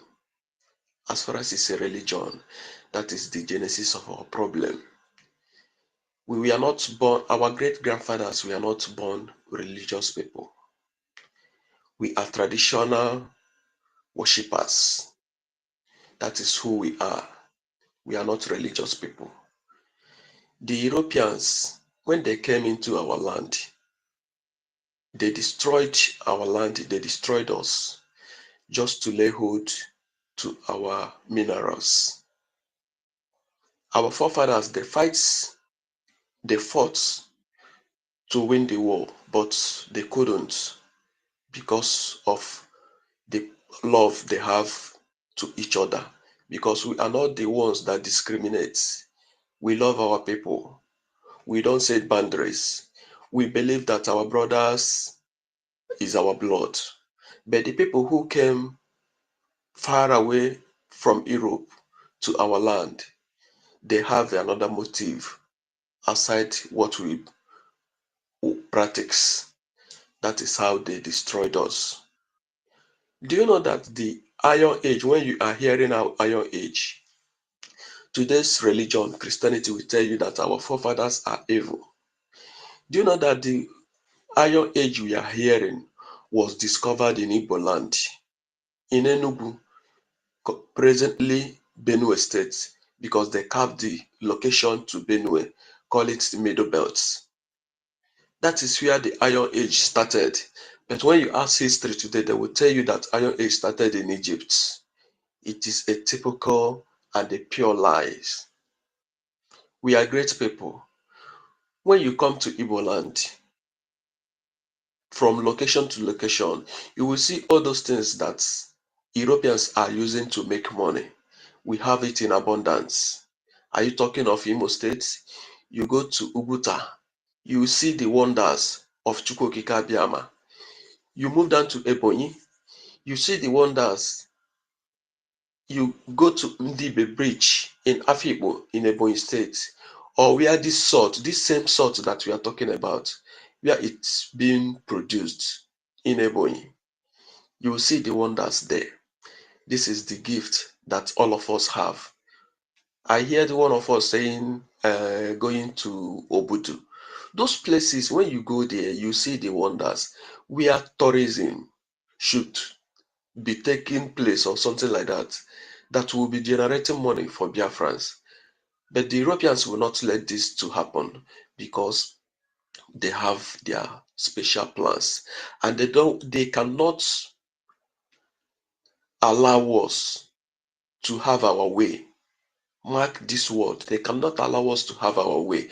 We are the people that will fight our way out from their hands because we have become slave in their hands. It did not start today. When you read history, you will understand when the Italians, that's Romans, when they brought Roman Catholic, they are the people that owns Roman Catholic, while the British owns Methodist Church and other Orthodox churches that the Europeans owns. All of them, they use it against us. Americans, they are the people that owns Pentecostal. Some people you will see an African man rejoicing because President Donald Trump said that he will bring back Bible in America. That is the book that their great grandfathers used to hold us down. They use it against us because when you are reading history, you now go close to Berlin Conference, 1885 to 1884 to 1885. That is where they had the meeting, how Africa will be divided, and every European countries, Germany, this is your part, Greece, this is your part, Italy, this is your part. That is how they divide and shared Africa. So when you are thinking that an European country will allow you to have your freedom, unless maybe a person that has been set specially, maybe our creator Chukwu Okike Abiama have mapped that person out, that he will use him to do the miracle. Before you see such person to a kind of to deliver us from this evil. Why will a black fighting a black? Why is Fulanese blacks fighting us if not religion? So this is it. Our people should wake up. We are the people that will hold this mountain. We are the people that will stand and say, enough is enough. It did not start here. Japan fought like as we are fighting today. History said that there's a man in Japan who called himself, I've forgotten his name, but his surname is Tokyo. He started this when he discovered that their problem is religion. He started fighting religion in their country. He fought religion to the extent that he gathered momentum. He gathered youths as he's convincing them, telling them that this European doctrine that they brought to their land is the reason why they are suffering. Because they were religious like Nigerians, like Biafrans, as we are religious today. The young guy gathered momentum for some years, and when he starts maybe evangelizing, telling the whole world, telling their people, this is what religion have cost us. This is the damages that as their ancestors may have it. They support him and guide him. He gathered youths to fight the religious people in Japan.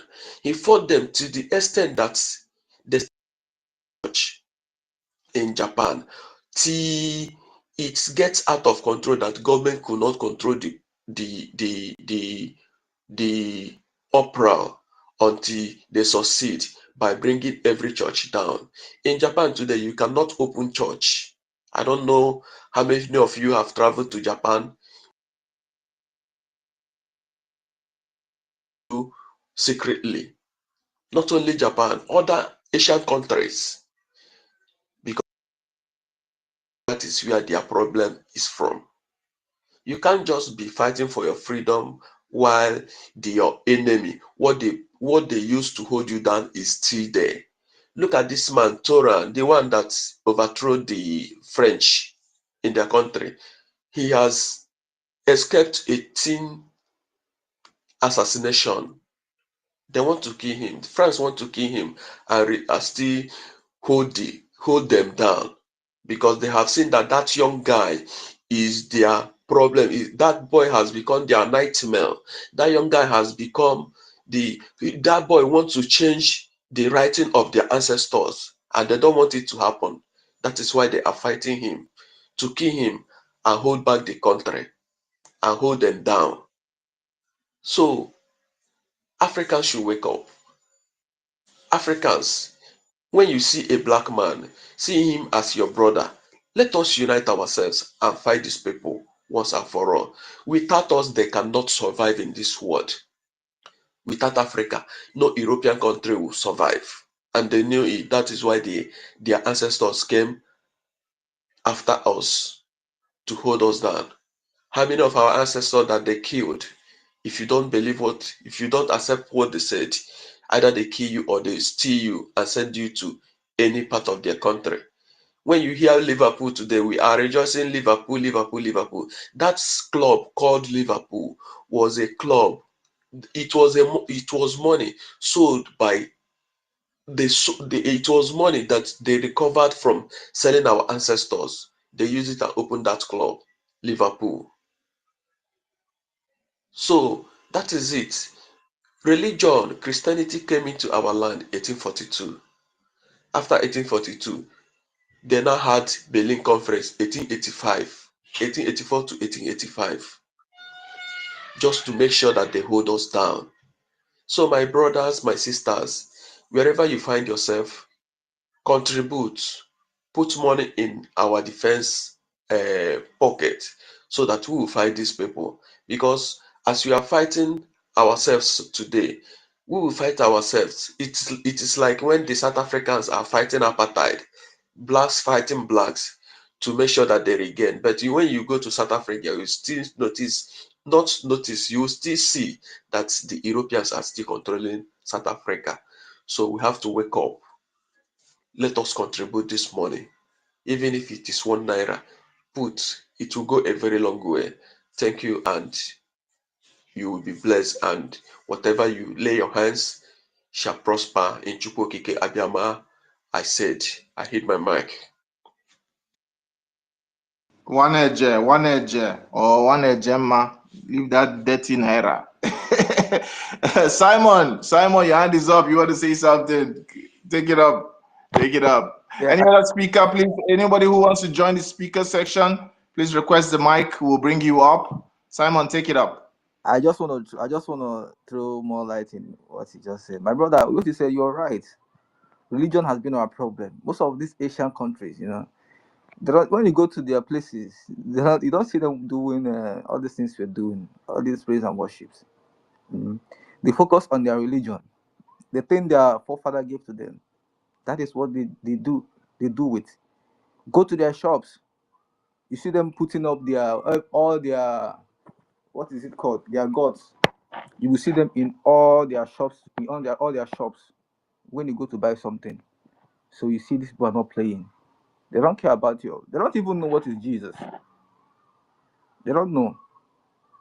What they know is that they are gods that they pray and worship to. And secondly, I want to say something, because yesterday when I was on the online, I was heard people saying those mami in Biafra land, all those mami in Biafra land need to be eradicated. Those people need to evacuate from those places. These are the problems we are having in Biafra land. I have to say this, because when you go to those mami, that is where they plan their dirty things. All the attacks they go on Biafrans. They plan it there and they execute it. Those Fulanis, they hide in mamis, and they are the ones defiling our girls, spoiling our girls. Those mami they need to throw those people out from those places. Let them go to the barracks and remain and stay in the barracks. They don't need to be in those mami. Those areas, they are spoiling the youths. They are destroying our youth with the things they are doing over there, and it's not healthy for us. It's not good for our people. And another thing I want to say is that when my brother was saying about people coming to traveling out, all these Europeans traveling out, these people don't even travel with much documents, only their passports and the little cash they have in their hand, in their pockets. They'll be flying all over the places. But in our own case, when they see a black man, they will scrutinize you, they will check you, they will turn you up and down, ransack you, check whether you have any exhibit with you before they will let you pass the terminal. These are the things that we need to that we need to fight so it will stop. And when we have our own country, there is organized, there is sanity, these things, we won't have any issue traveling to anywhere. When we have the good document, a good passport, we will not be having issues traveling. Nobody will be molesting us like they are doing now. My Biafran people, please, let us do the needful and support our government so we all can be free. Look at Mazi Nnamdi Kanu. For how long he has been kept there? His freedom is our freedom. If he's not free, how can we be free?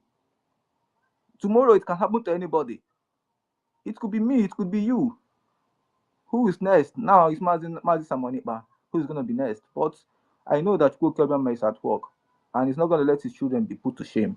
And he'll be fighting our battles for us. So my brother, and our own duty is to support our government. So everything will be achieved. And all our good intentions will go to Biafra land and develop our country and be happy as a human being. Thank you, my brother. Thank you, brother. You said something which I want to, just to add up a little bit about that. The fact about the way when Black people from Africa travel, and the way the other countries will interrogate them in that way. It's not the same when, let's say, a black person from the United States is traveling. So the reason is not because you're black. It's because of the country of your passport. Now, if you're from Africa, you kind of shithole country passport. They just assume that you're an economic migrant. You're leaving your shithole. You're coming to destroy their place.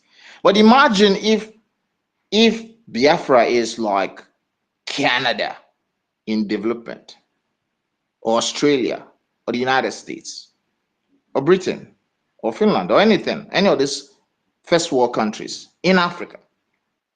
Once you travel, once you're at their airport, they be welcoming you through. I mean, they will already have spoken to your foreign affairs minister and say, you know what, let's raise out the visa restrictions. Let's have a coming and going because we want to do business with you. We want our people to come to your country. We want your country to come to our country. We want this because you know why? I mean, do you think that British citizens encounter difficulty going to the United States or Canada? No. Or Australian citizens have serious difficulty going. Now, of course, if that person is a criminal, he might also still, of course, they don't just open it down and say, yeah, just come through. They don't have any checks and balances because you're having an Australian passport. No, that's not it. But at least that type of interrogation that you have when you're traveling from Nigeria because you're having a zoo passport going across the world, they're not looking at you as you're coming into, unless you're already a known person, like you're a known politician. Definitely you're not using the green passport, you're using maybe the blue or the red ones. And then they know because you already communicated earlier and all that. And some of these politicians, they have dual citizenships anyway, so they don't even fly. When they fly out of Nigeria, they just go into their bag and bring out the other one because they've stolen a lot of wealth and they've gone abroad and bought citizenship wherever they've bought it. So anyways, why I wanted to just chip in this is all this ties down to the way our country would be. If we develop our countries, if we don't sit down and saga following people that have no knowledge or nothing to do to offer, apart from what their Fulani masters want them to do, zoo politics in Biafra land, then we're not going anywhere. We're basically jumping from frying pan to fire. So let's come back. All Biafrans who are listening to us, you want this, especially for Biafrans who have traveled out of the zoo, who have been out there. You've seen the way the world works. You don't want that same thing in Biafra land? Where you have pipe-borne water, clean. You have electricity. You want to open a factory. Let's say you have the finances. That should be no problem. There's energy. You don't need to start worrying about the cost of energy being astronomically so high that there's no even point. You have to bribe your way. You have to bribe NEPA to give you to channel some electricity to you. You still have to arrange generators. At the end of the day, the cost of goods and services will be it's just basically not worth it. And at the end of the day, these European puppet masters, they are the helm of these affairs. So we must come together, charge our own future. Any leadership, even the Biafran government, if you think Biafrans, let's go and read up your charter. The government is for the people. It's government of the people, by the people, and for the people. The true definition of democracy, which started in Biafra land, in Igbo land, in ancient times, before the Greeks and before the Egyptians and the Greeks and all these other people took it up and fine-tuned it and have now made it to look like they are the ones who started democracy. We have started it. We started democracy. That's why you go to any issue that you want to talk, you start from your OB. It comes out from there. Before it even gets to your village chief and before it gets to that is the true democracy. It starts from even the home, from the individual home. Back then we had polygamous households. Not these things that Nollywood and all these people have come and bastardized now. The old, those of us who still understand and remember history. Democracy started in our land. And with this charter, we have now documented it. We didn't have it documented before. It was passing word of mouth. But now we've come to the point, because this is why the Western world and all these people, they advanced in a certain way. Because a lot of our history wasn't documented. And some of the things that were documented got destroyed over time. But now we have this. Take it up. Those of you who don't have it, ask for it. Somebody can give you a copy, photocopy it, have it, read it. This needs to be passed down to our schools so that the next generation will understand. So that by the time our government is on ground and the Constitution, which is very thought out, very, very thought out, if you don't have a copy, grab it. So that you understand so that if your government is not doing the right thing, you can hold them accountable. We don't want another version of the zoo in Biafra. We want this, we want development. For crying out loud, for anyone who hasn't gone anywhere and doesn't know any better, they think that life in the zoo is the best that it can be. I don't blame being that person, because that person is ignorant of life.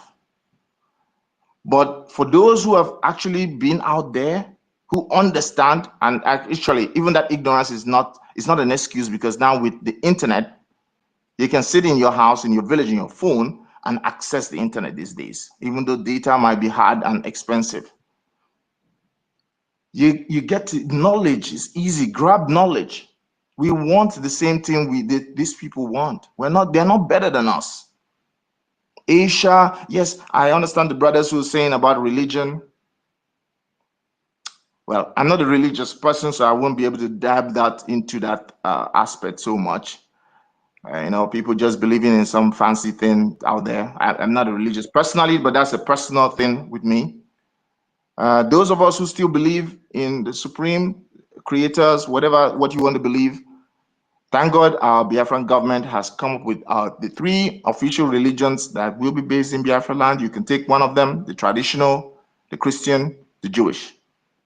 Let's not try to have this debate about which one is superior, which one is better, which one caused the problems. It's a personal thing. What you believe in. You want to believe in Jehovah, fine and good. You want to believe in Chukwokike, you want to believe in Abasi, whatever you want to believe in, you want to believe in whatever. It's your own personal, but Allah and the rest will not be part of it. So I'll rotate the mic again. Oh, someone's trying to pick up the mic. Mr. Snow. Oh yeah, my honorable. Love the way this honorable always breaks down the part of us funding our government. My honorable Mr. Snow. Honorable Mr. Snow. Yeah, you have the mic. If you're available, you can break it down for us. We do need to support our government. That is the only thing. Any development that we want, anything that we dream about, it can only come into effect if we support the government. And supporting government starts with ensuring that our defense forces are equipped, totally equipped, armed to the teeth with modern equipment, not jazz vests and yeah, that one is also part of it, but modern. If we say there's a no-fly zone across Biafra land, we are able to enforce it. If we say there's a no-fly, we are able to enforce it. If 18EC, the Nigerian, the zoos, whatever it is, will collect. And you can only have that if you fund and support the government. So please support. Please support. Honorable Mr. Snow, are you there? Yes. Just to add to what you're just saying right now, we have already activated a no-fly zone in Biafra, and we maintained it, and they cried about it. Musa cried, and he said in his words, "We can't let Simon Ekpa control the airspace." That is what Musa cried. So we had the airspace, we still have it, but we need to maintain it.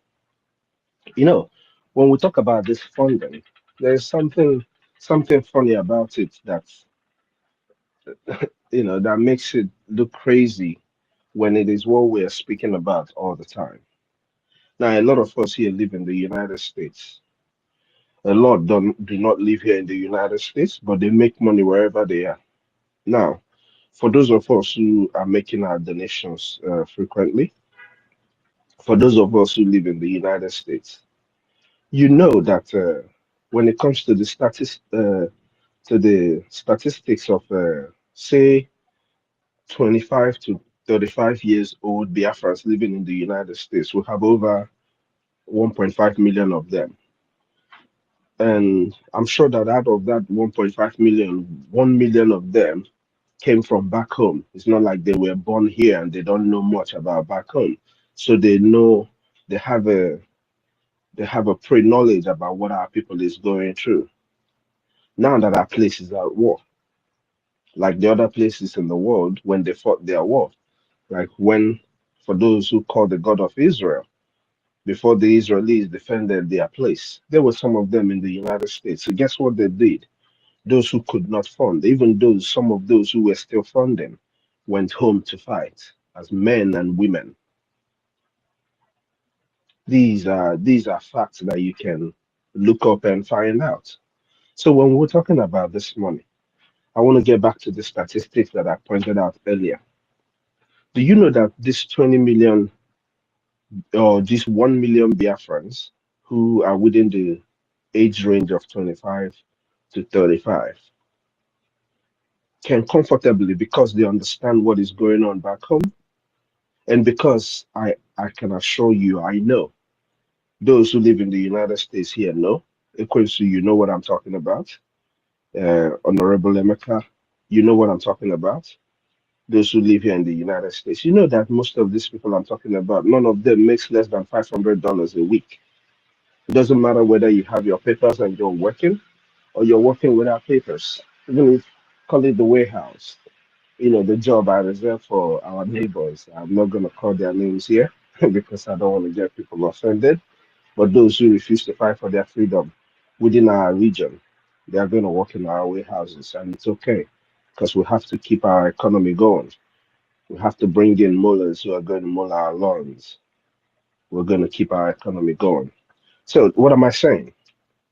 This 1 million Biafrans who have the opportunity of making at least $500 a week, they want to tell me that 1 million of us do not realize what is going on back home, that there is war going on back home, and that $20 from each and every one of these people will help us go a long way, other than waiting for the people you claim that have money.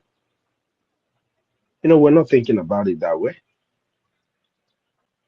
Our government in every way has proven to be government of the people. It has been for the people of Biafra from beginning. When you hear about the charter and go and read the charter very well, you will see that the charter gives the people so much power because this government is government of the people. You go and study your charter. When you hear Kwensu saying or Ife saying, "Oh, we the people," you don't understand what it means. It's because the charter has given us that power. Now, what are the people supposed to do? Our job is very simple: fund the government. We have our brothers and sisters who are back home, willing, ready to do this job. They have paid the higher price than the common paper that you and I are bringing. What you and I are bringing are common paper. It doesn't matter whichever form you bring it. It doesn't matter if you give us millions. It's nothing worth the life of any of our soldiers who dedicatedly put themselves out there to make sure that our land is defended. So we shouldn't get it twisted when we're asked for our money. Being able to give our money should be a privilege. We should be privileged that we're able to donate to Biafra, to the cause of this freedom. We should be happy that we are born in this generation. So why are our people not getting up to do the right thing? Just $20 every week from all these people who believe in Onion Dumas and Namdekan. The only reason why our leader is still in the dungeon is because Biafra is not yet free. If you were in the early space, you would have heard the audio that was played. What does it clearly state? Very simple. Only a free Biafra will guarantee a free Onyendu. It is very simple. That is the whole message from the interview with Maxwell. Only a free Biafra will guarantee the freedom of Onyendu. So what are we doing? You claim you love Onyendu and you want him out of there. The only way for Onyendu to be out is through whatever we do. Last time when he was held this way, it was what our brother, what's his name? What's his name? His name from the Riverline area, not Asaridok, bro. Tompolo. It was what Tompolo and his men did that assured the release of Onyendu, not Abaribe, not the criminal Abaribe that is talking up and down right now. So if you're listening to us and you're a Biafran, you have friends who are living in the United States, urge them. I don't know how it is in Europe, but I don't think people make money like that in Europe. But if you also want to support this freedom from Europe, you can do it. From the UK, you can do it. If you want to join those who are giving us $10 every week, because you know you can comfortably do it and you're gathering your friends and family to join you in doing this, believe me, you can do it. We can do it as a people, but we have to decide. You know, I was talking to a brother earlier today, and both of us agree our people are not yet ready for freedom. If our people are ready for freedom, we don't have any reason to be talking the way we're talking every time on space. We don't have any reason to be begging people to bring money every time we're on space. We could have been using that time to, to educate or, rub minds together on what the nation we are building is going to look like. Because we know that our men are doing the needful. And then with our funds, we will keep our diplomatic moves going. For Elias to do their job, they have to be paid. For our international lawyers to do their job, they have to be paid. So we're not just talking about providing artilleries. That is why we intentionally, by the special grace of God, are going to be parts of those who are going to be giving $50 outside of every other thing you're doing every week. If you're living in the United States and you're making $500 a week, you can equally do this. You can be among these people who are giving $50 outside of anything. Call yourself a reserved soldier. That is how to beautify it within yourself and give yourself that ginger to be doing what you're supposed to do. See yourself as a reserve soldier and do the needful. Our men, we are talking about over 100,000 men and women on ground who have given their life. Make yourself one of them with your finances. That's what we're asking. So that this government will be able to deliver. Every government in the world that is working, believe you me, for the government to function properly, if it is not a government that is based on its resources, like the Arabic worlds, like Dubai, Qatar, and all these people, believe you me, that government functions because of the taxes. Each security might, everything, military might, all of that is because of the taxes that are generated. So we have to do what we're supposed to do. We have passed the time people will tell us about what is going on back home. There is nobody from back home that does not know what is going on back home. If it is not, if you it's not happening in your place today, ask those, look at those that is happening in the north. Do you want your place to be like that? Before now, the Nigerian terrorists, they can get close to our people to use knives and butcher them. They shoot them. They shoot them from distance. They shoot our people. Lately, that's what they've been doing. If they even ever try it. But today they are coming back again, coming close to our people, cutting them with machete. And we're still talking, you know? And people are still listening and they're acting like they're not hearing what we're saying. You know, this they almost like throughout today, whenever you went on air, you would see Biafrans on space. And in each of those space that you see opened, there are people talking about funding of this government. It's not going to be about what we say today. It's not going to be about all this talk and talk and talk and talk. We've been talking. All the talk Onyendu did. None of us can scream as loud as Onyendu does. None of us can call these people names as Onyendu does. Obatobe came, did the same thing. So when are we going to stop talking and start doing? You know? You know, at some point when you talk and talk and talk, your enemies they start making joke with all this your talk. You know what I mean? I know that we're doing great. I know that we're doing great, and God knows that I appreciate each and every one Biafran that is doing what they're supposed to do. But you see these 500 men and women, make it a priority in your heart to be a part of it.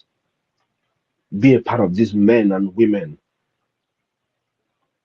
who have said within themselves that they are a reserve soldier for the government of Biafra. We have to support our brothers and our sisters who are back home fighting for us. Mom, I don't know the face I will use to thank these guys when I see them eventually. Those are my own celebrities. Believe you me, our commanders in the war front, these are my celebrities. So Biafrans, you know, this thing we're saying is not difficult. Are we really willing to do what we are supposed to do? Are we really ready to be free as a people? If we're really ready to be free as a people, it's not going to be difficult for us to achieve what we're talking about. Thank you everyone for for having been here all this while. If I name Oderoizi, Biafrans should always remember we are no longer fighting against insecurity. We're fighting a war. If you think we're fighting against insecurity, you got to go to sleep, wake up, and think again. We're fighting a war with the Nigerian army, the Nigerian terrorist army. And they declared this war, they called it asymmetric and jungle war. Now, since after our restoration, that we are back to defending our land, they have intensified, leaving their own barracks in the north to be ravaged by terrorists. But they are in our land. When they asked Musa, who is trying to make sure that Nigeria is not destabilize Nigeria, Musa said to the Al Jazeera man, "Your guess is as good as mine. I don't know. You don't know. So your guess is as good as mine." But they are killing our people in the name that we are disrupting the system of Nigeria. All of these are things that are out there in the media for Biafrans to see. If you still don't believe the fact that we are at war, may God bless us all for the good work we're doing.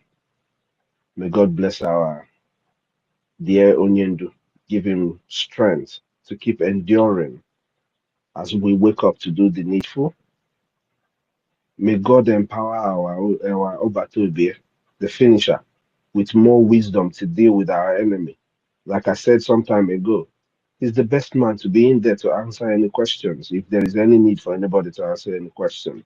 He's a soldier, he will look you dead in the eyes and tell you exactly what he wants to tell you. And he's an attorney, he has the knowledge to deal with whoever it is. We know he's going to be with us soon. But for the meantime, let these people see how smart Biafrans can be. through their questioning of our Prime Minister. May God grant our APM more wisdom to keep steering this ship. We should realize the game is too tough on everybody right now, especially our APM. So we should always try to put him in our prayers. You know, the job he's doing right now is enormous. It is in the hands of Biafras to pray and also to do the needful so that the job will lessen for him. Every one of us who has been here on the space from morning till now, I say, may Chukwu Kabiama give you strength to continue doing this job. Makanifa, or the reason. But that's why you're a volunteer soldier. Dalon, everybody. Y'all have a great night. Hello, my honorable Mr. Snow. Nice one, nice one, nice one, nice one. I wanted to say, you know, for anybody who hasn't seen those pictures and videos of what happened in Imo, go and check it out.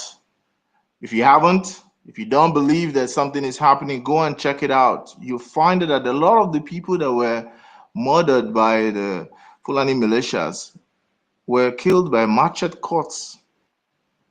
So you understand what it entails for them to have surrounded the community at night and get up close and personal in order to use knives to murder that number of people. More than 50 people. Men, women, children, didn't care. Those who couldn't escape on time. It's at night. How would you know what's happening? By the time you hear the noise and you run out of your house, you run into the ambush.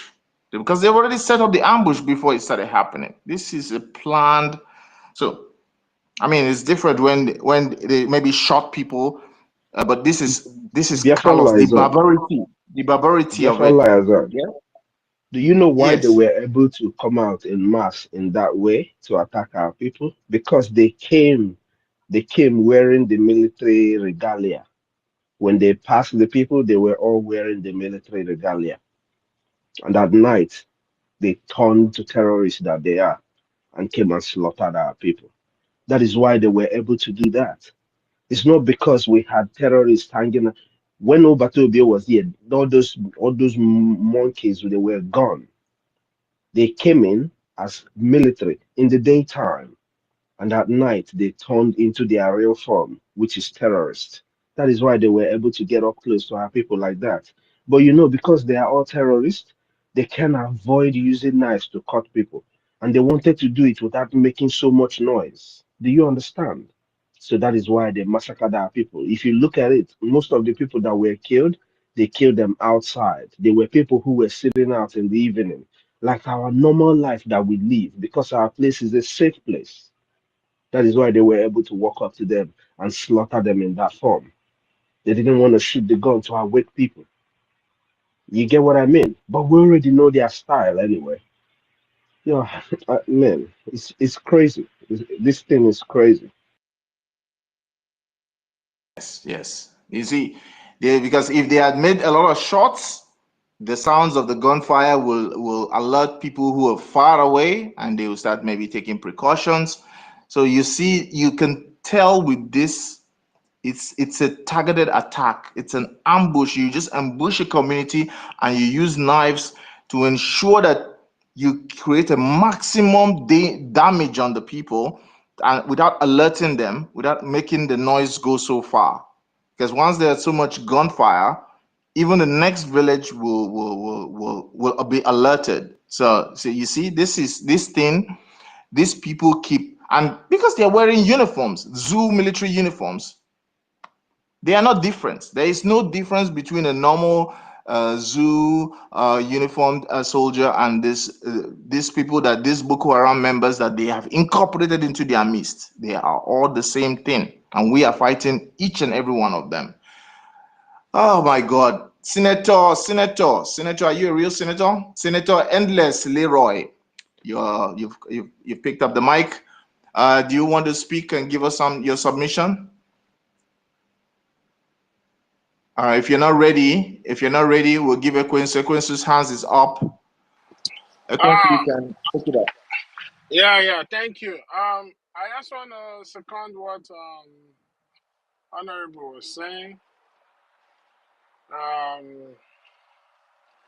You know, this is a time that we have to all come out and do the needful. And I don't want to. I agree with everything my honorable minister Snow said, but I don't want to agree with the fact that he said that those in Europe cannot support. Those in Europe, are you people enjoying your life there? Are you living a good life there? You think good life is by electricity? You know, there's something called sense of belonging. Police reported ahead. There's something called like you feel at home. There's something called that you're part of the decision makers. There's something called that like when you speak, you understand. You could feel like your voice is being heard. And I don't think you have all that in Europe because that's not your land. So it will be a thing of honor for you to be part of this. You understand? It will be a thing of honor for you to partake in what people are doing to ensure that Biafra land is liberated. Because it's very, very important. So those in Europe, you should be part of this. No amount is too small, but we can do $50. You could do 50 euros. You understand? Support so that we can give our government a budget.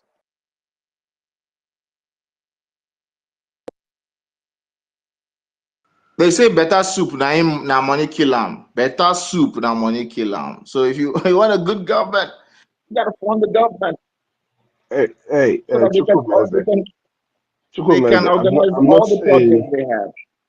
please forgive me if you misunderstood what I was saying. I'm not saying that those in Europe cannot fund the government. No, I'm only holding those in America accountable, the people that I know about their income. When I'm talking about those who are making, I'm sure they're making $500 a week. You know, I'm trying to hold those in America accountable. It's not that those in Europe and the 500 men is all over the world. Anybody that, men and women, anybody that think you can be a part of it, be a part of the reserve soldier. It doesn't matter if we build it up to 1,000 men, but we want to generate a consistent, oath-minded reserve soldiers who will be funding this government outside of every other thing they're doing. You know, there has to be a way we as a people show ourselves that we truly want this freedom. It has to take away something from each and every one of us. We cannot be comfortable while we're seeking for freedom. It doesn't work, you know. It can't work. So we have to make ourselves uncomfortable one way or the other, you know, especially in the financial aspect of our lives. That's just what it will take us to get to our freedom, you know, while our brothers are doing what they're doing. But so those in Europe, hey, we are all in this together. Like I said, it's all over the world. Anywhere you are and you can do it, be a part of it. You know, let's do what we have to do. Yes, thank you very much. Dr. Mbatu, your hand is up. You want to say I've not something? finished my submission. You're taking my All right, yeah, thank you, Honorable Mr. Snow. I get the message. You understand? So I don't. This thing is to just to make sure that we go home. I want our people to understand that the time for us to determine when we go home lies in our own hands. If you want this thing done in 1 year, it depends on the funding. If you want this thing done in 2, 3, 4 years, it depends on how you fund the government. For me, I want to go home, man. I want to go home. And Biafra, as it has always been, even when our Prime Minister was here, you have seen it that this is going to be a government that will always put the interest of the people first. Because that's what supersedes everything. It's because you have stupid people in the zoo running your policies, running your this thing.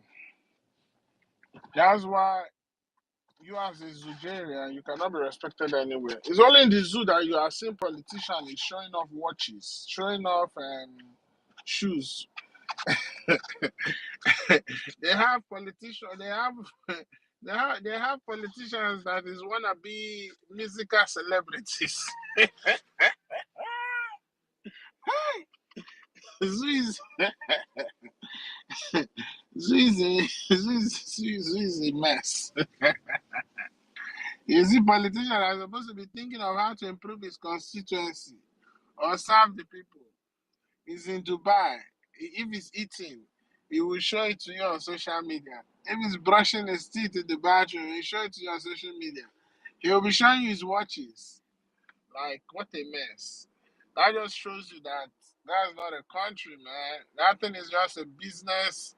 It's a company that people are enjoying their dividends at the expense of life of other people. So it's important we join this thing. The government is trying their best, but you that is the main integral part of the government, which is the people, you have to live up to your expectation. The way Chuko Kika has done this thing, or structured this freedom, that the freedom of Mazinam the Kanu and the freedom of our Prime Minister lies in our hands. When we make a lot of noise, those who are trying to stop us from having our nation, they will get confused. They will get confused. And they will release our leaders. So it's really important everybody come on board, do the needful, support the government, support the men on ground, so that we can go home. You understand? We can go home. I want to go home, and I'm sure you want to go home. You understand? Like I said,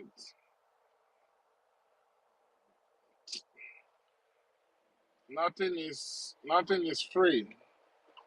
The guns and bullets, the granite, they are not free. Likewise, our freedom is not free. Freedom is expensive. Nobody gives it to you. You gotta take it, man. You gotta take it. So let's do the needful. The committee for the men that will be among the 500 to 1,000 is being set up. It's now do this for yourself, do this for your family, do this for your children, your born generation, so that we can get the hell out of Nigeria, man. Nigeria is a mess. That place stinks. It stinks of disease, poverty, backwardness, terrorism. It stinks of everything. Even as much as the British government love Nigeria because of the things they are stealing there. They will never live in Nigeria for 1 month. They cannot do that because it is a place that stinks of all the things that is negative. So, like as our leader said, we will draw you down to the east while the terrorists take over your barracks in the north. So, the madness is still loading. Our own madness method is loading. By the time we will struck, hey, even Britain, they will be shaking where they are. Because this nonsense has to stop. We can't be living like this, man.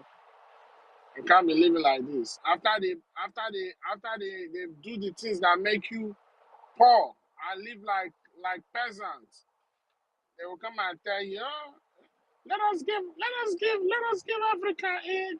Whereas everything that makes their greedy, selfish, evil self what they are today is coming from your land.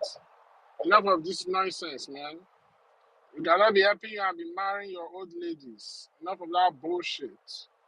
We want to live like normal people. We have a lot of young, beautiful girls in Biafran land. They need husbands. Understand? And we're going to be marrying them. We're not come and be marrying your old cargo women. Understand? I'm sure your young men will not marry them. So it's not us that will come and marry them. We want to live in our land and develop at our own pace. So Biafrans, wake up and do the needful. People should, those of you in America, stop eating too much burger and forget that you have to fight for your freedom. Freedom is now. You gotta take it, man. So we'll get the hell out of that stupid country. Thank you. Okay, you are right. You are driving. You are driving, eh? Yeah. Okay. We can tell you're driving. Be careful on the road oh, as you're on space and driving at the same time. Okay, my brothers. Dr. Mbatu, your hand has been up. Yeah, you can take it up from here. You can unmic yourself. Unmute if you want to speak.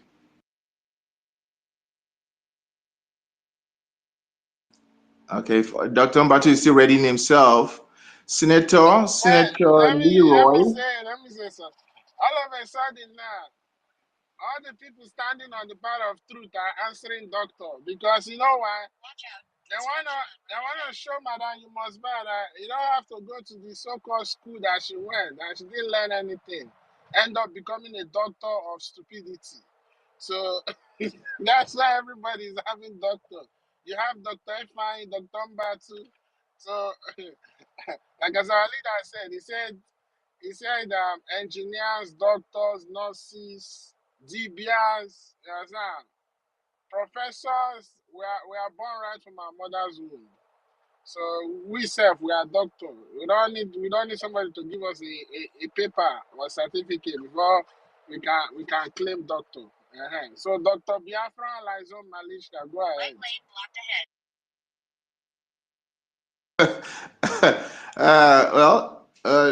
I'm not yet a doctor yet. Anyways, Senator Leroy, are you ready to speak now? Or Dr. Mbatu, you can take it up from here.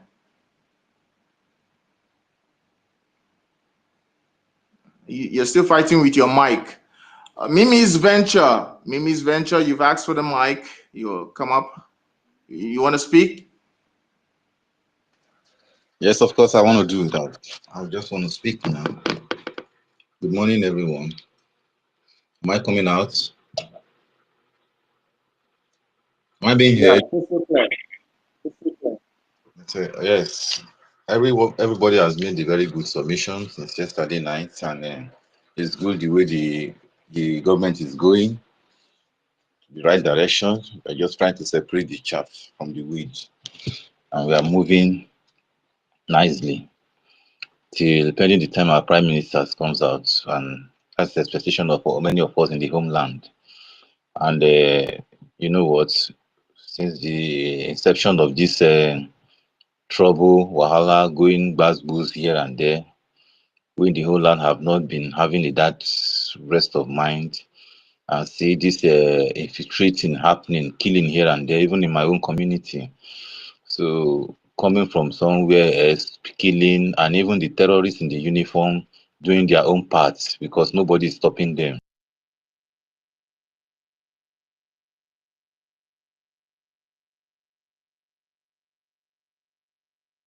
His network is knocking you left and right. Okay. Well, I think he's been kicked out. He's been kicked out of the speaker. Oh, Mimi, you're back. Do you have the mic? You can continue.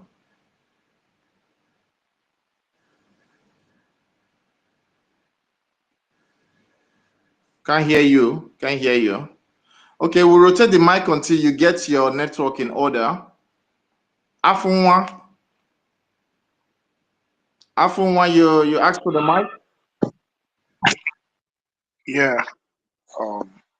Good morning, good evening, good afternoon. My greetings to everyone. You can hear me, right? Crystal clear. Okay. It's just a question that I just want to ask, so that maybe this question can be thrown. So I don't know how the answer will come from you guys or from the Minister of Information or whatever. However, how they are going to answer these questions. And I don't think that this question has been asked all this while we've been listening. The four that was released, the four guys that were released, are they ghosts? Aren't they talking? They don't talk, or they ask them not to talk? So we need to talk something. We need to brief Biafrans. You guys need to brief us. How about those four? Don't they talk so that through them we can know what is happening? We can know what happened. They were all there with the PM. So up till now, we've not heard anything from them. Did they ask them not to talk? Are they visible or invisible? So these are the things we need to put down and let people know as well what is happening. But the thing is getting too much. You understand? So thank you. That's just what I want to. That's just the little question I want. So if there are some answers towards this, please let me get feedback, and some people can as well hear this from us. Thank you.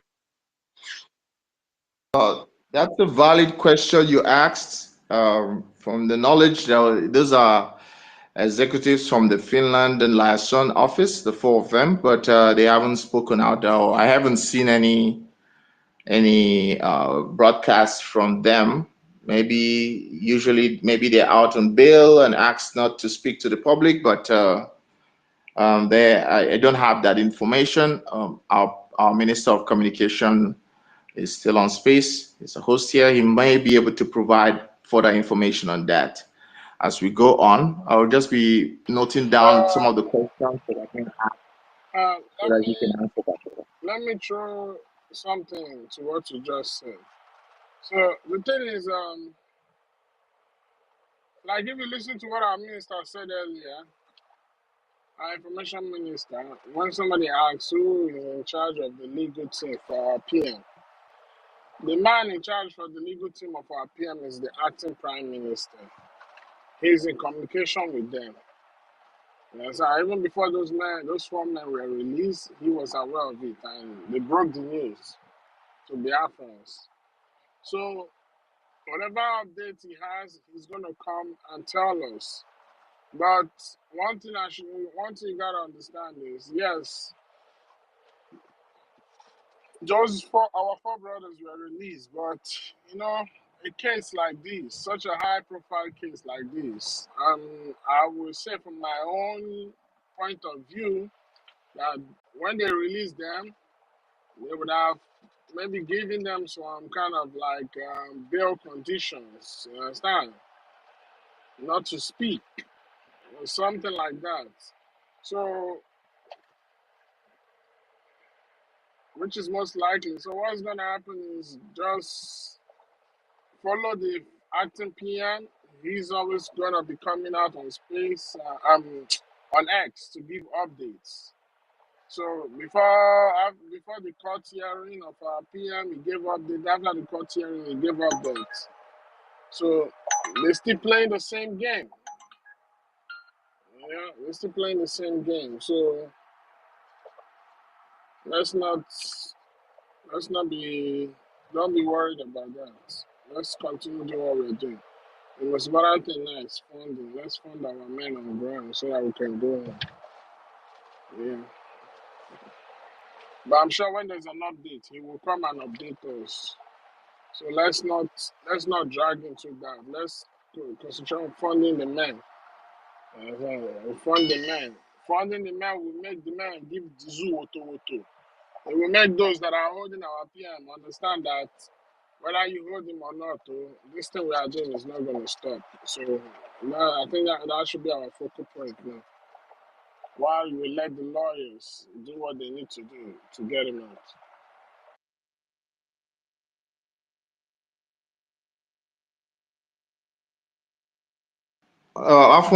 Afunwa, your question. So on this Saturday, there's going to be a fundraising, and Deputy Prime Minister our acting Prime Minister will be on the space. So that's one question that you can, because there's always going to be a question and answer session afterwards, where you can also field this question about what happened to the Finnish liaison office brothers, since they've been released. Why haven't they spoken out? Or if there was a gag by the government, usually they might be, if the case is still pending, they might have a gag order or a court injunction not allowing them to speak to the public. So that can also be something that you can ask at the next the coming fundraising, and our acting prime minister will be able to provide that information because he is the one. He's basically like the point between Biafrans right now and the legal team of our prime minister. Okay, so I think that should answer it now, unless our communication minister has something to add up when he comes back up. He will also be able to provide that. I'm just writing down some of the questions that have been asked by people, so that once our communication minister comes back up, I can just throw it back up. Or he may be actually there, but he might be listening, doing handling something. He has already had a long session already with us, so we're just continuing the space so that Mr. Biafran. Snow is raising his hand. Let him. I think he might have a better answer for you. All right, Honorable Snow, continue. You can take the mic from here. All right. Afam, greetings from here. Sorry, I'm just gonna have this conversation with you. When you came in, you said you want to ask a question and you don't know if somebody has addressed this. Then you asked what you just asked, right?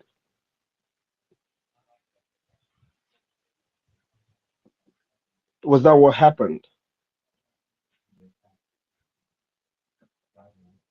Yeah, that's what he did. Afam, when you still there with the mic? Afam, well, yes. Yeah, I didn't. Okay, yeah, I'm here. I didn't say that. I said I want to ask a question, and I said I don't know if this question has been addressed. That was what I said. So So, that so was do why you I do asked the you follow question. this government? Do you follow this Of Brgie? course, You follow Brgie? if I don't follow that, I wouldn't have been here. I understand that you're here. That doesn't mean that you follow Brady. That's what I'm saying. If I'm not following, like just like what Ekwensu said, that the information will come later or send. So there's no how if the But information is already outside. if you have been following Brady, does it mean that you don't believe in the information that Brady is giving you? Because I never said so. hold on, I'm because just so curious. we're talking about fund. We have passed the time of asking questions about these are Biafrans. You know that you can reach out to them. They're not ghosts. These people you're talking about are Biafrans. You have the ability to write to them. Write to them. If you want to write to them, if you want to reach out to them. But I believe the government is doing everything and giving every information within its reach to the Biafran people. And in every opportunity the information minister got, he explained this to Biafrans. You come when we're talking Yeah, about how to raise our money, and you're saying you want to ask us a question about people and what they're answering. I mean,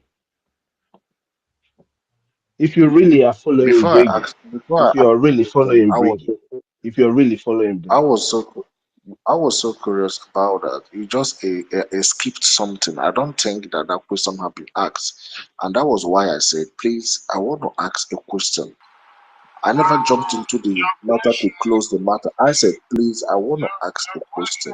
That oh, was when I now asked the question. okay, And okay, every please, single please just reach cleared out me. to your brothers, reach out to your Yeah, brothers. that's what everything has done the needful by Oh, telling me that oh whatever yes, oh yes, you just reach out to your even brothers and you will get the information. maybe This is not a I've heard difficult what the thing. like, okay, my brother, look at what will happen. That any information will be reached out. The most important thing is the funding. That was it. And I heard what he said. I didn't counter what he said. So Okay, had it been you heard that I want to get this straight. So you're following Brady, but I'm looking at your post and I don't even understand what I'm. How do we follow Brady? You follow Brady and you stop at Simon. I mean, what what is your information minister for? What are we doing? What is your information minister for? Every minute, every second, he asks you to reach out to him if you have any issues that pertains to anything, and he comes out and gives out when Sonia Barawa talks, he You know, talks for a very long time. He breaks he was, everything down. he was, But that time, you was guys, here. you will not be there. When your information minister is coming to Minister, address your media, you will not be Minister there. Snow, the first question that was asked on this when the information minister was there was something to do with our PM. The guy asked the information minister, he said the legal team for our prime minister, who is in charge of it? And the It is the information acting prime minister minister, that is in charge of yeah, it. yeah, and he said he's the acting prime minister, and he threw more light. And the acting prime minister 2 days ago came live, you understand, to address Biafrans in regards to the court case, you understand, of our PM.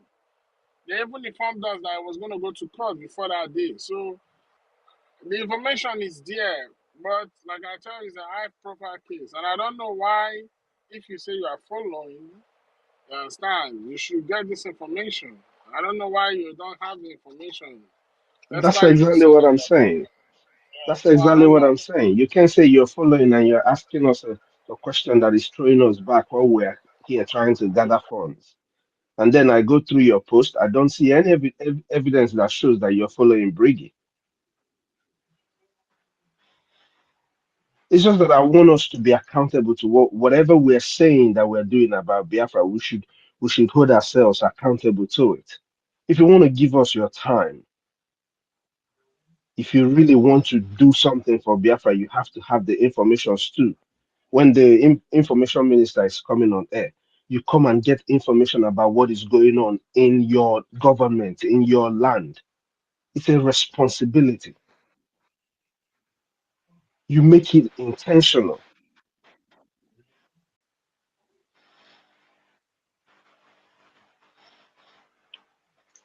Sorry, I didn't get your last question. I didn't get your last comment.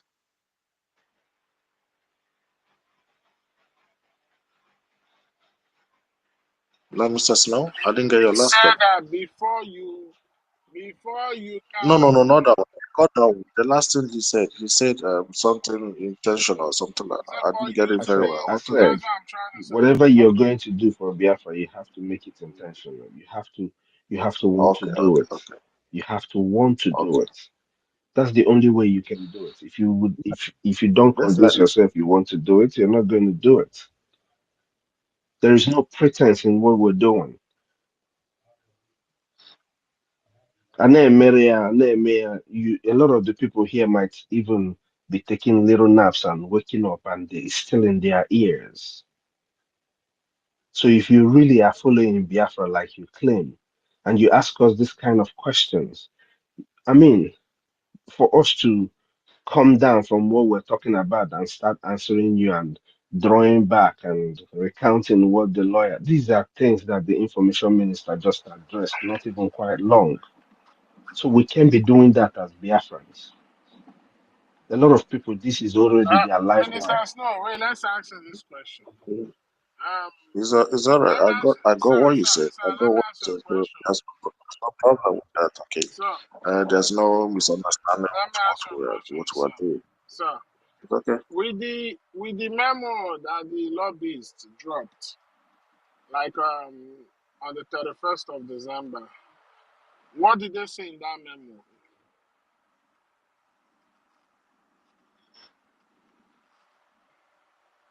Huh? At the moment they brought on the 31st of Yes, December. what did they say in the memo? What did is it the one he clearly said that he's working with the acting prime minister? So if you are following that one, then how are you not following the others? I didn't say I'm not following the orders. I never said so. I just said I was so curious about this. There's something that is, when you are like this, you try as a normal human being. There's a way you have to just think. Ndị a ọ bụ ndị ọbụzi ghost na adị anọ. That was why I just told that question. You understand? I didn't mean to interrupt what we were doing. I just asked I said, can I ask a question? Okay. And I was like, okay, go on. So I did not just come and interrupt what we were doing. Okay. I didn't interrupt. I didn't come. I just asked, can I ask a question? Okay. And the co-host said, okay, I can. He never said, no, this is for this bill. He said, no, leave it. This is fundraising. We're trying to raise money. Later on, he asked a question. He said, go on. That was why I asked that question about our four brother. Okay. If you get the information, others don't have the Okay, information. let Okay? me give you So, all the information that you will need. You understand? Based from what I've been listening yeah, to the update of the acting PM. Try and follow him. Are you following the acting Prime Minister?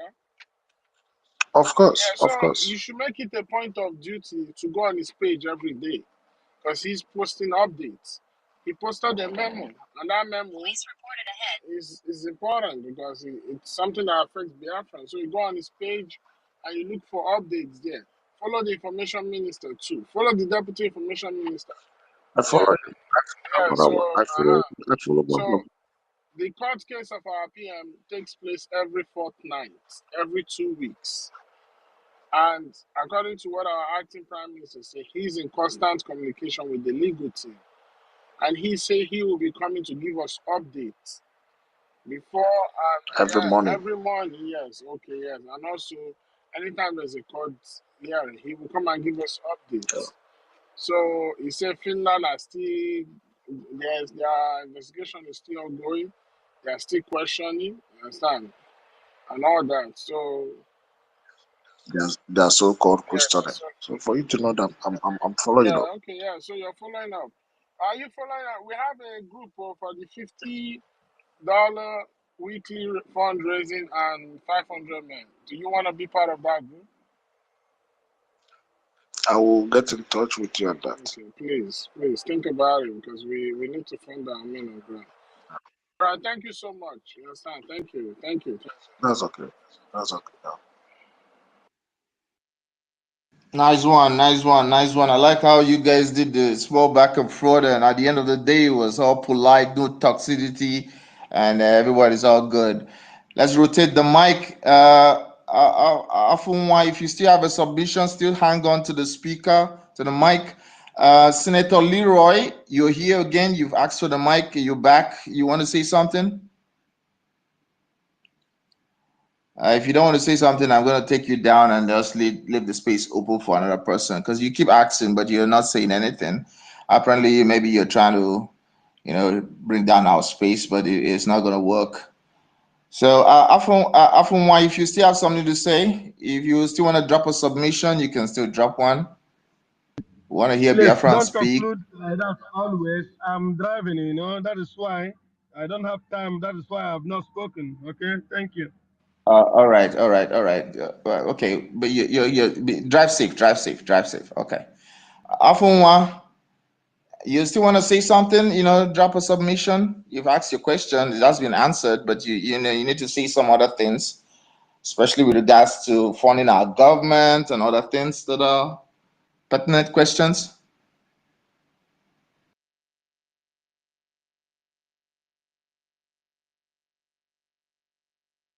Okay, you don't tire. Okay, we do want a woman to come up. Our ladies have been quiet and silent of late, apart from doctors that have come up and gone down. Any of our Biafran ladies that want to, speak to the people? This program is still being broadcast on several platforms. Speak to our people so we can hear, so our Biafran people can hear our sisters also. Any lady wants to pick up the mic, please request the mic so that we can, give you the space to talk to our people. Otherwise, we'll still look for who else wants to speak to our people. Okay, so do you still want to say something? Yeah, I thought I brought up Dr. David. He's down again. Anyway, me, I want to say something. And the thing I want to say is we have come a long way. We have fought, we have suffered, we have lost our brothers and sisters during the course of this struggle. Understand? Even me myself, I've lost somebody that was even in the 60s to 70 and even of recent, understand? A family member that got massacred. So all these things are the reason why we are fighting for this, to make sure that our people are free. But when we get this, when we eventually restore Biafra, we need to guide it jealously. Of course, the government gonna put policies in place to make sure that that happens. One thing I'm worried about is that thing that came from the invaders, those that try to colonize us. You understand? Most especially Christianity. The one I want to talk about is those places like Anglican, Roman Catholic, Methodist. One suggestion I want to suggest to the government is Christianity is not like part of us. You understand? It's one of the religions in Biafra. It's one of the two religions in Biafra because my own traditional religion, traditional is not a religion. That's a spirituality. So Christianity is one of the religions in Biafra, and it is enshrined in the Biafran Charter, Biafran Constitution, and it's gonna be respected. The one thing I want to suggest that I would like to see in Biafra is a decentralization of all these branches of Christianity, so that the same people that conquer us will not use it again and come inside. Like what I mean to say is like if if there's gonna be Catholic Church in Biafra land, they should not be answerable to Rome. They should be answerable to the head Catholic Church in Biafra land. The same with Anglican, the same with Orthodox, all of them. Because what they are doing now is they will contribute all that offering and they will send everything to Rome. Whereas our people are here suffering. They are killing our people. We need money to fund our men. So I want to see decentralization of those type of this thing. And when you decentralize it doesn't give the colonizers the clue of what you are doing. It's like it protects our national security. So our Catholic brethren, our beautiful brothers and sisters, Christians, everybody should start thinking about that. We want to develop our own. If possible, say they can come and learn how to do it. Because the way they are doing it now is not making sense. So let's develop our own. And just like as the Prime Minister said, before he became the Prime Minister, he said he's going to make sure that all churches, all religion, what they will be preaching, will put policies in place that will compel them to preach about salvation. Because Biafra is going to praise Chukwukike. We are going to glorify him. You preach about salvation. You'll not be preaching about, oh, you want visa, husband. No. Once the economy is good, there will be plenty of husbands and wife, and everything will be in abundance. You need to go and be praying for husband in the mall, in the church, in the shrine, or in the synagogue. No, you don't need to go and do those things. Everything will be there. It's just because of how the zoo situation is. That's why everything is scarce, because that's what the economy wants. So we want to see decentralization of all those religions, decentralized. Biafrans are going to handle it by their own self. They're going to be in charge of it by their own self. All the money raised in offering will stay in Biafra land. No one is going to Rome. Never. We don't want that nonsense. We cannot be making those who are killing us richer. If they want to make money, they should come and do business with us. Equal partnership. That's it. Thank you. Well, okay. Anyways, I'll leave the Christians to speak about Christian things. Leave the Jewish people to speak about Jewish things. Leave the Omenala people to speak about Omenala things. I don't think it'll be a right thing to go to someone's religion. The Omenala on all those DBRs, all those Let people speak. We'll deal with them. Okay. Yeah. But in regards to advising other religions, I don't think Hello? that's, if you're not part of the religion, then it's not, I think the religious and monitoring committees, they're doing a I'm a great job Christian there. too. You know I'm a Christian. I'm a Christian too. What do Can I I'm a speak? Christian, so Who I is, can who is, stand who the is, who sun. is that? Huh? Who's Emeka, speaking? Who Emeka, wants to Emeka, speak? Emeka, wait, mute yourself. There's another person, there's a queue. Dr. Is Dr. Ifeanyi is before you. wait, Mazi. Is it Emeka or Agwe? If it's him, give him. Let him speak. You know he's a minister. It's not If it's Emeka, it's Emeka, Emeka Ogbonna. It's Emeka Ogbonna. Dr. okay, let him Ifeanyi, wait. Yes? Dr. Ifeanyi is before you. Wait, Mr. Emeka, wait. All right. You're behind Dr. Ifeanyi on the queue. Dr. Ifeanyi, are you ready to speak? I think you should allow him to speak. All right. Dr. Ifeanyi is not ready yet. Emeka Ogbonna, you can take it up from here. Emeka, go ahead. All right. Go ahead. Yeah. Yes. Can I speak in Igbo? Please don't talk about religion, no, I beg. I just say let me throw that out there. Let's not talk about religion. Let's talk about other things. Can I speak in Igbo? Fire on. Okay. I want to thank you guys for what you guys doing, and achọrọ m ihe ajụjụ m chọrọ ịjụ bụ na ife anụwa a na-eme kịta anụwa because nsogbu dị now. Achọrọ m ịjụ unu this thing because ndị Biafra atago afụfụ. Or unu bụ the right people ndị anyị ga-eso because mụnwa dị confused.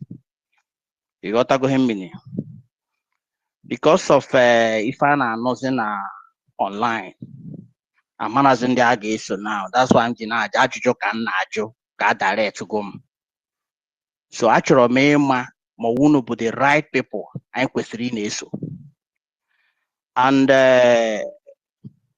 ihe ọzọ nsị ka njọ bụ na men on ground had the safe. Please, remove this guy. This guy is Ekwesu thunder No. remove him. Oh, idiot. Don't unmute him or don't unmute him. If you open your mouth and call sequence about one idiot. Go and look at his page and see what he's posting. He came here to act like he want easy.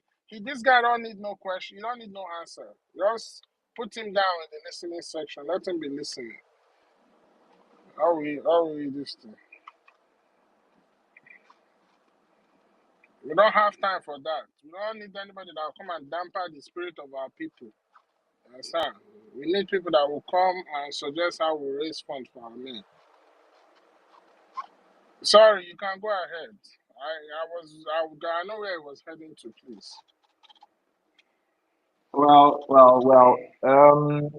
Usually, sometimes for this type of people, we use this as I prefer to use this as an opportunity to speak to other people who will be listening to the program, who are listening to on all the platforms it's being streamed.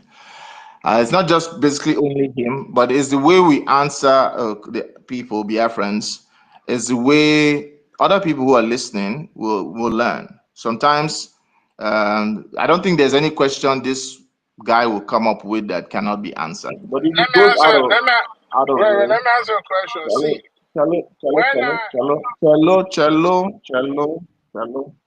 If he now goes out of lane, but he hasn't gone out of lane yet. He was only asking a question at the very beginning, So we let them land, then we clear him. And if he now feels and is now maybe he comes with a nefarious mindset, that's when we can, show him the way and he can go on his own. So, but as of now, basically hasn't done anything that could warrant him being kicked. Because he was say, "Are you the right people? Are you the right people? Yeah, sure. Are you the right people? You want us to give you evidence Have you read the charter? There are so many things I would have answered him. But anyways, it happened. One of our sisters is come up. Yesterday we went through this thing. We decided we're not going. We had to be convincing somebody for over an hour. By the end of the day, the person already have their own mindset, and they were just here to make caricature of what we are doing. So when he started mentioning the men on ground, are they safe?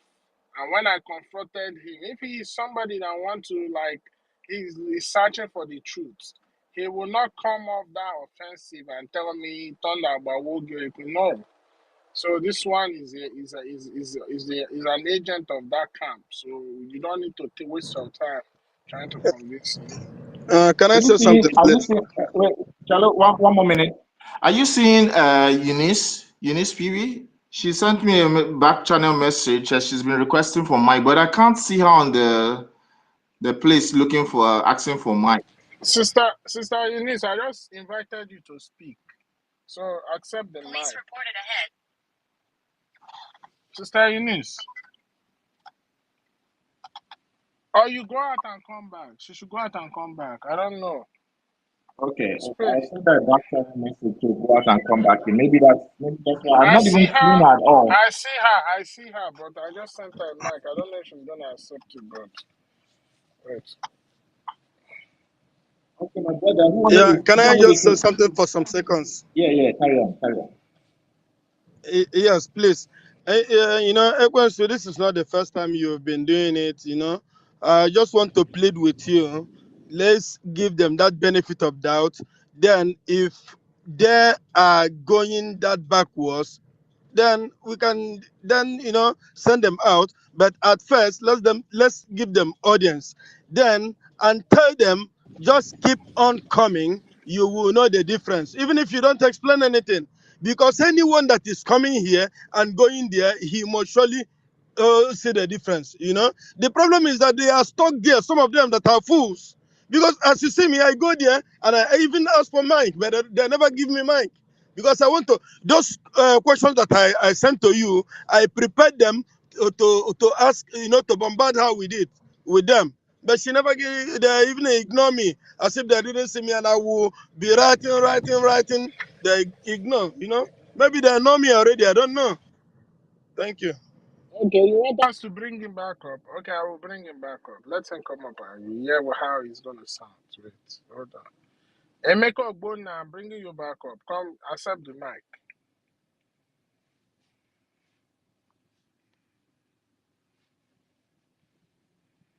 Okay, I can see Eunice now. Eunice, I can see you now. You have the invite. You can grab the invite and come up.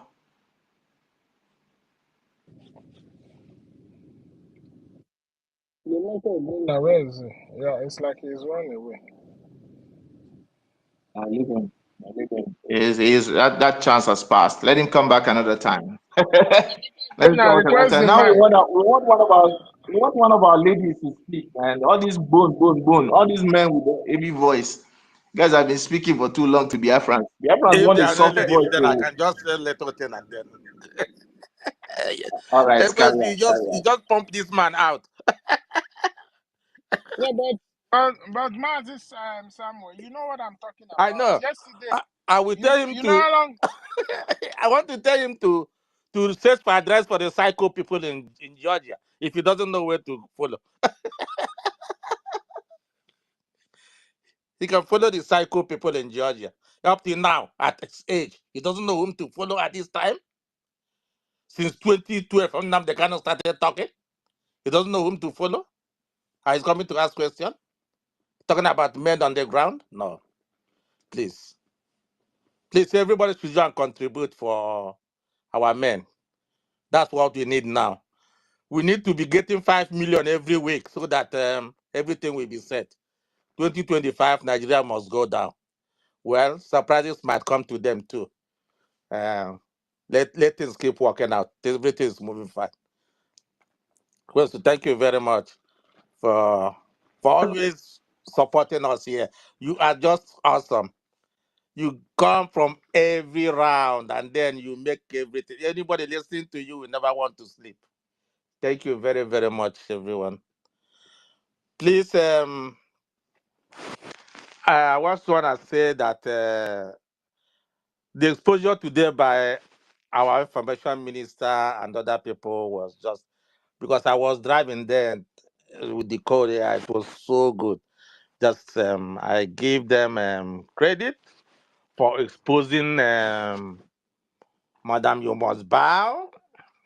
She will soon bow for us. You know, our people say it's not ndeba and asoboho if we who so once you are doing something and come out of into the open, but how to go back? Well, whether you are drinking, you are doing anything, whatever thing you are doing, good or bad, is to go back. That's what is holding her. And she knows she has felt. She definitely felt. How do you? Please, this thing they are talking about these contributions now. Is there anywhere the links can be sent every day to so that anybody who wants to join can join without coming back? Like the one $20 every week, $5 every week, and the one of $20 to $50. I think you said there's one for $20, right?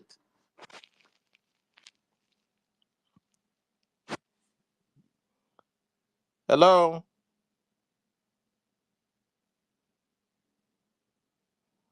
Hello. Oh my God. Nobody's hearing me. He's driving. He's driving. You'll get to you. Okay. So I want them to be putting the link because we are talking to people too, so that if there's anyone who wants, the person can just get it right away and start contributing. That's the major thing that concerns everyone now. Is the funding, this funding, because so much things will change with the way things are going. Let's watch what is happening in these days. Let the 20th of January come in. Nigeria might there must be a shock from what I'm reading, and I'm following seriously what's going on. Let's see, we're gonna give them a shock of their lives. All these people just keep coming to talk and talk and talk. Anybody who doesn't want, anybody who wants to be psycho can go to Georgia and get a psycho tablets there. That's what she's gonna share you guys. And you guys can tell her to come and give us back our money. So much money is there with her. Let her come and give her back our money. If not, we're gonna send auditors, IRS, to them. It's not a joke here because we know she gave people $400 and come to accuse our information minister and others of getting $400. That's just craziness. We Biafrans are ready to go home, and nobody can stand on our way now. All the family members of this woman should call her to order. We are tired. We are tired. We are tired. Our kids are suffering. Our mothers are suffering. If I tell somebody how many these things I got today, everybody's to school has started. I'm sick. I was even saying, you guys just finished Christmas. People in the Obodo Ibo don't even do Christmas. Everybody was working and doing this thing and to pay bills. But we cannot continue like this, please. We have to fight. It's time for us to make up our mind. Because it's really not sustainable again. It's not just possible. When you're going back to school, Igbos are paying school fees, nobody's scared. Hospital, nobody's scared. The roads are not there. No, it's no longer sustainable. We have to do it once and for all, but everybody needs to do contribution. Please support our men. Go to the 1,000 men. There are so many Igbos in particular, that are very rich. I know there are some Igbo men that can bring out $1 million or $2 million and give to Biafra, but they are keeping quiet now. Rather, they will say, "Oh, when we get it." Forget about those things. People funded after the Holocaust. The rich men, Jewish people, Israelis funded their nation. They got it. They took back their nation by force.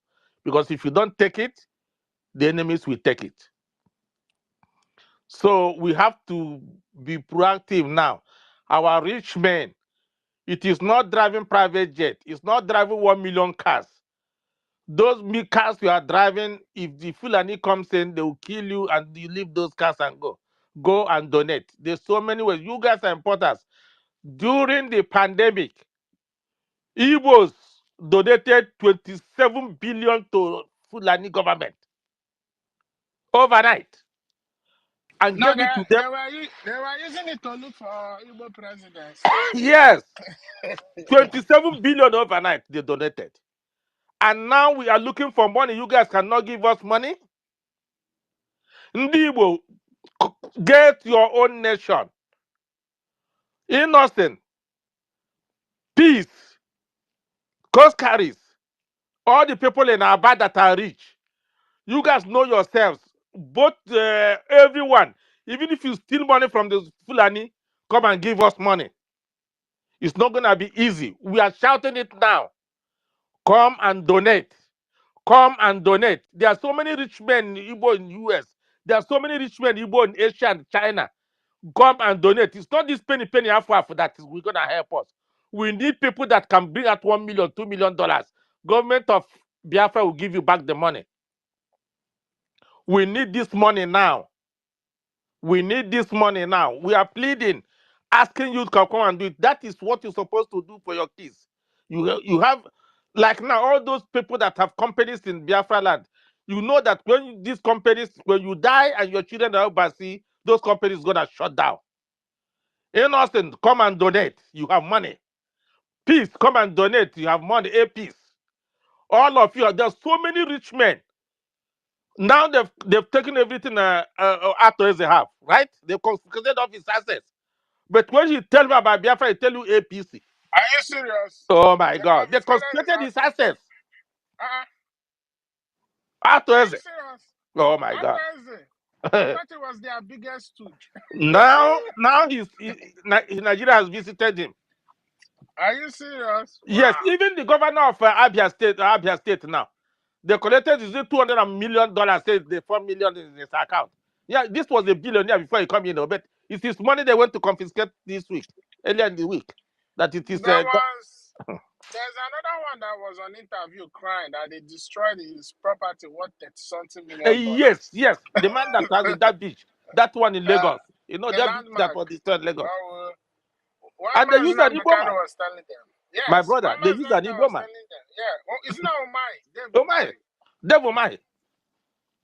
You use him, and that road they're not gonna build it. They're not building any road. They're never gonna have sense. They're not gonna build any road. Says collected loan of billions, so build to billion to build it. And now instead of him donating money, he relocating to Guinea or where? He's going to develop or where? He's going to develop a beach resort there.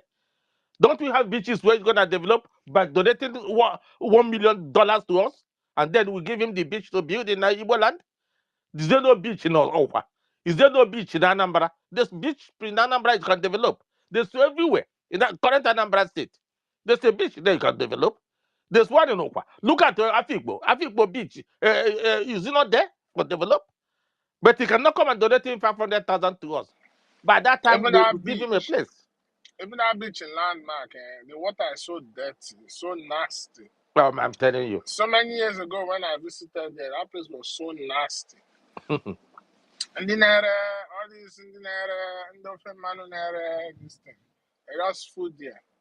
Nah, I bet who do us this kind of thing, man? Who did us? I don't know. It's a curse. You need to cure these people from their madness. Who did It's a curse. We are cursed. It's a curse. The guy who said it's a curse. It's not so was it? It's just frustrated. There's no nation, my brother. I think at this point in time, No. I think at this point in time, Uwazurike is a saint because I don't blame him for capitulating. I don't blame him at all. Because can I say something real quick, please, before I go to bed? Oh yeah, Mighty Dog. And then we'll tell you Mike. Mighty Dog, okay, please, thank you. I'm still sleeping. Yeah, greetings all. Greetings, our information minister, if you're still there. My brother Queens, I greet you. And Biafra lies in Malaysia. Malaysia used to be my former my former stomping ground. I miss that place a little. So you know, I was about going to bed because I'm going to be up in the next 4 hours. But I just said, let me chip in something here. I kind of like the intellectual minds that are here this tonight. You know, it has been a very interesting space this evening. I wanted to say this, you know, earlier today, I kind of, you know, there was an outburst because I couldn't really take it any longer. You know, I asked a question, then I said, "I would do it because we need to be." I keep singing. I might sound like a broken record. You know, if you look at the people that we are dealing with a set of people that don't have any human conscience. We are the people that, you know, we carry the embodiment of humanity, but that does not mean that we cannot be brutal. When you're dealing with a strong man, you need to be twice stronger. When you're dealing with a brutal person, you need to be brutal twice in order for you to defeat this brutal individual. So you guys got to understand we are dealing with demons and we need to be extra brutal. We are too soft, I keep saying this. And that goes back to how we raise. I can't really blame us. The religion and everything just make us too soft. We need to bring back the spirit of Ekumeku. We need to bring back the spirit of our ancestors. Our ancestors love visitors, they love strangers, they treat people with love and kindness. But when our lives are threatened, when the Biafran blood is threatened, that's when you know that our ancestors, they are brutal. We need to go back to that. This religion has softened us. Every day, it's like our people are dying like chicken, and it's like every day we cry. Maybe we cry for 2 days, and then everybody continue. Like like this is not life. Somebody was saying something. I think one of our sisters was saying something. Carrying a child for 9 months, and then you spend all this money raising a child, only for one day, somebody just came and cut that life off. This is painful. And who are these doing this? Parasites, the lowest of the low on this planet Earth. That is one of my anger. We are talking about our rich people. When Biafra come, you see all these billionaires who call themselves billionaires in Nigeria. They will be the poorest ones among us because we are going to make them poor. Let them gallivant and enjoy themselves right now. Sorry, Mighty Dog, sorry to interrupt you. If you remember when our PM was doing broadcasts, when he was analyzing the 1914 amalgamation document and the constitution, where the Fulani got their respect from the British was because of how brutal they were. They were giving the British. They gave the British soldiers. They were brutal, like they were ready to fight and kill them. So because of that, they had to become friends with them, and that's why exactly. the Fulanis are I remember that. I remember that day he read that thing. You know, so what I've been thinking, these people, even Finland, even European Union, Britain, every single one of them that have been messing with us, we need to get our respect back. And that is by our actions. I keep saying this. There is nothing they cannot call us now. They've called us terrorists. They call us all kinds of names. So what else are they going to call us? I'm telling you, if we are ready, we need to make a strike. We need to make move. I am angry because I'm not back home. Because if I'm back home, these people are coming to our land. The audacity, the effrontery, they come into our land. After millions of Biafrans they have slaughtered, these people still have the guts to come into our land, into our village, to kill our brothers and sisters. They will kill, they will go. Whatever that is giving them that guts, we need to find it and stop it. Even if it means we need taking this fight to them, for goodness sake. We need to take this fight to Abuja. There are supposed to be explosion every week in Abuja. This is there are supposed to be explosion rocking in Abuja every week. We need to make them uncomfortable in Abuja. We need to deal with these people. They can't come to our land, be killing us, and we are playing a defensive game. We need to. If I was back home, I'm telling you, I will play one man squad. We need to make them uncomfortable. They are supposed to be explosion, all kinds of. We need to take violence into Abuja so that these people will know that we are not joking. Tell me, if this was Fulani, I'm telling you, what these people have done to us, Fulani will not even take half of it. And they will, I'm telling you, they will bring down everywhere. We are sophisticated people in every ramification. We are sophisticated individuals. Why are we allowing these people to ridicule us like this? We are at war. I am boiling. We are at war.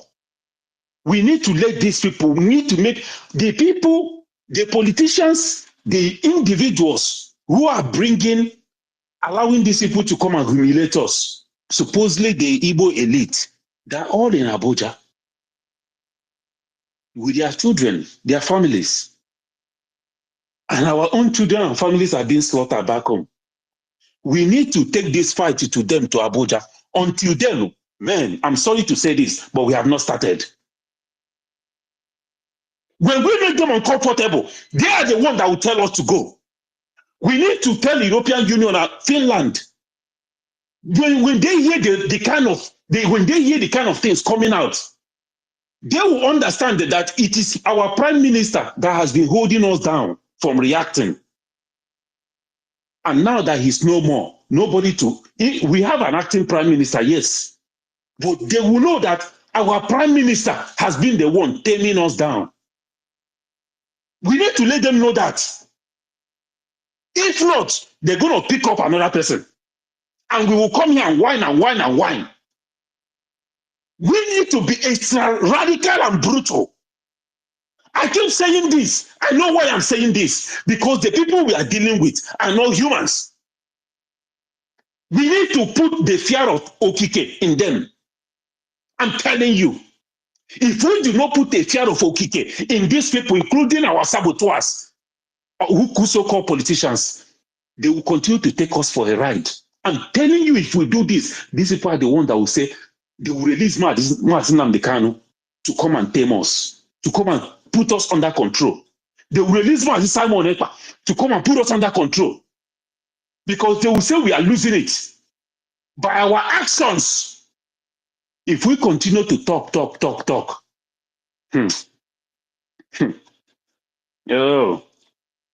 are coming, Mazinam Dekano has been shouting that these people are coming, that they are coming. Now, it is very close. They have already taken over the north. There is Sharia being discussed in Yoruba land. What is left? Is it not only Biafra? They are converging. Please, if you are calling Fulani, be putting Britain there, because they are the grand master planner. Of course, now my brother, we all know now. Fulani do not have this thing. If they don't see Fulani, they without Britain, they will not have this guts to do this. They have a strong father, a godfather backing them. And that is why they have the infantry to do what they are doing. But we, Biafrans, we have the power to send Britain a message, to send message to European Union, to send message to United Nations. Every single one of them that have kept quiet while Biafrans are being slaughtered. Every year, maybe that's when they will start listening to us. But as we are doing this lukewarm, these people are watching and taking us for granted. And now we are approaching another industrial revolution coming. And Can I say something, please? go ahead, please. Yeah, thank you. I think my mic is clear. For some reason I Bluetooth. Or do I remove it? Yeah, remove the Bluetooth, I beg, because it's giving feedback. Remove it, please. Okay.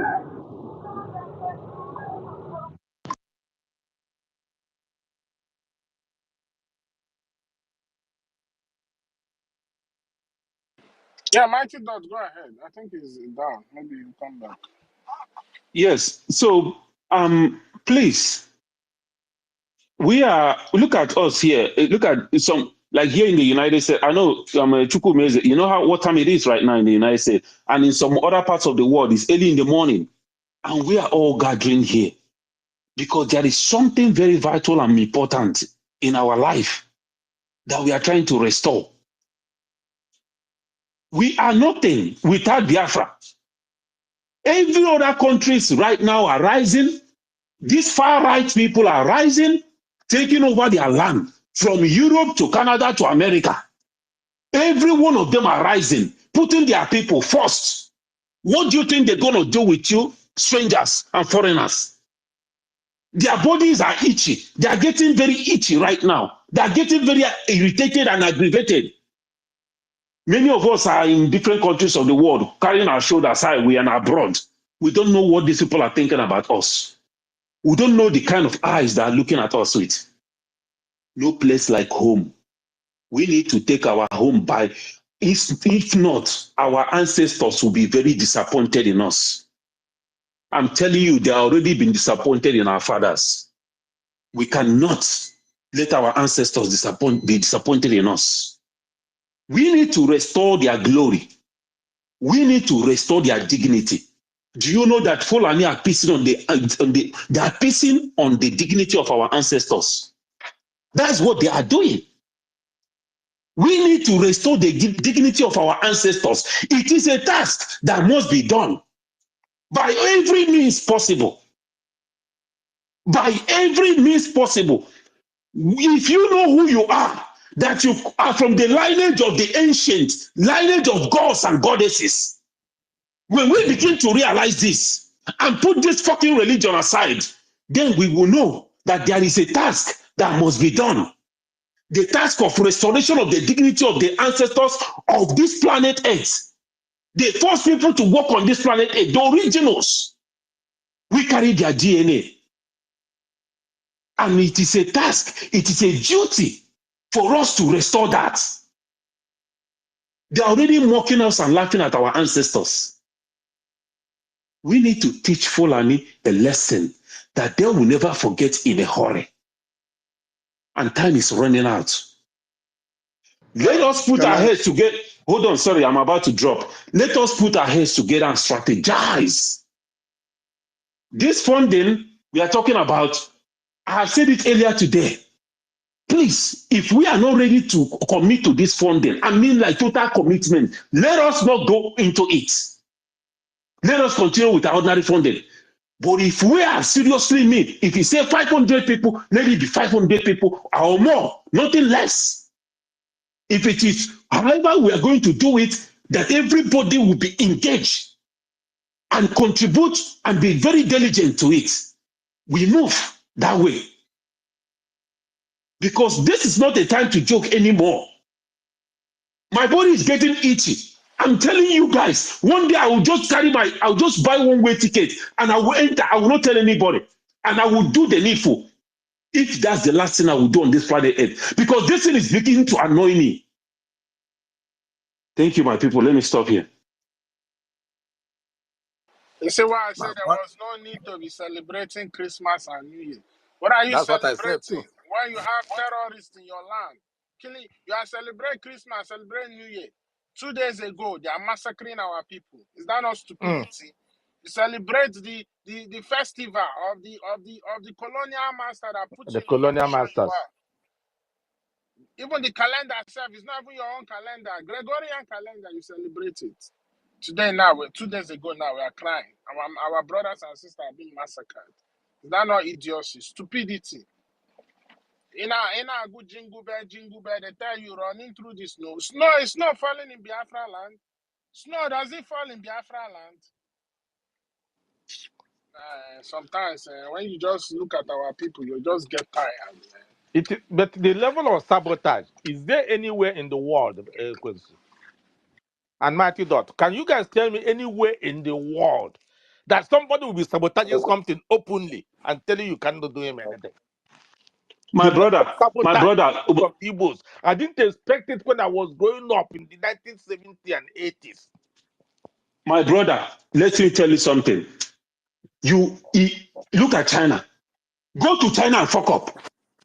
Go sabotage China and see what happens to you. That is why China have respect today. China is over 1 billion people. And look at the country. They are carrying everybody along. China is today, if you talk about world power, China is one of them. Why? Because they manage to make their people understand what it means to be patriotic. Because they know what they went through. In the same hand of this same Britain, our people, if somebody they sabotage the life of millions, do you know that? Let me tell you, do you guys even understand what is going on? Do you know that this woman, I see her as my worst enemy. Those people who are following her, that we are trying every day, trying to convince to come back. These people are willingly doing what they are willing, and they are traitors. I see them as my enemy, the enemy of my family. They are not my brothers and sisters anymore. They are my enemy because their action is jeopardizing my siblings back home, jeopardizing my family, jeopardizing my future, jeopardizing my contribution every week to this struggle. Because you know what? If they destroy this struggle, all the money you and I have been putting on this struggle has gone. Have you guys ever thought about that? Every week we are contributing. If these people sabotage, destroy this struggle, everything we have labored for, every money that we have contributed is gone. They are our enemy. I see them as enemies. Because if at this point, all the sabotage has been going on through Mazenam, Kano and everything, at this point, when we are at the gates of entrance to our nation, some people bring out themselves to sabotage this, willingly knowing what they are doing is to sabotage this struggle, and they continue doing it. And somebody will come here to tell me to come and preach it to them and convince them. I see them as enemies. And if I'm near to them, I'm telling you, if I see these people in front of me, I will do everything possible to make sure that they don't leave my presence breathing. Because they are enemies and traitors. And until we start treating these people this way and eliminating, I'm telling you, there are always going to be traitors among us. Heavy ones. Because they are emboldened, they are encouraged by the past. After all, we'll come back and we'll ask for forgiveness, or we'll say we are brothers, everything move on. Because they have seen it happen before. That is what gave them the audacity to continue to sabotage the life of millions. Even though millions have sacrificed their life for this struggle. But if we teach these people a lesson, if anybody wants to sabotage, they will think twice. Think about their life, their family, before they sabotage us. Until then, we are not ready. Thank you. That's what got to me, honestly. In my studies, in my research, I had never seen a place. Sabotage is a business. Because sabotage is a business in Igbo land. I'm not talking about Cross River or Isoko Urobo area. Igbos. They think sabotage is something that will make them rich. But I'm very sure. It's just like this. It's just like this mad woman. Now. I'm sure she's expecting one oil well if she Yeah. succeeds. Or even to make her governor in 2027. After when Soludo leaves, they make her governor. That's what I'm very sure is going to happen. When Soludo leaves, Soludo will go. After Soludo leaves, they make her governor. They would have promised her that. That's because I've never seen the level of sabotage. Look at what happened in South Korea. That the man, this president, they were in opposition with what happened? He declared martial law. They want to put him to prison. They are still fighting it. They impeach him. He come back. He remove him. They say no, he don't go stay. If it was in Japan, the person will go and commit suicide. Suicide. Nobody will talk about it. If it's in China, they don't know what to do. In Japan, if you just sabotage Japan, even if you're a CEO of a company and make a mistake for anyhow, before you know the person commits suicide, I'm not gonna be ashamed to my family. But it's only in Igbo land that I've seen that sabotage is business. Oh my God. Abomination, Lord. Anyway, thank you very much, everyone. I'm gonna sleep. Because yesterday night when I woke up, I can't sleep again. I was thinking about Simon till morning. I just don't know what to do. Where do we start? How can we? By now, we're supposed to have Biafra government lawyer in Finland, Biafra government lawyer in Hague. That's what we should be talking about. We need information. How can you take away somebody and put him in wherever you put him in Finland? No information is coming up. What kind of government is that? That's what I wrote the man. I said, Finland is just 5 million. You're not even up to one state in Biafra land. Just because this man is a black man and you have, that's what you can do. And you tell you're gonna win election again? We are in the Western world. You can talk to somebody and let the person come out and stand in front and tell him the truth. But we are so docile that I cannot boast now. Somebody asked me, how about that your prime minister in exile? We don't know what's going on for the past. I want us to have a lawyer, a very good lawyer, attached on our own. The government is supposed to have Biafra Republic government in exile lawyer. It's not the Simon's lawyer. Then we have another lawyer standing in the Hague by now. But we can't do it. Instead of we talking about that, this woman that went to Finland 2 weeks before and 9 days after she came back is now talking about power and changing things. Because she knows she kept someone there. I've thought such and such that this woman kept someone there. She can't. One year ago,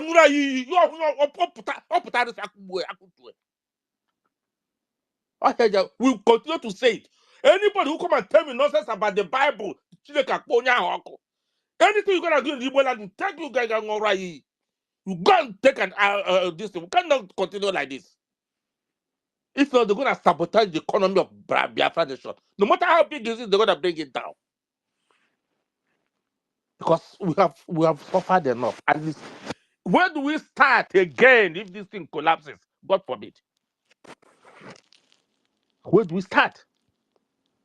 In the next 10 years, where are we gonna be? Where are we gonna be? Look at people are even selling.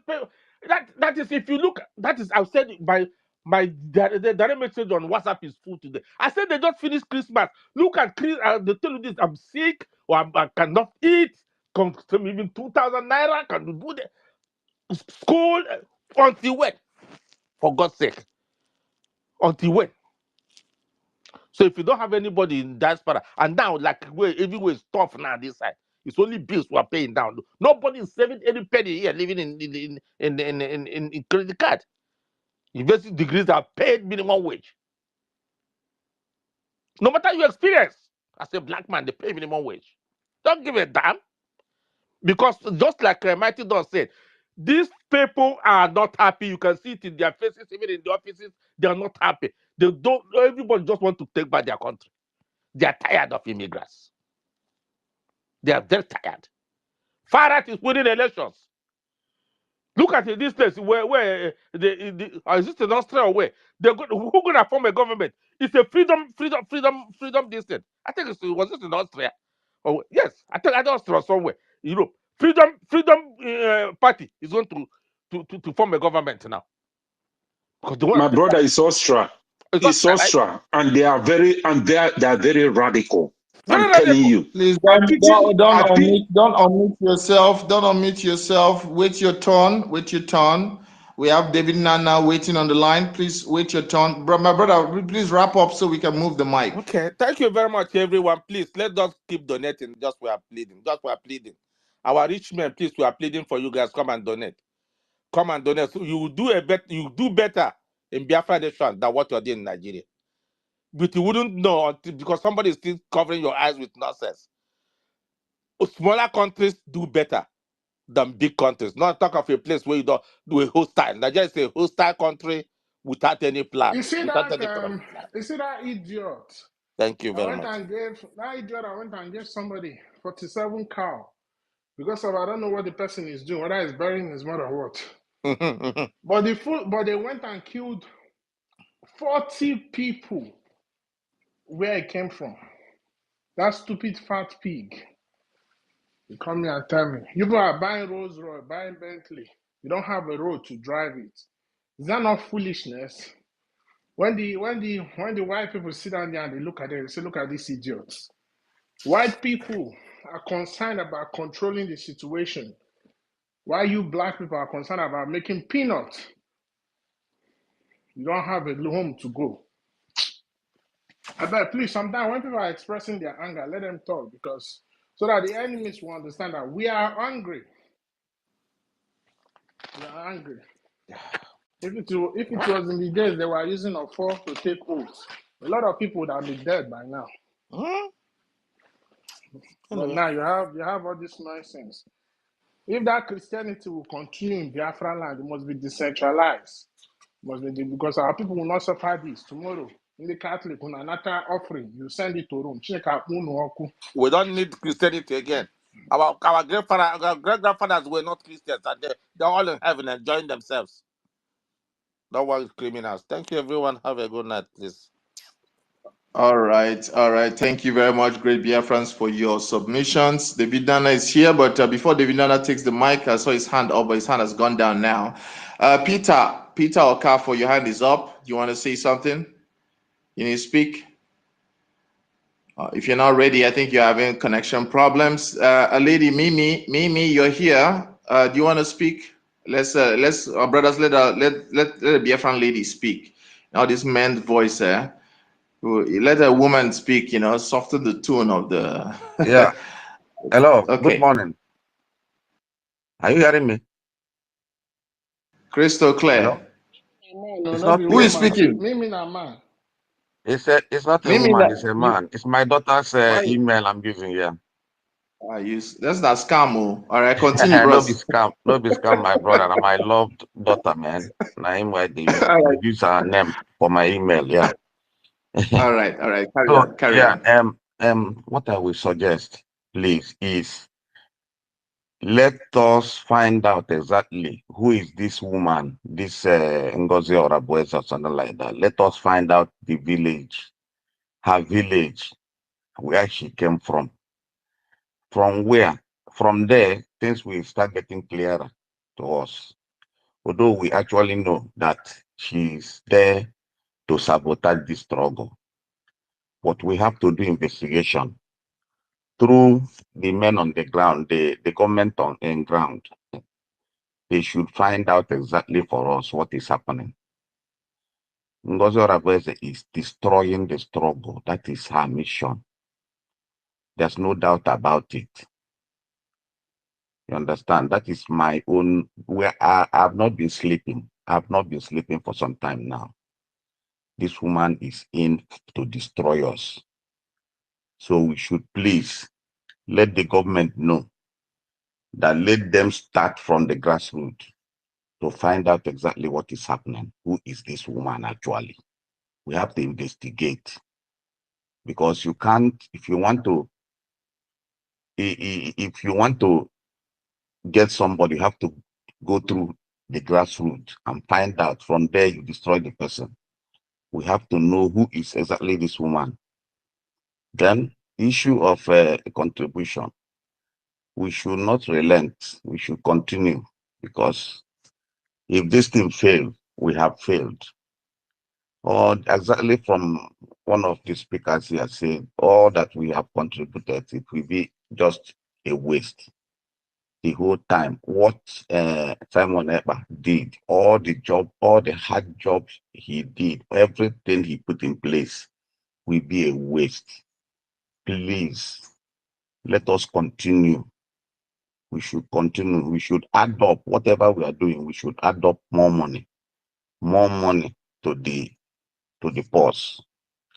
And the government should please ginger our men on ground, because they are demoralized. As for me, I feel that they are demoralized because of all these shenanigans around, all the people, all these things these guys they were being called, that they smoke gare, they do this, they do that. That can Our demoralize men are somebody. not demoralized. They are not demoralized, my brother. They are not. They Okay, are on point, on game. They are on point, bro.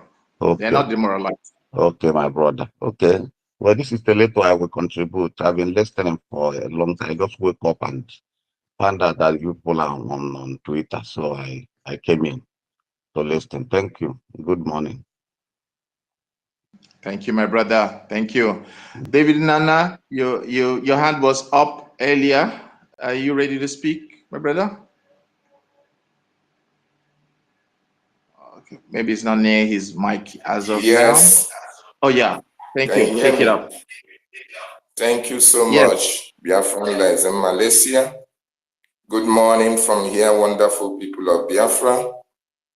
Good morning, my Minister of Information. And good morning from here, all the cabinet ministers that have graced this space. I want to appreciate Biafrans for their consistency in preaching the gospel. Every Biafran should be angry. We all are angry. I am angry as well. The worst enemy that you have is the enemy that will wait you at the entrance of your house, of your home, to strike at the time that you are already home, at the time that your family members are eager to receive you in their arms and welcome you from your long journey. That enemy should never be mercied for.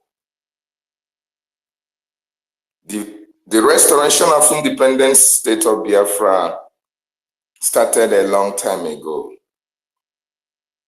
A lot of prices has been paid. A lot of lives have been lost. And we are still losing more lives. A lot of our followed this process right from time immemorial. A lot of our mothers who survived the genocide against our people are also waiting to receive the good news that finally, their nation has been restored. A lot of children, gallant men and women that lost their lives, we are also waiting in the great beyond to receive information, to have the closure that what they died for have eventually been restored. So while we are close to the restoration to the complete independent state, freedom of the Biafran people, People's Club of Nigeria agents with the Nigerian terrorist state struck at this very time, at this very moment, that our people are also very happy to get home because of the actions and activities of our government and our Prime Minister. They took out the man in charge of our restoration. They took out the man that have stood very strong for his people. They took out the man that vowed that he will demonstrate to the terrorist Nigerian state that 21st century is not 1967 to 1970. This woman and her cohorts, in conjunction with the terrorist state, at the time that the mothers at home, at the time that our fathers and our children are happy that yes, this year the total eviction of the terrorists will start. This is the time that the woman thought it was very nice and wise for her to promote the terrorist Nigerian state in our freedom. The fight for Biafran restoration, it is not optional.